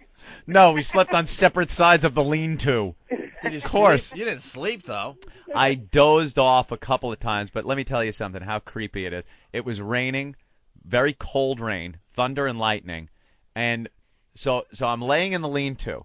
And You guys were lucky to find the lean-to. Very. Oh, And it was hypothermia. It would have been It over. was just, we couldn't make any fire, though, so it was still very cold. Why? You've watched Survivor. Stop it. Everything's soaking wet, and in ideal conditions, it's impossible to make a fire. What would you do to start a fire, you think? I think If if everything was dry, would you attempt to start I would a have fire? attempted, probably, I would have looked for any kind of string that was around and made a bow and tried to wrap a straight piece of wood, and then use another piece of wood with a little rut cut in it, and then put the straight piece with the bow and grab a rock with some kind of indent and put it on top of the straight piece, and then with a bow back and forth real quick, try to make some friction in the other piece of wood. Sure. Yeah, that would have worked. We saw that on Survivor. It wouldn't have worked. It took by them the way. days to a start fire. It's a talent that takes a lot of practice.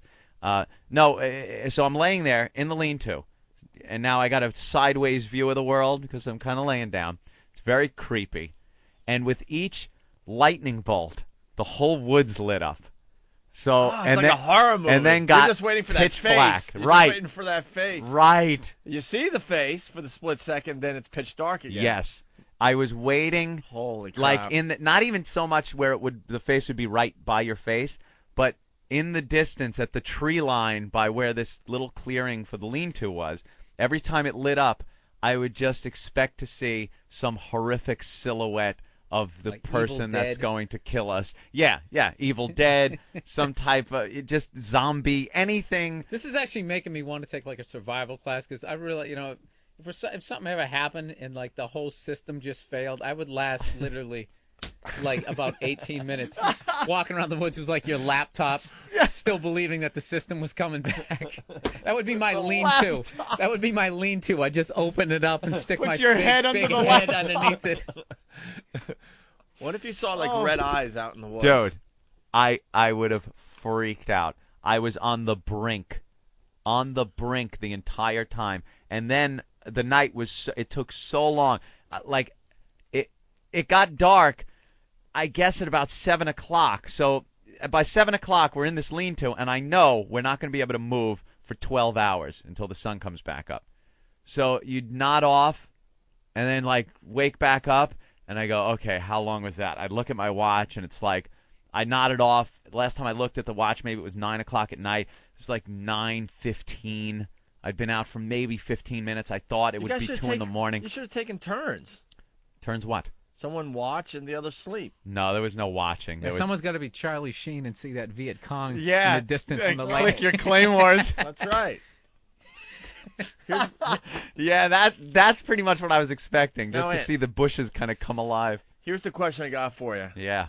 When does it get to the point where it's every man for themselves? Oh, where I would have to... Tough question, I understand, because you love your No. chicken stuff, but when does it? You're in that situation. The survival instinct kick When in. do you? How far does it get, or how bad does it get before you decide it's every man for themselves? Well, I think if either one of us snapped a leg or something, I think then the other one just has to go. Bear's coming. Leave the other one. Bear's coming. She doesn't run as fast as you, let's say. Are you waiting? No, I told her stay there because I was walking kind of a little ahead. And when I saw the bear, I turned around and just said, stay right there. Don't move.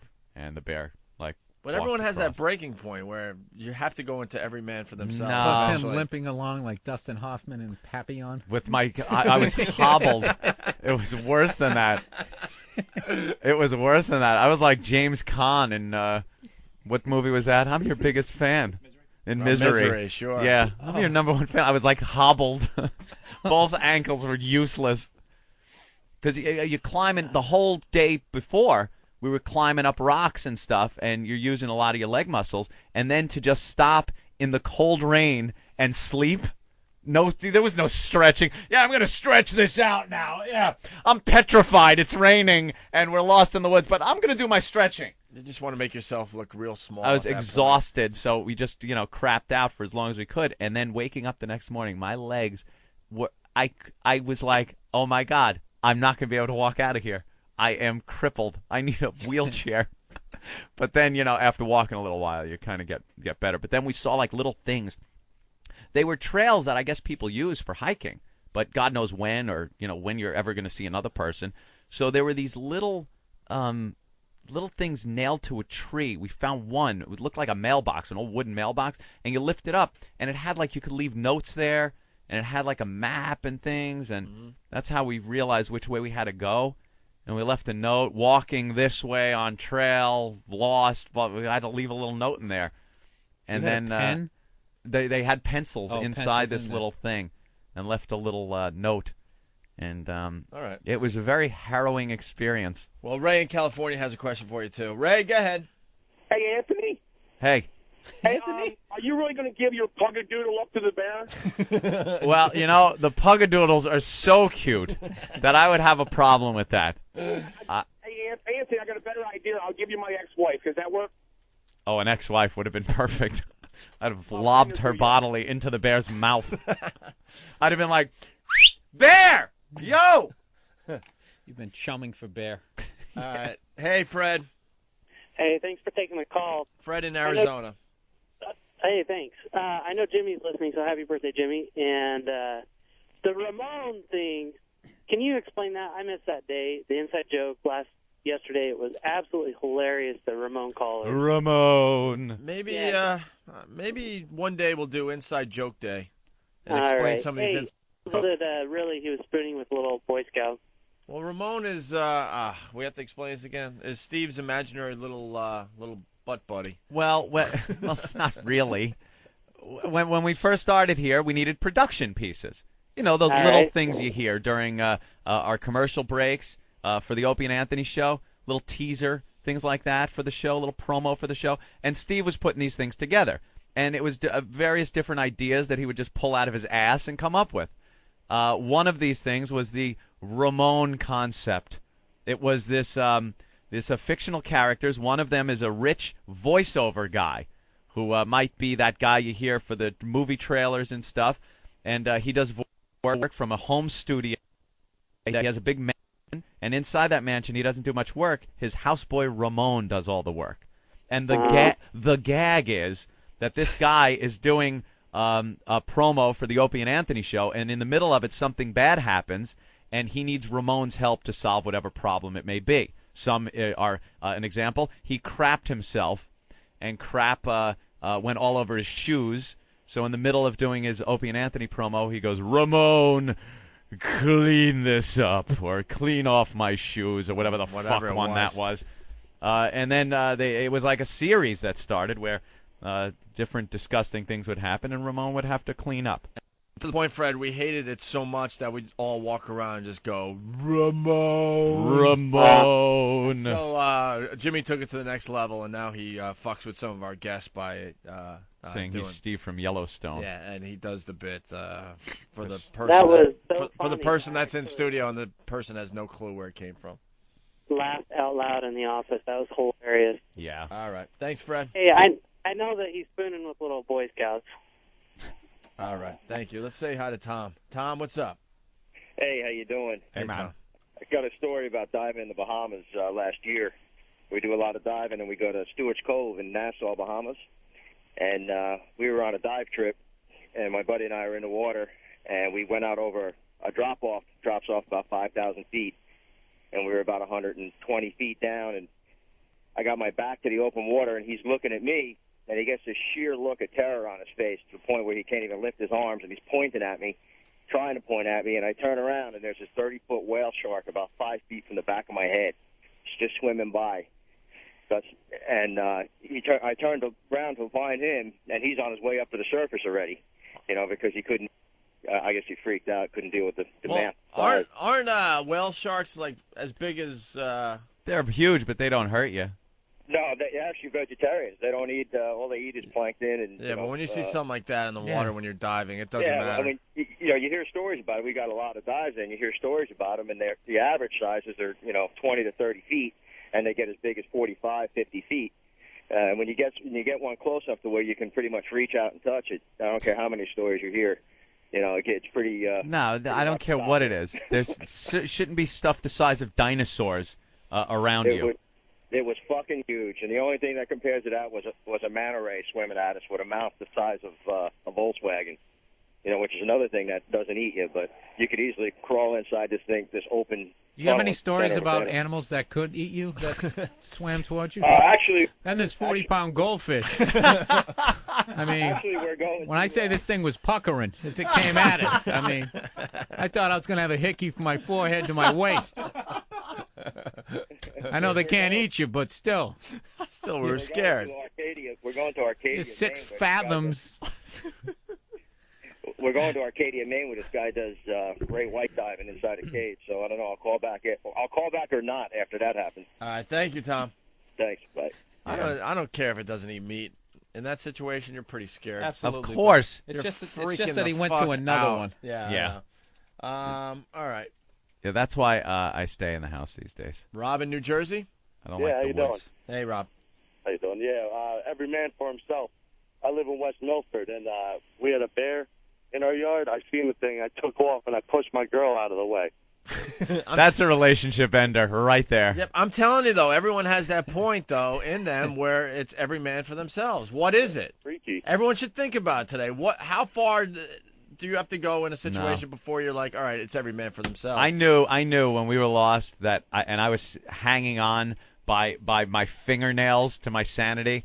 I was like, if I just completely lose my mind, it's a relationship ender.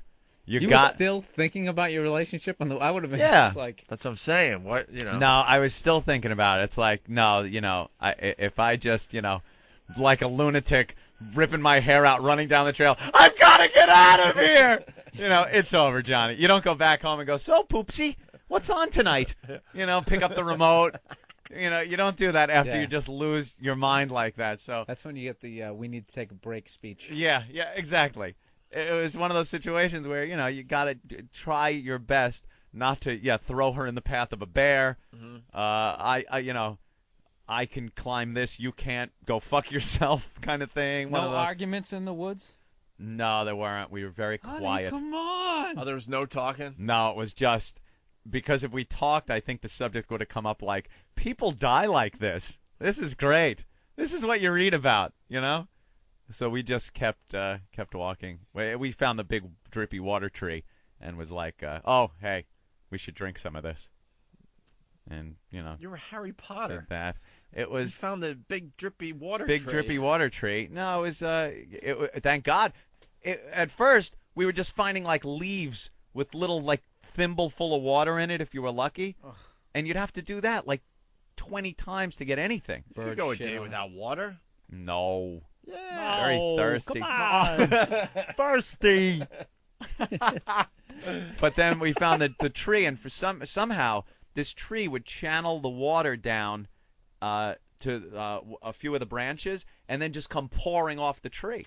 I was like, "Ooh, that is good." Another day out there, you would have been praying to that tree. You would have totally it would have been like, the god, but just mud smeared all over us, killing people that come near the tree, making spears. All right. Haywood Jablomi, that old gag from Whackbag. Opie, great idea. Just answering that question would be a relationship ender. You love to start trouble, don't you? Oh, what? When's the line? Yeah, every man for themselves. And Dennis C. from New York, very pissed off. Opie, homo. I would never get to that point. I've been married for 10 years. I love my wife more than life itself. I would die first. F you. She was looking over his shoulder as he typed that. You think? It's like, relax, man. It was just a question.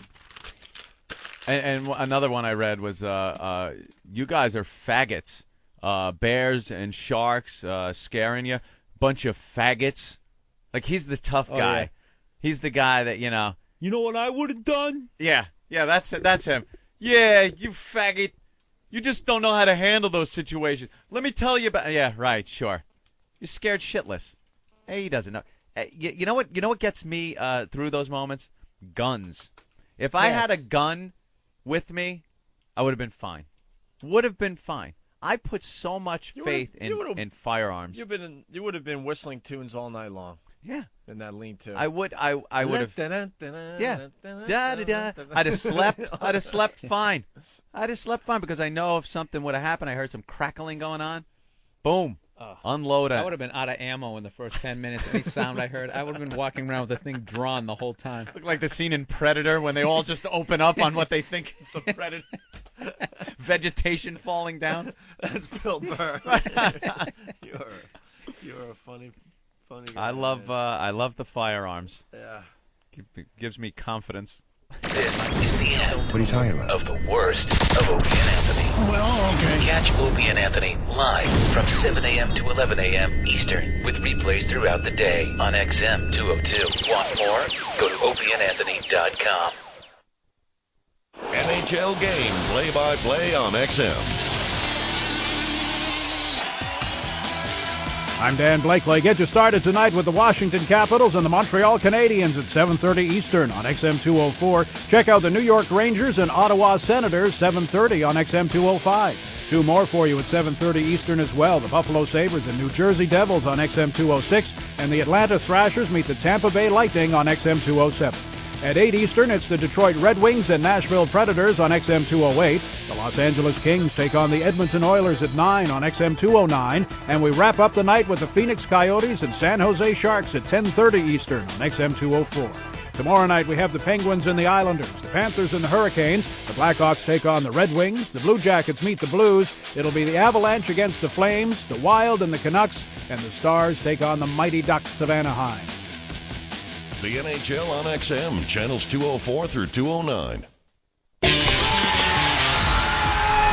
FIFA World Cup 2006. 32 countries, 31 days, one champion, and only on XM Satellite Radio. World Cup 2006 today. Hello, soccer fans. This is Andres Cantor with the World Cup update. African newcomer Ghana will play a friendly match against fellow World Cup qualifier Iran on March 29th, according to Ghana's Football Association.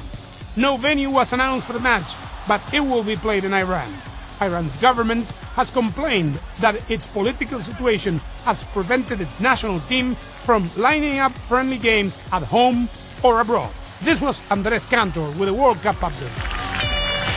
Tune to XM 148 for World Cup This Week each Friday at 9 a.m. Eastern and Saturday at 8 a.m. Eastern. And coming in June, follow the play-by-play action in English on FIFA World Cup 148 and in Espanol on Deportivo XM 147.